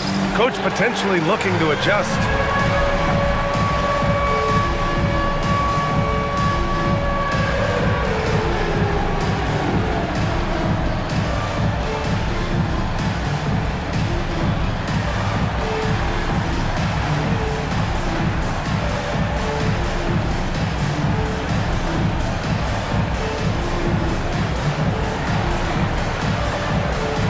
So Memphis ends up going with a new group, and a new group getting ready for the Mavericks. Powell, he's checked in for Lively.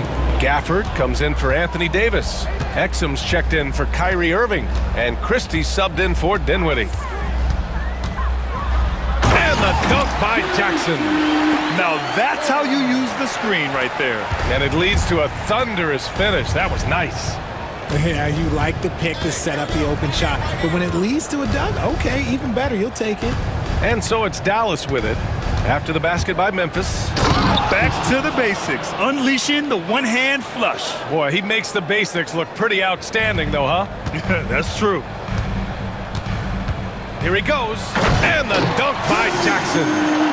B.A., the one-hand dunk just looks so fluid. Yeah, and absolutely, even smooth when he's powering it home like that. Here's Christie. Pass to Thompson. And a bit of a battle for the ball, and the officials signal a jump ball here.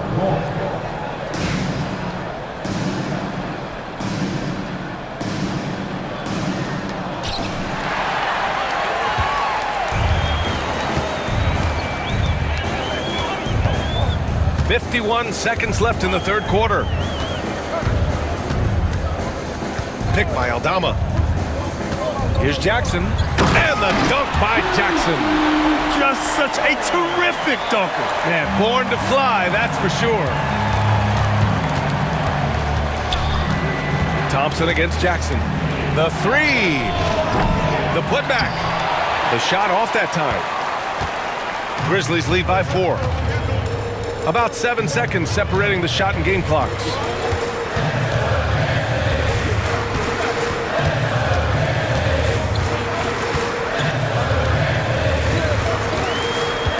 Just 5 to shoot. Gafford grabs the miss. Here's Christie. On the wing, Thompson. Over Bagley. Thompson, that's good. Thompson's got 4 points now in the quarter.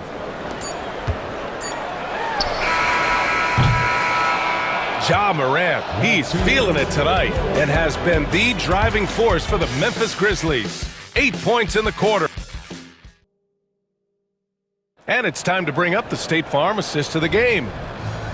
Yeah, just shredding the defense with that feed. Zero chance to stop that. That's an unguardable pass, flat out. Give him credit for possessing that type of vision. And with 3 quarters behind us, we'll start the fourth in what is still anybody's ball game. On the floor for Dallas starting the fourth quarter. We've got Dwight Powell, Thompson out there with Daniel Gafford. Then there's Dante Exum, and it's Christie in at the point guard position. A great read between those two guys. The defense didn't stand a chance, B.A. These two teammates right here, Grant, they are connected. And a new group getting ready for the Mavericks. Lively, he's checked in for Powell.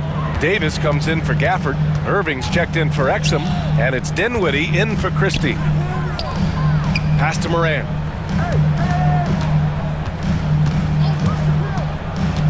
Kicks it out to Jackson. And a great assist by Morant as that one goes. And the Grizzlies lead by 5. And in the second half here, they're shooting a terrific percentage from 3. And there's the lob. And a slam dunk by Lively. Using his vision on the floor, Kyrie sees what's out there and makes a clever pass. Morant against Dinwiddie. Morant elevates at the rim. And he just driving the stake in him there. He's a guy who just never lets up. And that finish shows you how dangerous he can be as a passer and a finisher. Kicks it out to Dinwiddie. Thompson outside. Driving inside. 5 on the clock. For 3. And it's Bane with the rebound. Grizzlies lead by 5. Oh, Morant from close range. And now almost all their points coming from the paint. And so Dinwiddie will bring it up for Dallas. Lively with a screen on Bane. Dinwiddie passes to Lively.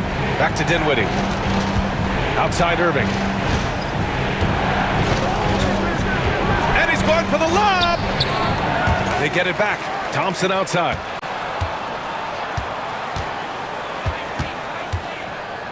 Beyond the arc. The rebound by Jackson. He made a 3 back in the first half, but that's it. We'll see if he can find his stroke. Here's Morant. Morant with the slam! Ooh, as usual, Morant bringing down the house. Morant against Irving. Irving is doubled. Takes a 3. It's rebounded by Memphis.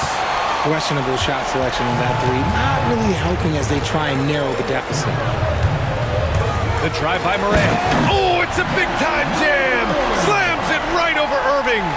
Their offense has been unstoppable, just firing on all cylinders. They've had great execution, and what stands out is that they're just taking what the defense gives them, not forcing anything. Oh, just an artful little reverse slam. Power and style. That was sweet. Whoa! Nice! What a huge jam! Gracious! Big time right there. And if you're wondering what makes Ja so special, it's his ability to take over games all by himself. Irving against Morant. Stolen by Bain. And it's Morant off the drive, and he banks in the layup. Morant's got 12 points now in the quarter. And guys, let's get your take on the hustle stats for the Grizzlies. They've been defending with excellent anticipation all game long. Just look at how many times they've managed to get their hands on the ball. Well, they've also been impressive, forcing a ton of mistakes. Not only that, but converting those mistakes into points on the other end. Grizzlies lead by 11.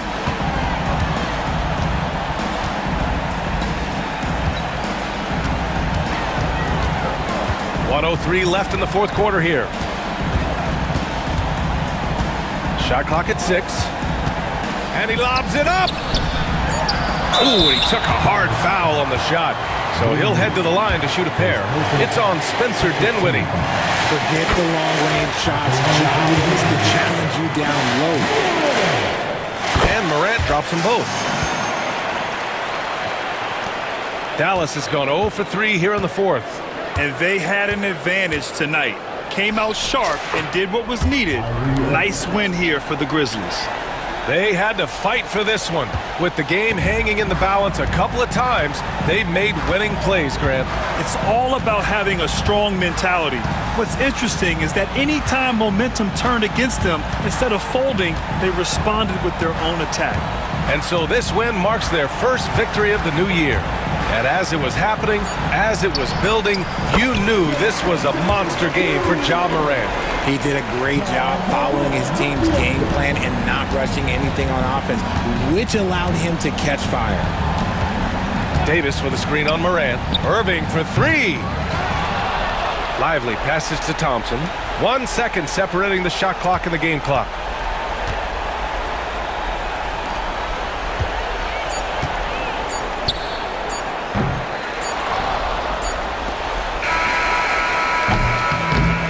And so it's the Grizzlies taking care of business in this. All right, Allie, good stuff there. Thanks for that. Well, folks, that's going to do it for now. For Richard Jefferson, Grant Hill, and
It must be tough for the players to keep their focus.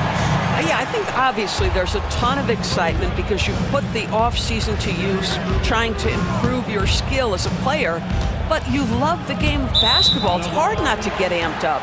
You know, it's just the mature players who are able to channel that in the right direction. Now a look at Philadelphia's starting lineup. George is out there with Joel Embiid. Then there's Maxey. Then there's Oubre. And it's Grimes in at the shooting guard position. Holiday finds White.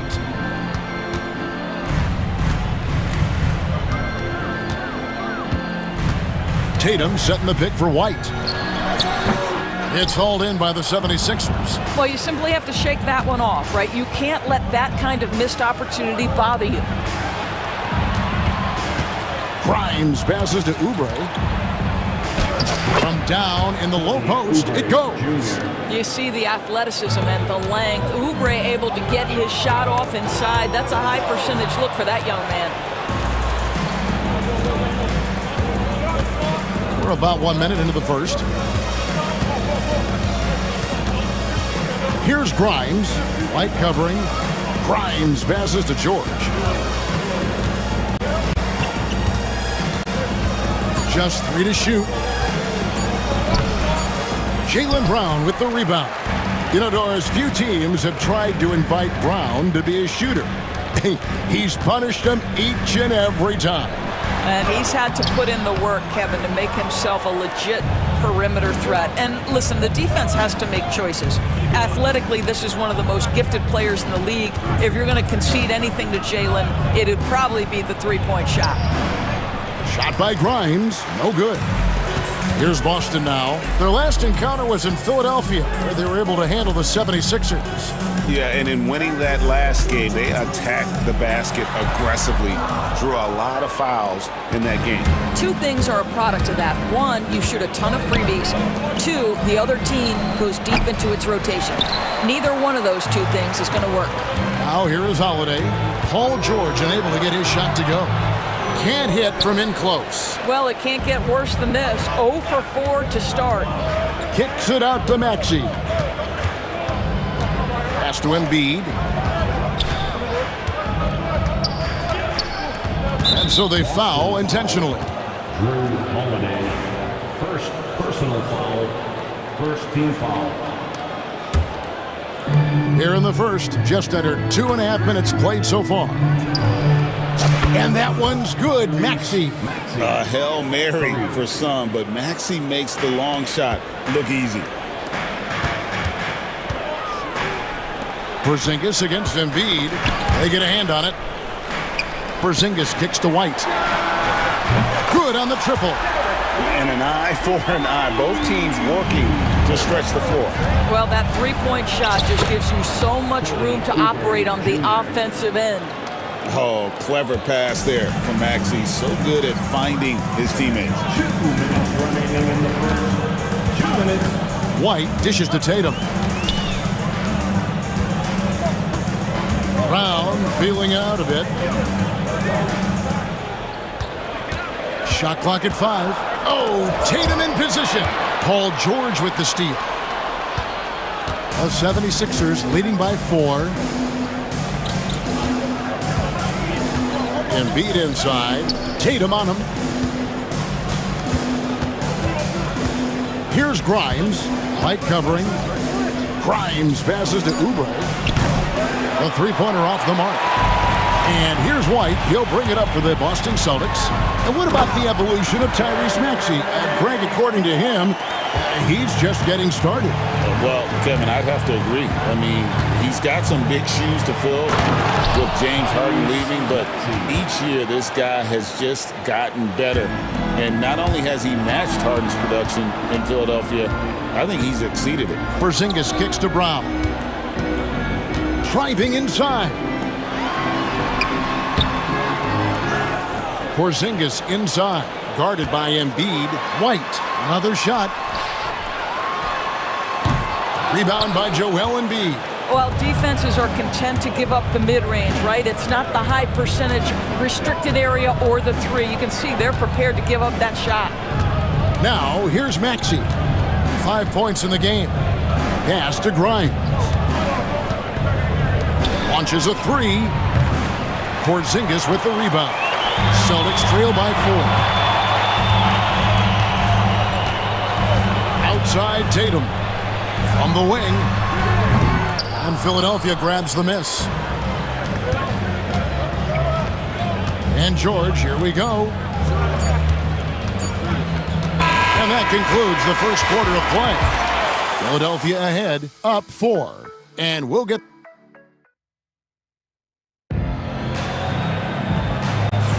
And hope you've enjoyed the broadcast so far. Halfway through the first half in this one.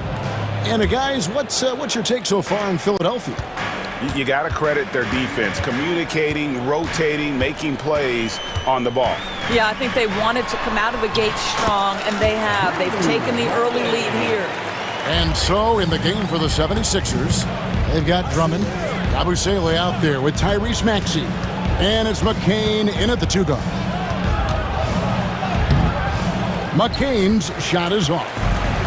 Here's Boston, trailing by 2. Right side Holiday. And they call the foul, so a chance at the line for one more coming up. This is the problem with a big, strong guard like Drew Holiday. The contact is like it doesn't even exist. He'll finish anyway. And we all hear talk about Drew Holiday's defense. But, you know, Doris, he is much more than that. You've said it countless times. Kevin, this is a guy who's a tremendous rebounder for a guard, a very willing playmaker. He can carry a scoring burden if you need him to, but he's also willing to take a very limited number of shots. It's all about the team with him. So Boston ends up going with a new group. Pass to Bona. Here's Yabusele, guarded by Tatum. Here's Bona. Baseline jumper. It's hauled in by Cornette. Here's Pritchard. Good, and it's Tatum picking up the assist. Well, Jason Tatum has become an extraordinary passer. This guy knows the attention he draws, just gets his teammates involved. Lobbed up there for Drummond, and it's Drummond with the jam.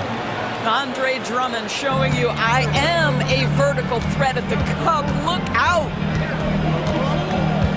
The kick out to Tatum.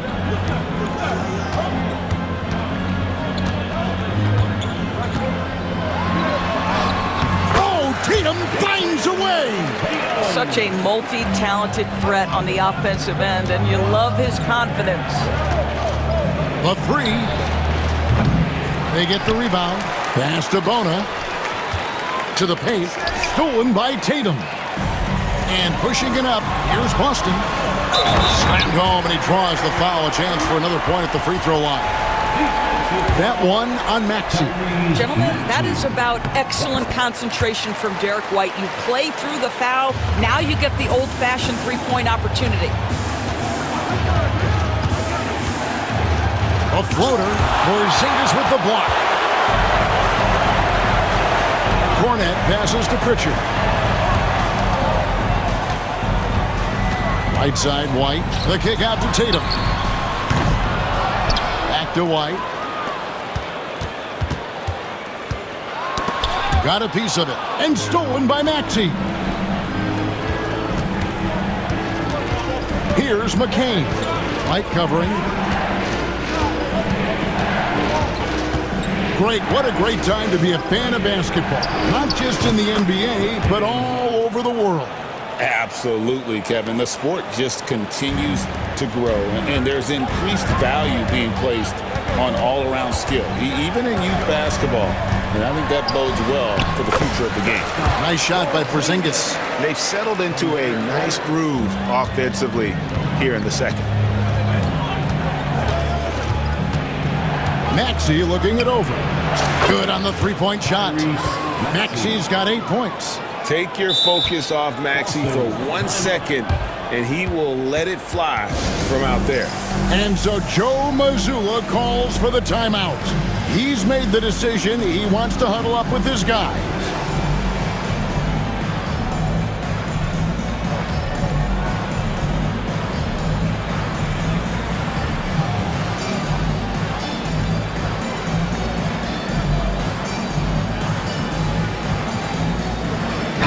whole new group out on the floor for the Celtics.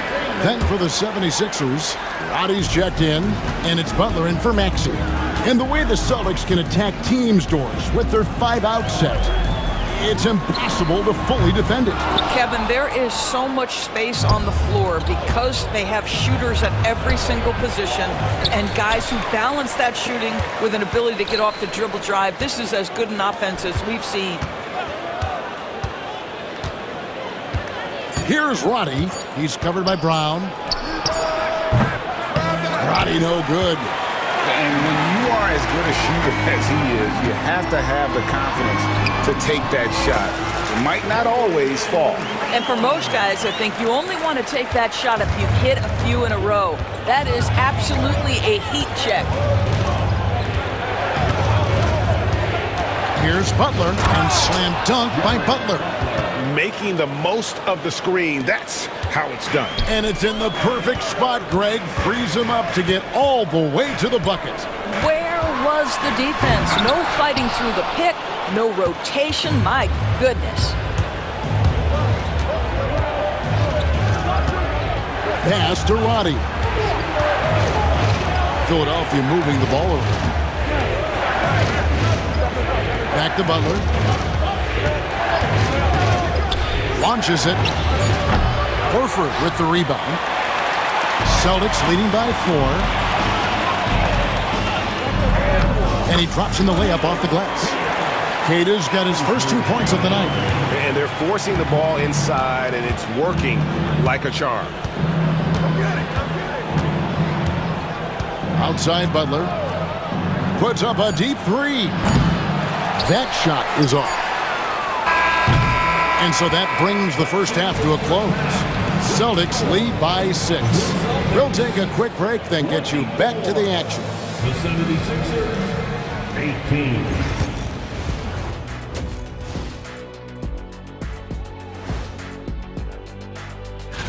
Taking a look here now at Boston, you really get to see what they're made of after your hard work in the offseason. Yeah, you have. And circling back to the first half, things have not gone as planned for the Philadelphia 76ers. And that's a halftime.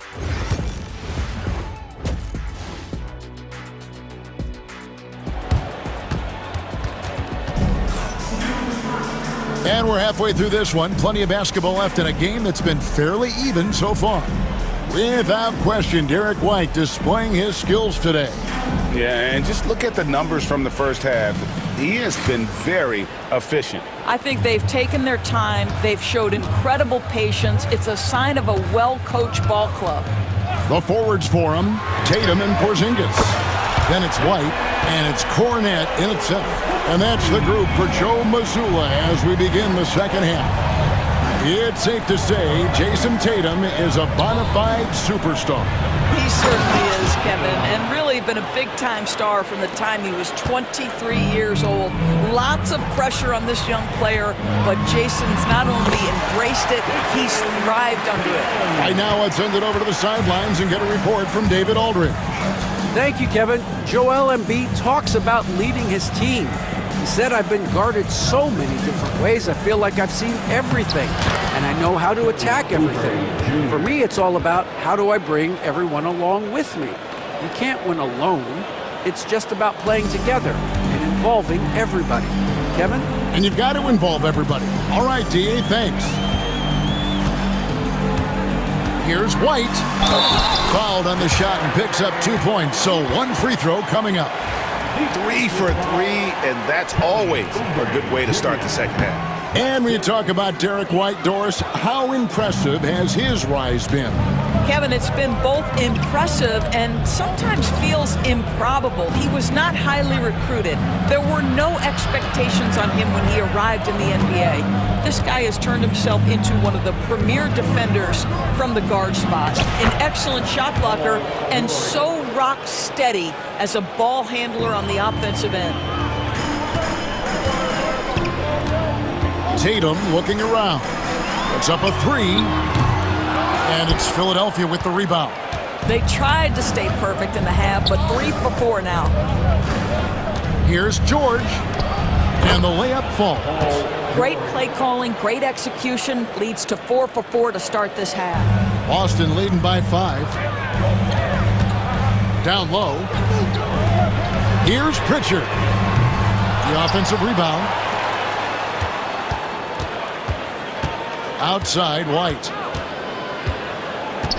Pass to Cornette. 4 on the clock. The Celtics need to get a shot off. Drills it from outside.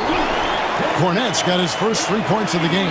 Well, he showed right there. This guy capable of making shots, especially if you leave him that wide open. Outside, Gordon. And right away, they match it with a 3-pointer of their own. And they found the touch from the field here in the second half. It was a struggle in that first. Outside, White. And he can't answer back. The 3-pointer offline. The 76ers trail by 5. Pass to Embiid. Embiid punches it down. And you do not want to be on the receiving end of that. Embiid throwing it down with some funk. And so Joe Mazzulla calls for the timeout. This will give him a chance to discuss some potential alterations.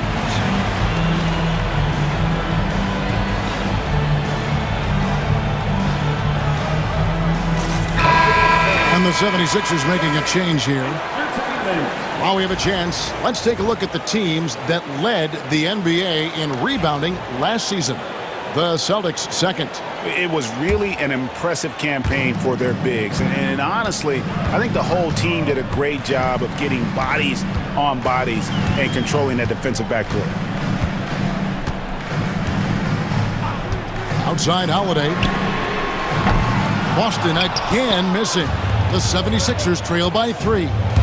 Greg, their offensive approach has been rock solid here. And they're finding the weak spots in the D and attacking it. Inside, here's Bona. And it's out of bounds. The Celtics will take it the other way. Just a quick look now at how the point totals have looked over the last several months for Derek White. It's been surprising to me to see him take a little bit of a tumble lately in terms of what he's doing for them offensively. The points just haven't been there for him like they were a few months back. The defenses he's facing have adjusted to him, and he hasn't been able to make his own adjustment. And here's Brown outside, and it's Bona with the rebound. The 76ers have gotten 6 of their 7 shots to go down in this quarter. What a fantastic start to the half. Offensive rebound and taken away by Brown. Outside Holiday. Fires from way outside. It's Brown on the wing. There's 47 seconds left to play in the third. Boy, surprised he missed that. The defense just good enough to prevent that bucket. Here's McCain. Throws it up high, and it's sent back by Horford. Well, this guy is a consistent shot blocking threat. Al Horford twice on the pipes. Brown with the bucket. They didn't have much of a problem getting the ball into the post that time. The 76ers trail by 5. Here's McCain. 12 seconds left in the third quarter.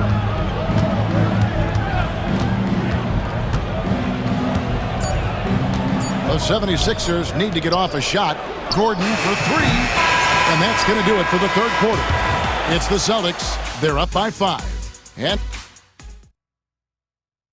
And let's take this opportunity now to show you our State Farm assist of the game. And he sliced the D wide open with his feet. They had no chance to prevent that basket. Well, that's what a great pass will do, right? You love the unselfish play. And with 3 quarters behind us, we start the fourth quarter in what is still anybody's ballgame. And it's a completely new group here for Philadelphia. On the court for Philadelphia to start the fourth. Kelly Oubre out there with George. Then it's Joel Embiid. Then there's Tyrese Maxey. And it's Grimes in at the 2-guard spot. Oubre kicks to George. driving to the basket. And then George with the jam. Oh, Paul George, let him hear you with that finish. That is nicely done. Paul George with the steal.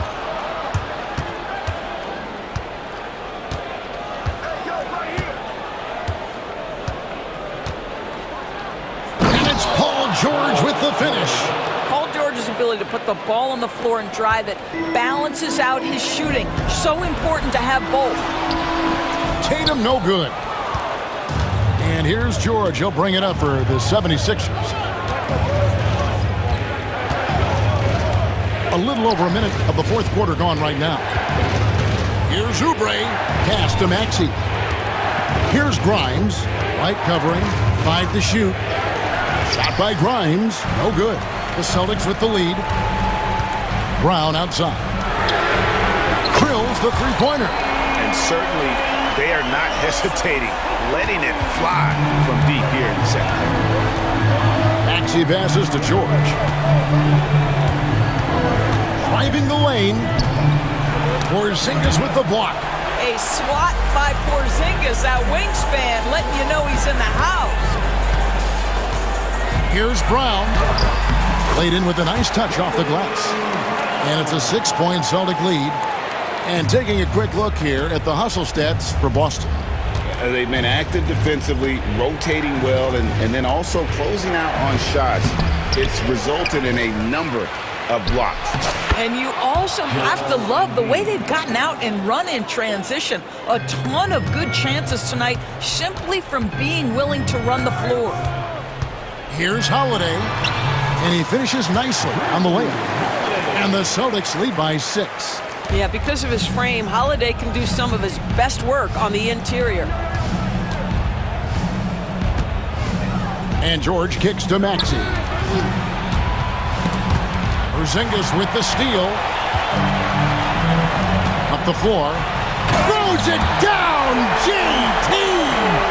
Oh, how easy it is to get off your feet. How about the spring from Jason Tatum? Embiid drives in.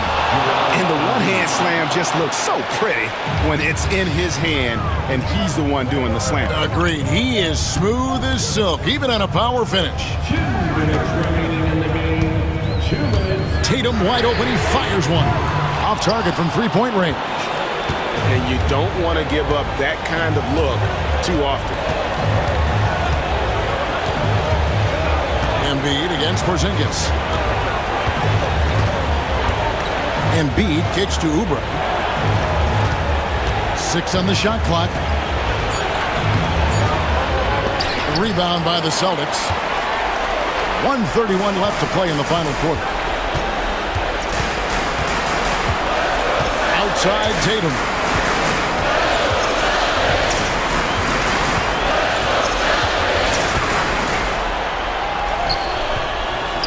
Rebound by the 76ers.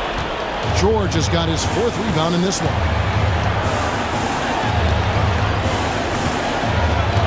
1:06 left here in the fourth quarter. For the 3. It's rebounded by Porzingis. Simply put, a bad shot, guys. They all know they can get a better look than that. Brown wide open. He fires. And a miss there on the triple. For Philadelphia, they've gone 4 of 10 here in the final period. Not the time to go cold. Shoots. Yes! And now they trail by just 4. Not one to turn down a challenge. Maxey, wow. Holiday against Maxey. Holiday. Porzingis with a screen on Maxey. From 18 feet away. Again, the miss by the Celtics. And this is a shot he can definitely make, and the defense not a factor at all. Oubre sets the screen for George. From outside the arc. Good! And what a sensational bucket to bring them within 1. You can see Paul George is locked in right now. Big-time shots demonstrate his elite level in the NBA. Yeah, that's right. No other option but to foul and hope for some misses. Here's Holiday, and he commits the intentional foul.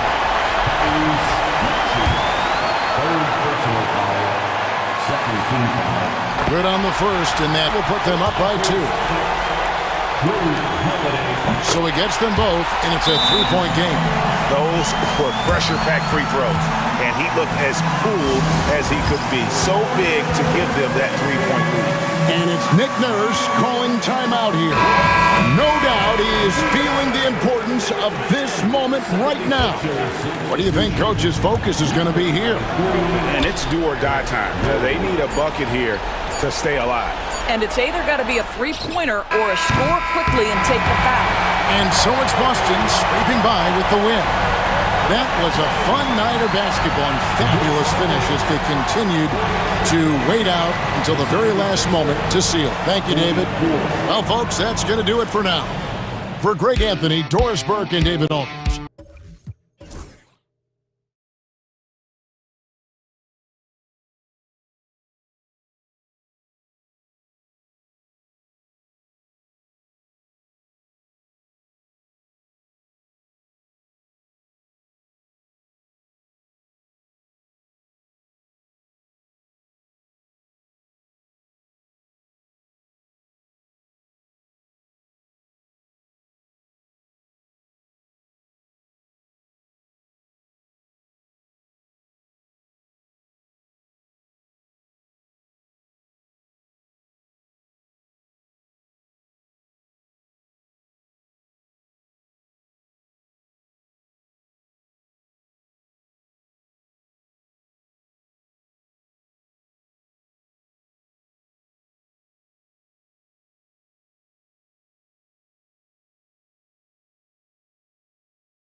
think it'll play out?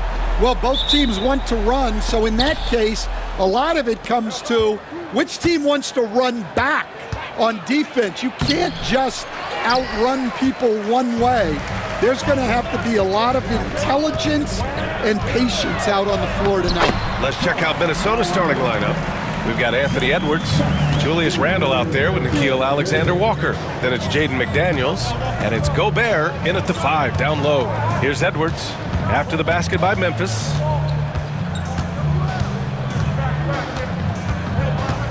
There's the drive, and Edwards slams it in. Well, everything about Edwards' drive makes it dangerous. His speed, his agility, and his lack of fear. Now here's Morant. From behind the arc. Sinks the tray. Morant's got 5 points. You don't want to let him get into a rhythm from out there. You know, Coach, when you watch Ja Morant play, it's hard to think of anyone else as explosive as he is. Yeah, Brian, he can make a defender look like he's standing still. The burst that Morant has with his first step is unrivaled. Probably the best burst in the entire league. Truly is a human highlight reel in this modern day. Well, on a scale of 1 to 10, what do you say? You give Morant about an 11 there? Just taking it right to the rim, and no one was there to greet him. Once he gets in deep on the defense, there is no way he's missing a layup like that. Now here's Morant. 7 points in the game. Uneasy, too, on the layup. 9 points in the game. I love the execution we are seeing thus far. 4 shots and 4 makes. Shot is good by Edwards. Well, look, it's tough to keep Edwards out of the lane and tough to stop him once he's in there. The Grizzlies have gone 4 of 4 from the floor. Perfect start. And the call is going to be, yes, an illegal screen. Well, the league has put an emphasis to crack down on illegal screens. Yeah, and yet, we still see it a lot. It's a tough thing to police. Randle, a screen on Morant. Outside for Randle. The rebound by Edey. And so it's Morant who brings up the ball for Memphis. 3-point lead. Uses the glass on the layup. He's putting them to the test this quarter, attacking every chance he gets. Edwards looking it over. On the wing, Alexander Walker. Back to Edwards. Gobert with a screen on Morant. Here's Edwards. No good there, off the double clutch. Well, you couldn't ask for a better look. That's one he's got to knock down. After 3 straight playoff appearances, the Grizzlies sadly missed the postseason in 2024, man. You know, really, by no fault of their own, BA. Injuries ruined what fans were hoping would be a big year for them. You know, it just goes to show there's no safe bets in this league. 1:46 left in the opening quarter. Here's Morant. Oh, there's Morant with the slam. Yeah, Morant just continuing to assert himself offensively. Outside McDaniels. Pass to Gobert. Here's Edwards. Now Randle. The kick out to Edwards. That's in. Coming off an assist from Randle. Edwards has gotten his 3rd basket of the night. Clark outside. 1:05 left now in the first quarter. Up top, Morant. 15 points in the game. 5 to shoot. Pass to Jackson. He drains it as the shot clock ticks down. Man, that's now 10 straight points in the paint. I'm not sure what's happened to their defense, man. Outside for Randle. Oh, nice finish from the low block. That one's good. Randle's got his 2nd basket of the game. Letting Randle get inside with the ball was a bad mistake. His finishing ability got him to the bucket. Edwards against Morant.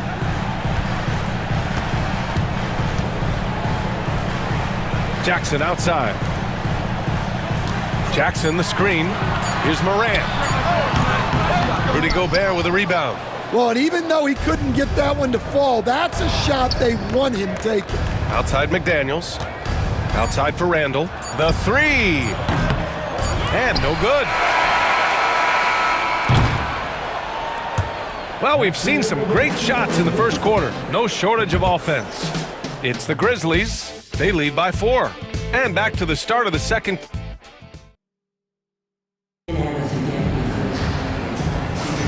And for those of you just tuning in, second quarter action is where we are.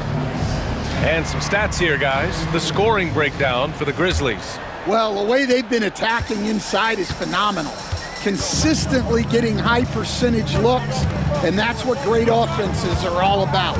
Another thing they're doing well early on is moving the ball, playing selfless basketball, and getting everybody involved on the offensive end. On the court for the Timberwolves, second quarter underway. They've got Rudy Gobert, Nickeil Alexander-Walker out there with Julius Randle. Then there's Edwards, and it's McDaniels in at the 2 spot. Another shot off the pick. Pass to Alexander-Walker. Back to Daniels. And here's Edwards. Second shot opportunity. And count that. 2 points and a chance for one more at the line. I don't know how Edwards does it. It's a blend of skill, finesse, and a little bit of luck that went down. Huff's checked in for Memphis. Aldama comes in for Jaren Jackson Jr. Outside Morant. And stolen by Edwards.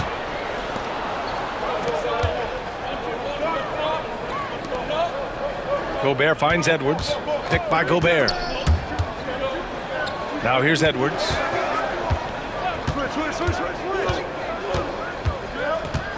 Outside for Randall. 4 on the clock. And he goes big! The dunk right over Ja Morant. Oh, Randall put some extra on that slam, entertaining the fans and the broadcasters. From deep, Morant. And it's Gobert with a rebound. Gobert's got his 4th rebound in this one. Edwards with it, guarded by Morant. Edwards can't hit. And so it's Morant who brings up the ball for the Grizzlies. No points yet here in the second quarter for him. Yeah, and once Morant takes off like that, the defense has to know what's coming next. We're now about 2 minutes into the second quarter.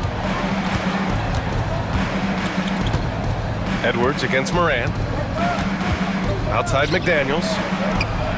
Gets a very good look and converts. And the Timberwolves lead by 1. NBA scoring has been climbing over the past decades, Graham.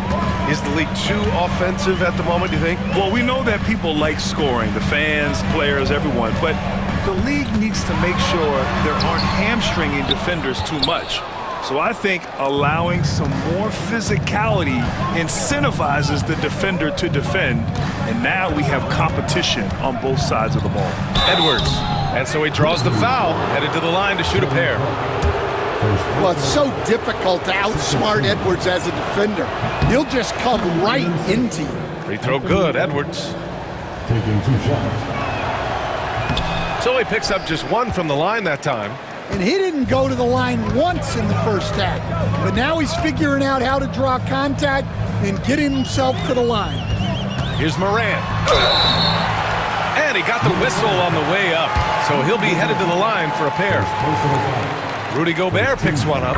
Well, the way that Morant is able to twist and contort through a defense, he is one of a kind in that regard. And Morant drops them both. The Timberwolves have gone 3 of 5 since the beginning of the second. Here's Edwards. Oh, Edwards powers it home. Well, when Edwards gets this hot, all an opponent can hope to do is limit the damage. Edwards against Morant. Oh, and he blocks it off the glass. Wow. The battle of the boards has been something to watch. Randall with a drive and a missed layup. Memphis trailing here. Here's Morant. He's got 19. Morant taking no chances on the flush. And tearing them to shreds tonight. You know, when a player as versatile as Morant starts going off, look out. Timeout. And Chris Finch has called timeout. We might see him looking to make some tweaks to the strategy here. Well, you got to like what Ja Morant has done in this game. Well, now the question is, how do you scheme this guy? Try to take the ball out of his hands? Bring a second defender? I'm curious to see what they do. And some changes here for the Grizzlies. Bagley's checked in for Clark. Williams comes in for Bain. And it's Jackson in for Ja Morant. And the Timberwolves will go for a different look here. Garza's checked in for Gobert. Reed comes in for Randall. DiVincenzo, he's checked in for McDaniels. And Miller subbed in for Anthony Edwards. If you give him any sort of space, he's gonna attack. Jackson against Miller. It's rebounded by Minnesota. Wow. Missed the easy one right there, right at the rim, but came up empty. Nice shot by DiVincenzo. They're not messing around. 5 of their last 6 buckets have come from the interior. Jackson against Miller. Aldama outside from deep. Hauled in by DiVincenzo. And here's Minnesota now. They're on a 14-6 run. Count it. Miller's got his first points of the night. They're really working the paint now. Grizzlies trail by 6. It's a 4-second differential between the shot clock and game clock. Here's Jackson driving in. And the dunk by Jackson. Oh, save that for the dunk contest. That flush was so extra. Whether or not this game is close, he's the same guy. Focused on finishing firm at the rim. And stolen by Bagley. Ooh, it's stolen away. And a pretty tightly contested game here as we end the first half. The T-Wolves on top, up by 4. And we'll be back for the second half following the break. Keep it right here on 2K Sports.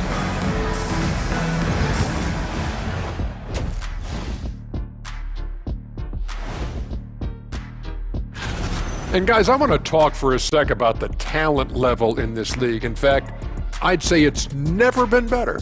You sure about that, Ernie? I sense Shaq getting restless over there. Hey, and turning our attention back to that first half of action, guys, Anthony Edwards was in complete control. Thanks for tuning in.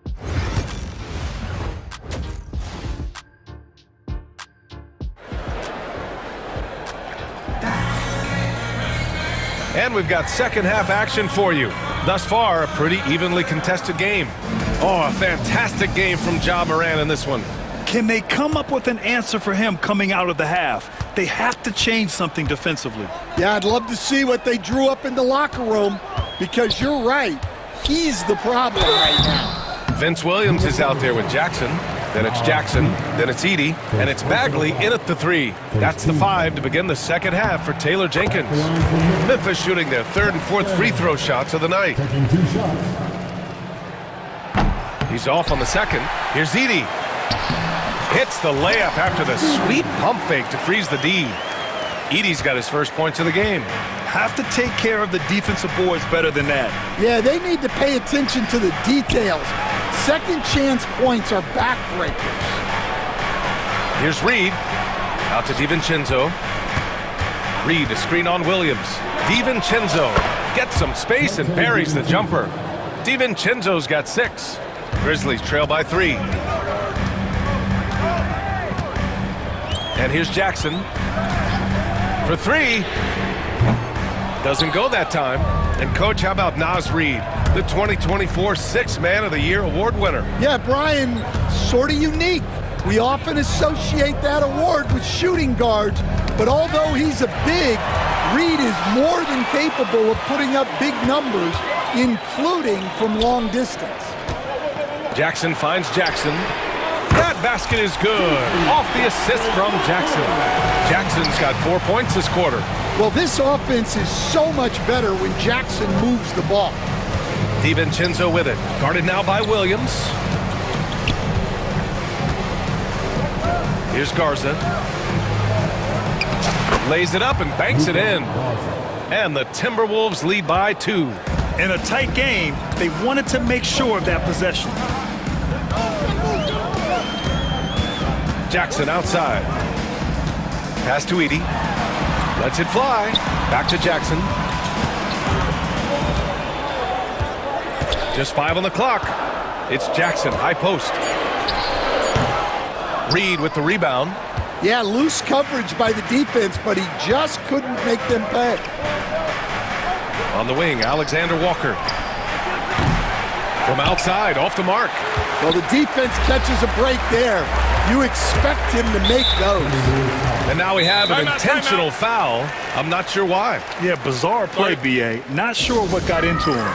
And Chris Finch has called timeout. He's going to talk it over with his guys.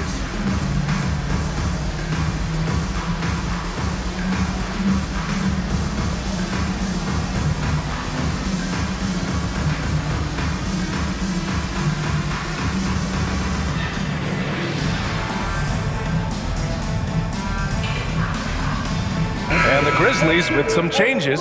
Clark is checked in for Bagley. Bain comes in for Williams. And it's Ja Morant in for Jackson. DiVincenzo against Morant. Jackson outside.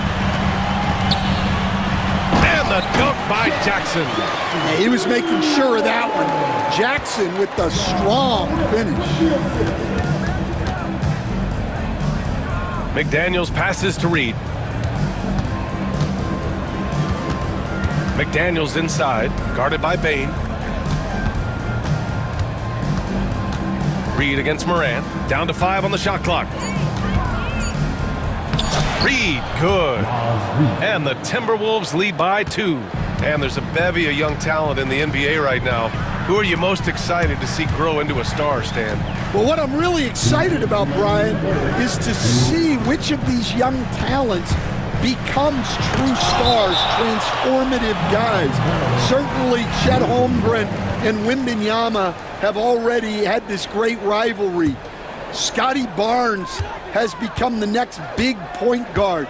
We see Anthony Edwards, Paolo Banchero. There's a lot of guys that could be the guy, and it'll be fun to find out who actually develops into that play. As the torch is passed, who's going to take the mantle? Outside Reed. DiVincenzo on the wing.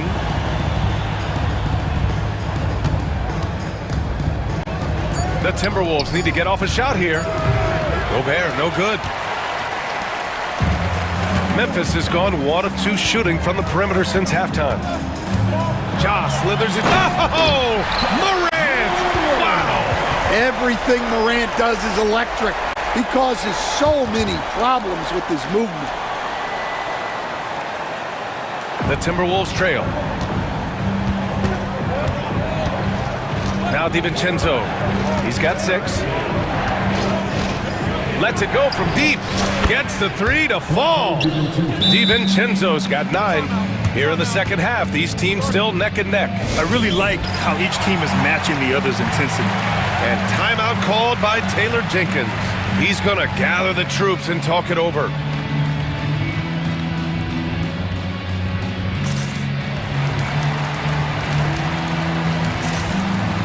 A line change here for Memphis. The Timberwolves also with a sub. Garza's checked in. Jackson surveying the D. There's 38 seconds left in the third quarter.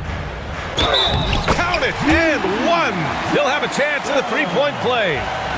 It's on Dante DiVincenzo. Memphis shooting their 5th attempt at the line in the game. 34 seconds left in the third quarter. Here's Randle, and it's Randle with the jam. Wow, Julius Randle. We could feel the floor shaking on that one. DiVincenzo against Jackson. 17 seconds left in the third. Williams on the wing. Over Randall. It's rebounded by Minnesota.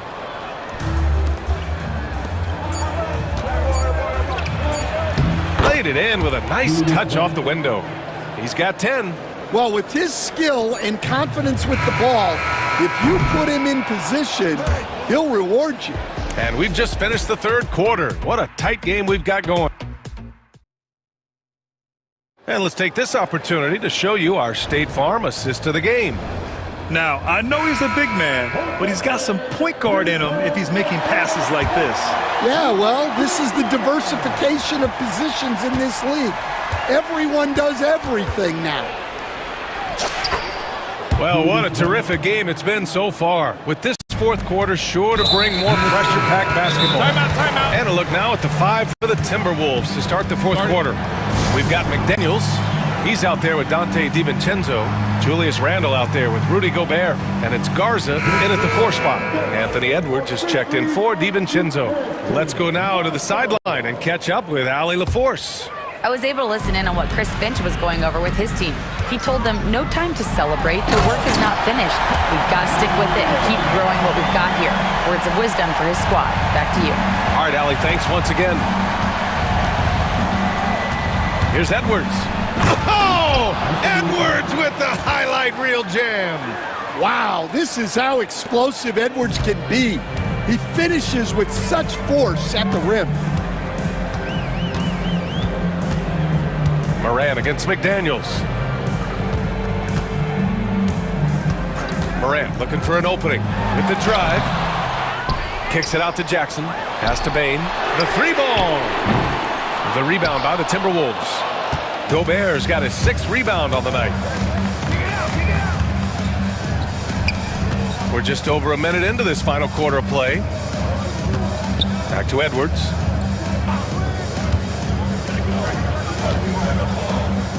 Here's Garza. Right side Edwards. Over Bain. Here's Gobert. Garza passes to Edwards. And that one goes out of bounds. Last touch by Edey. And a look now at Minnesota's upcoming schedule. On Friday, they'll be matching up against Steven Adams and the Houston Rockets. Then on Sunday, they'll go back home and will be hosting the Oklahoma City Thunder. What a great opportunity for this team to take a step forward. They have some tough road games coming up, and that kind of stretch can bring a team together. Winning some of these games would be huge for their overall confidence. And it's Morant with the ball for Memphis. Trailing by 4. Morant drawing the double team. And the ball is tied up, so we'll have a jump ball.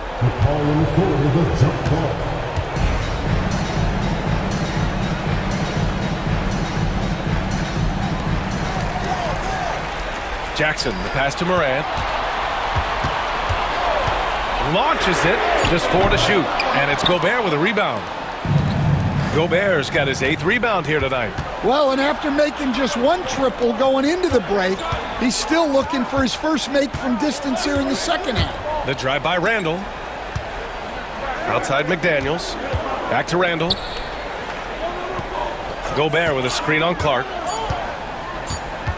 Randle, the pass to McDaniels. And they'll turn it over. Couldn't get the shot off. A shot clock violation.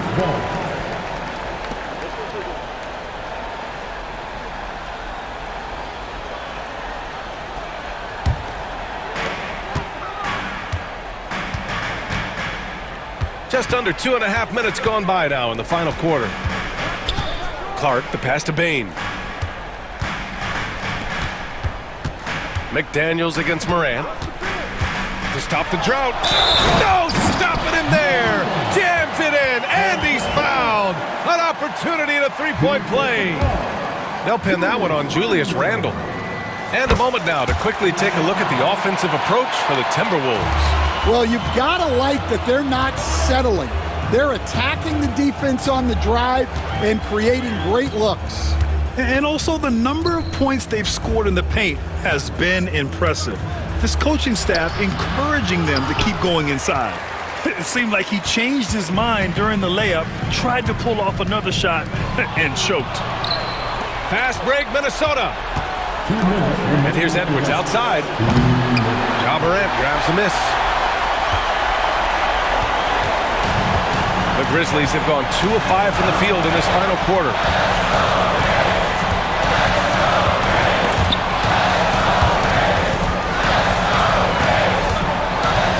Six on the shot clock. He takes it in the paint. Morant puts it in. Wanting the ball in these spots is what makes Morant the leader that he is. Edwards. Oh, Morant with the block. A little over 3.5 minutes in the books now in this fourth quarter. Pass to Bane. The three is up. And Morant gets it to go on the assist from Bane. Morant's got 35 in the game. Well, we talk about icing his veins a lot, but this guy personifies that. What a clutch shot. Wow, these are the moments that Edwards lives for. He is dynamite in the clutch. And it's Morant off the drive. Money. There is absolutely no fear in his eyes. He loves the moment. Yeah, and I can say from experience, his coach just breathed a huge sigh of relief. Randall outside. He connects! And that one brings him within one. You want Randall with the ball in his hands towards the end of these games. Prime example right there. 32 seconds left in the final quarter.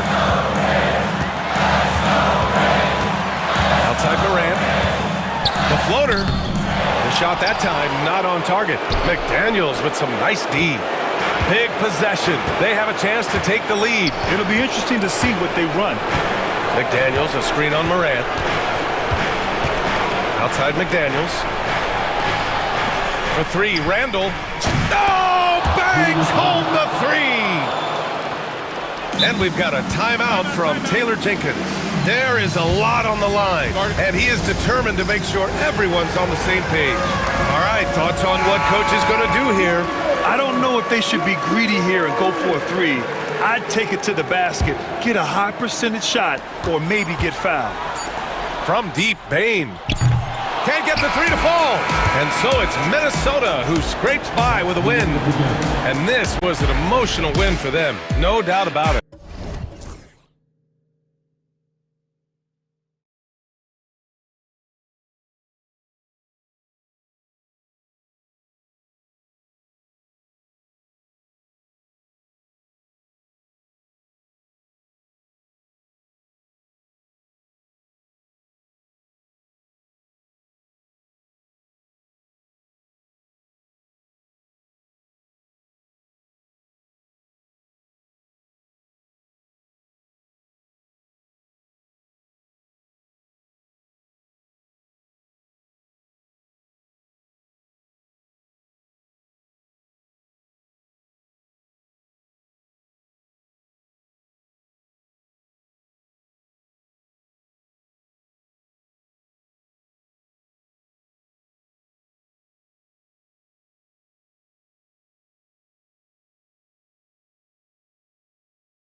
Certainly grown since your time in the league. Do you think that can lead to too many voices in the locker room? I really don't think that's an issue, Kevin, because no matter how many coaches you have, typically they are all in sync, and the head coach has usually put his staff together, and therefore they're moving in the same direction. So let's take a look at the starters for the Dallas Mavericks. Irving on the wing along with Thompson. Derek Lively is out there with Davis, and it's Dinwiddie in at the point. Clock at 6. Here's Irving. White with the defensive effort. Well, you know, this is what happens. You can't afford to lose concentration even for a nanosecond. Buries the long-range jumper. Tatum's got the first 3 points tonight for the Celtics. Well, I like how Tatum had his hands up and ready to go on that catch and shoot. Well done. Here's Dinwiddie. Back to Davis. Out to the wing. Thompson outside. Davis setting the pick for Thompson. Sinks the triple. Such a silky, smooth stroke from deep. Thompson, excellent accuracy. And Greg, we were talking Jaylen Brown making the 2023 All-NBA second team. That was big for him, wasn't it? Yeah, Kevin, it made Jaylen eligible for the Supermax, signing for that 5-year extension in July of 23. At the time, the largest contract in NBA history. Now Davis. After Jason Tatum missed on that last three-pointer. Davis, the pass to Thompson. Lively inside.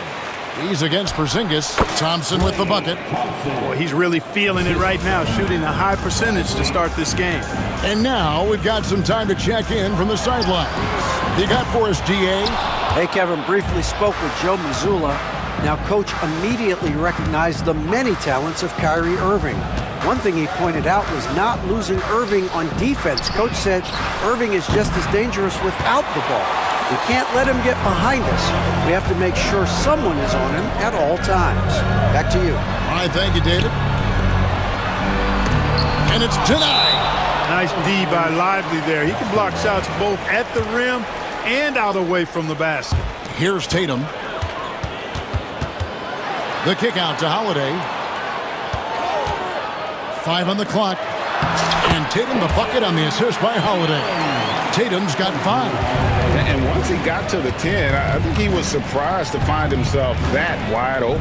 Well, this early, they should be showing a lot more energy on defense. It's not there.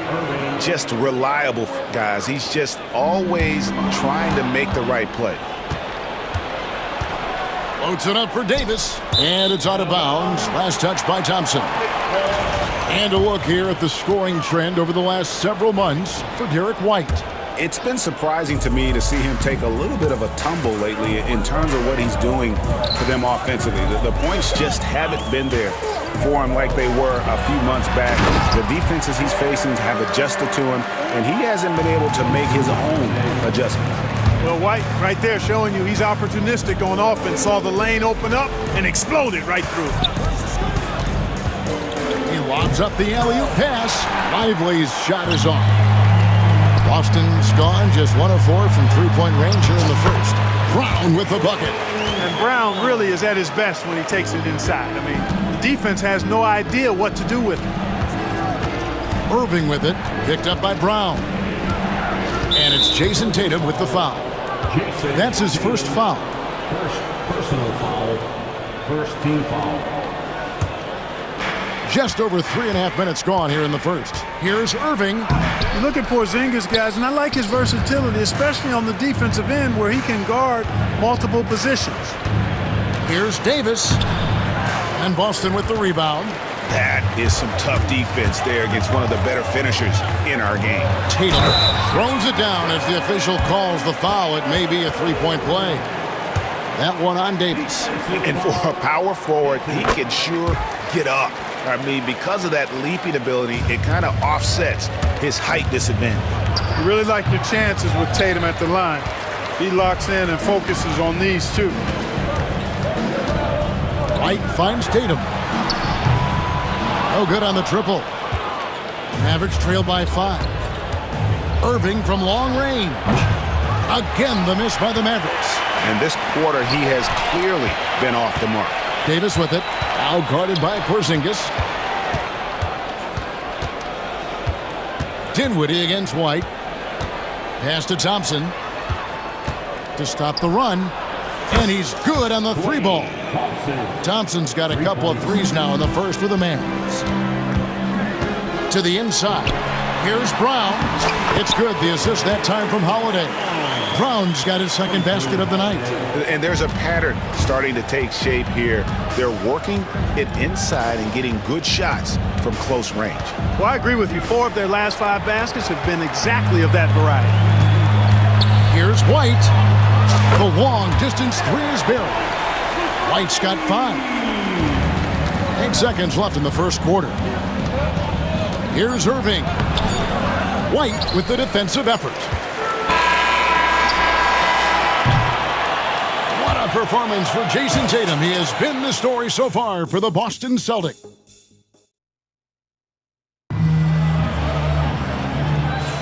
And if you're just joining us, we've played through 1 quarter in this one.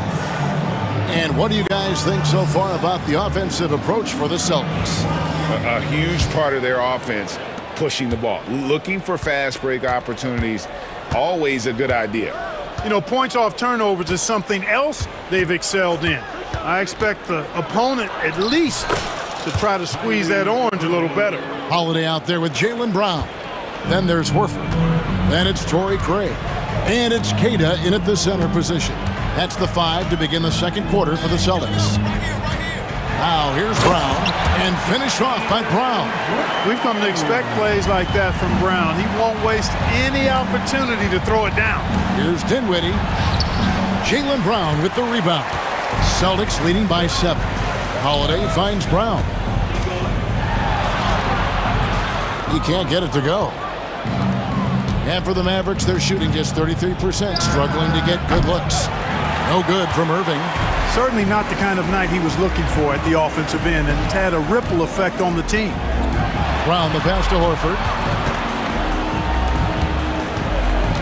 Brown down low. He has 6. The athletic Brown with a big-time slam. You got to defend him better than this.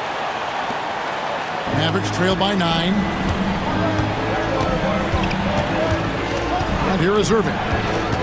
Oh, and he's going up for the alley-oop here. Out to Thompson. Back to Irving.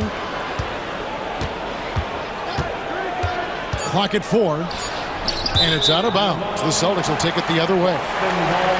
Let's pause to take a look at the teams that really made their opposing teams earn their points a season ago. 5th on the list, the Celtics. Well, it was a long year, and you were reminded of it every time you played this team. I mean, they never gave up a lot of points. They made you work for everything. And the points you did get against them were really hard-earned. Christie's checked in for Dinwiddie. Thompson passes to Gafford. That's tipped. On the wing, Brown. He's covered by Irving. Celtics passing it around. Horford finds Craig. Horford sets a screen for Craig. Gafford with the steal.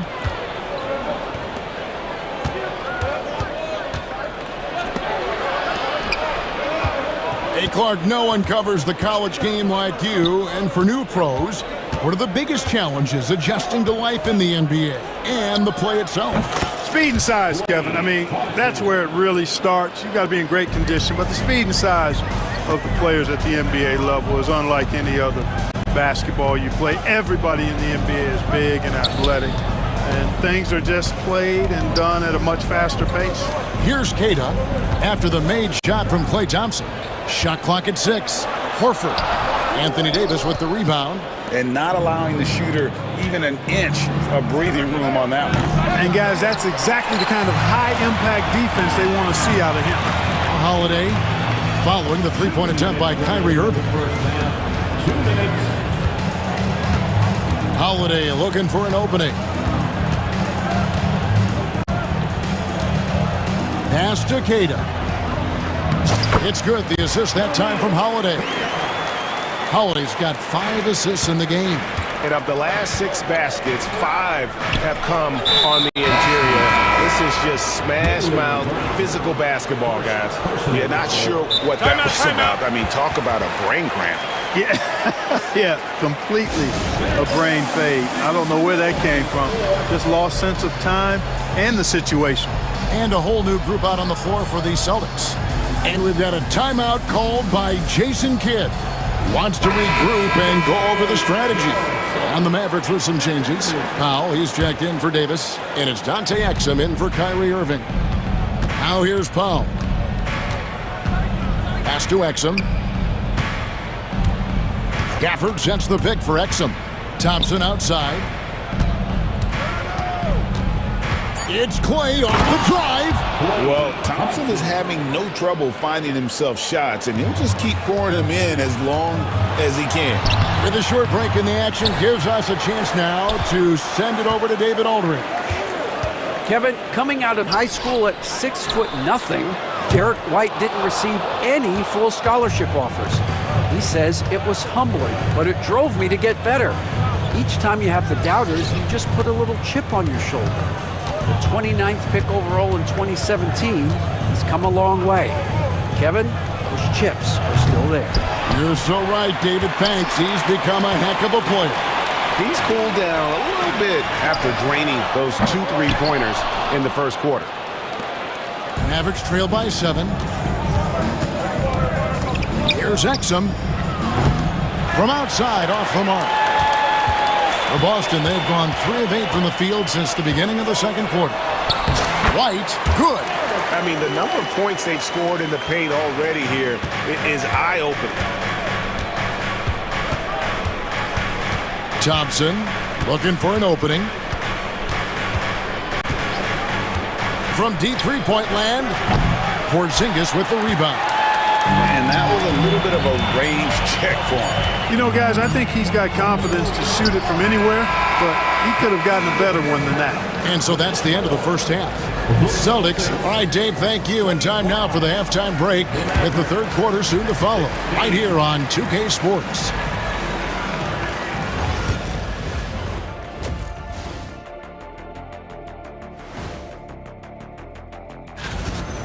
Jaylen Brown is showing his value on both ends. He can be the #1 scoring option, and he can defend the other. Okay, time to and that is it for halftime, folks.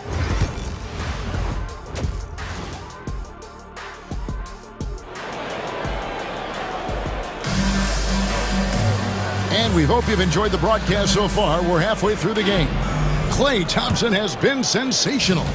You just love the patience in that first half. Waited until he got the look he wanted. Well, you know what, guys? It was all about efficient offense, not rushing things, taking your time, finding the best shot on every possession. Getting underway in the second half, here's the 5 for Jason Kidd. Irving on the wing along with Thompson. Davis is out there with Derek Lively. And it's Dinwiddie in at the point. Irving from long range. Knocks down the 3-ball. Irving's got his 3rd basket of the night. Irving knows exactly when to let that shot go. He's a knockdown threat from deep for sure. Over to the wing. Here's Cornette. The Mavericks pull it in. Lively's got rebound number 5 here tonight. To the surprise of some, Derek Lively made an immediate impact as a rookie. Count me amongst those folks, Kevin. I saw him in college, and I liked his potential, and I thought it would take a while longer for him to have an impact. But, boy, he has exceeded expectations in a big way. And because of his shot blocking and energy, running the floor, rim running, and the like, he's earned himself some nice minutes as a contributing player. Boston leading by 4. White the pass to Cornette. Makes it off the glass. Cornette's got his first points of the game. You know, whenever White sees an open teammate, he's getting the ball to him right away. No hesitation. Here's Irving. Got a piece of it. And they're controlling the boards, Kevin. That's +5 in that category. And, guys, you know that rebounding is a huge part, a huge component of winning games. It's not a glamour stat, but it's necessary if you're going to be a winning team. Here's Irving. Finds the bottom of the bucket from 13 feet out. Irving's got 5 points now in the quarter. We've seen Kyrie do this so many times, precise in the two-man game, lethal too. Dinwiddie with the steal. And here we go, the Mavericks in a fast break. And finished off by Lively. And that's how you do it, guys. Ball pressure and then get some runouts. Tatum passes to Pritchard. Dinwiddie against White. Pass to Pritchard. Mavericks with the rebound. Lively's got 6 rebounds now in the game. Irving passes to Lively. Dinwiddie wide open. Gets it to go from beyond the arc. And now just a 1-point Boston lead. The adjustments they've made offensively, they're putting guys in a position now to succeed. It's certainly been an impressive run. They finally found the right formula to break down the defense. Tatum kicks to Cornette. 6 on the shot clock. White, good. Well, he might not be a pure shooter, but he's a very steady one. I like that they're getting White something in rhythm here. Now, here is Irving. He's guarded closely. It's blocked.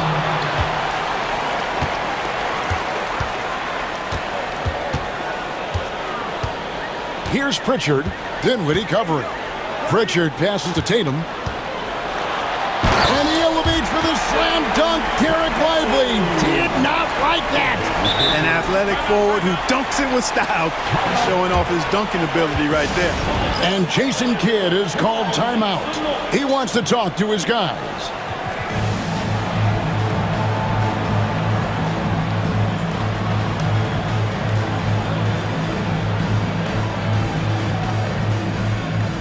And a whole new group out on the floor for the Celtics. And a look down at the 4 areas where shots can come from. The paint, mid-range, and shots from deep, all broken down for Boston. And clearly, this is a squad that makes its living in the paint. Very few teams are as determined to get the ball inside as much as they are. They aren't going to settle for jump shots. They're going to continue to pound it down low. And you can see him give a little nod and then just burst to the rim for the alley-oop slam. A pair of teammates, Greg, with a terrific feel for each other. And I tell you what, guys, that's a big play to make in a close game. Potential momentum builder there. Mavericks trail by 3. 55 seconds left to play in the third. Powell with it, and it's Horford picking him up. Christie kicks to Gafford. Lets it fly. Pass to Powell. Hits the layup after the sweet pump fake to freeze the D. Dwight Powell certainly has high energy, and his hops help him a lot inside. Brown right side. Horford against Gafford. Powell with the steal. Fast break, Dallas. Moving it up. Gafford finds Washington. Some nice passing here by Dallas. Holiday against Christie. And Gafford throws it down. And the pass there floated it up to the precise spot it needed to be. And no messing around on the finish. He powers it through.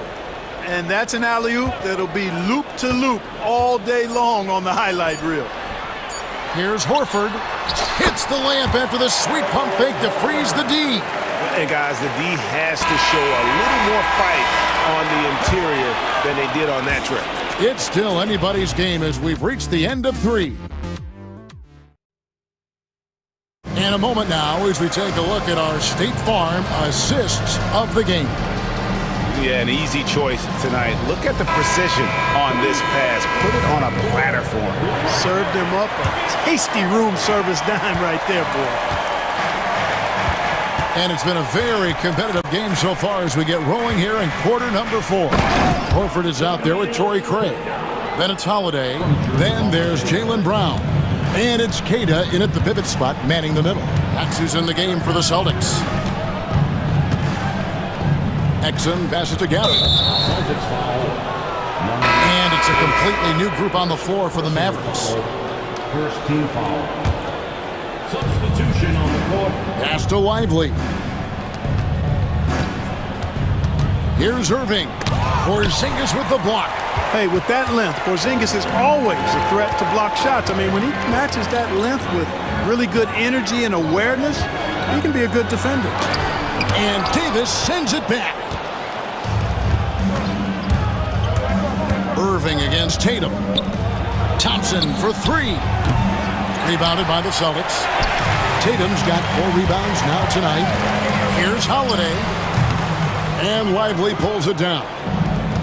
Lively's got rebound number 8 now on the night. Irving kicks to Thompson.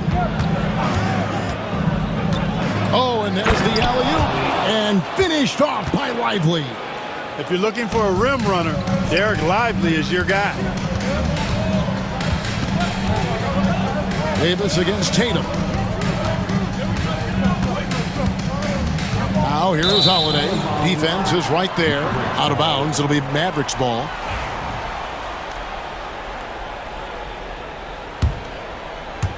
About a minute and a half into the fourth quarter now.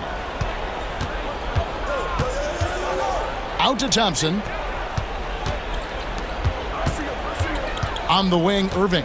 White covering. Irving dishes to Davis. Irving passes to Davis. Out to Thompson. Just 5 to shoot. Lets the 3 fly. Rebound Boston. And they're off to Philadelphia after this game as they'll take on the 76ers. That'll be just 1 game played away from home for them. Chalk up 2 there. And the Celtics lead by 3. Guys, his consistency in terms of shooting has really helped them seize control. The kick out to Irving. Just a little under 2.5 minutes have passed now here in the fourth. It's Davis on the wing. Davis owning the paint and gets it to go. He's automatic at the rim with that size and wingspan. For Boston, they've gone 2 of 4 from the field since we started the final quarter of play. And Davis sends it back. Out of bounds, Celtics ball as Boston keeps possession.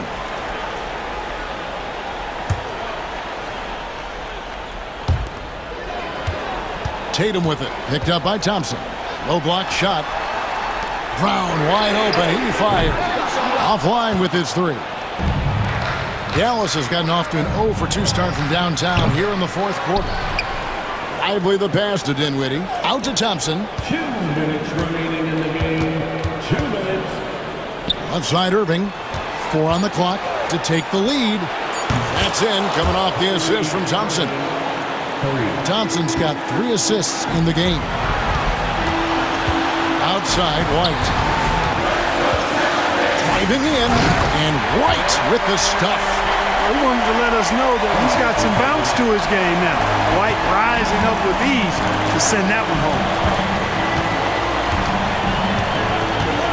Dinwiddie against Porzingis. Outside Irving.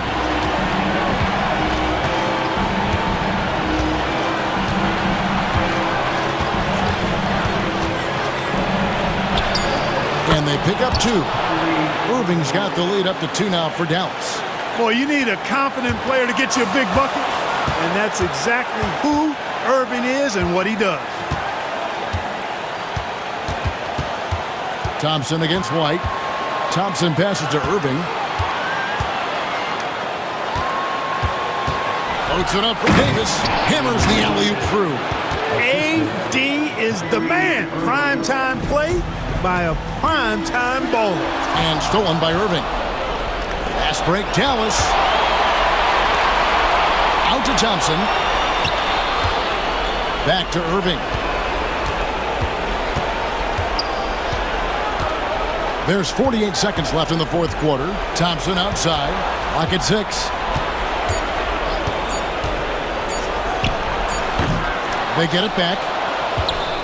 Here's Davis. And now they decide to foul intentionally. First personal foul. Second team foul.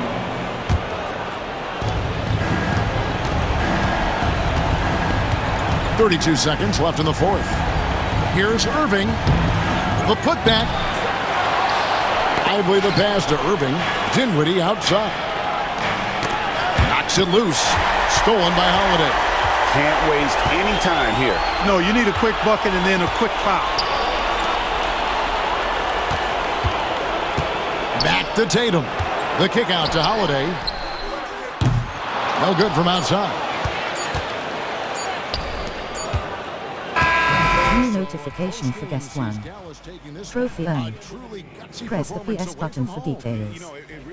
And Kevin, when this one was hanging in the balance late, they showed just what a tough-minded group they can be. And now it's all right, David. Thank you. And that'll do it, folks. For David Aldridge, Greg Anthony, and Clark Kelly.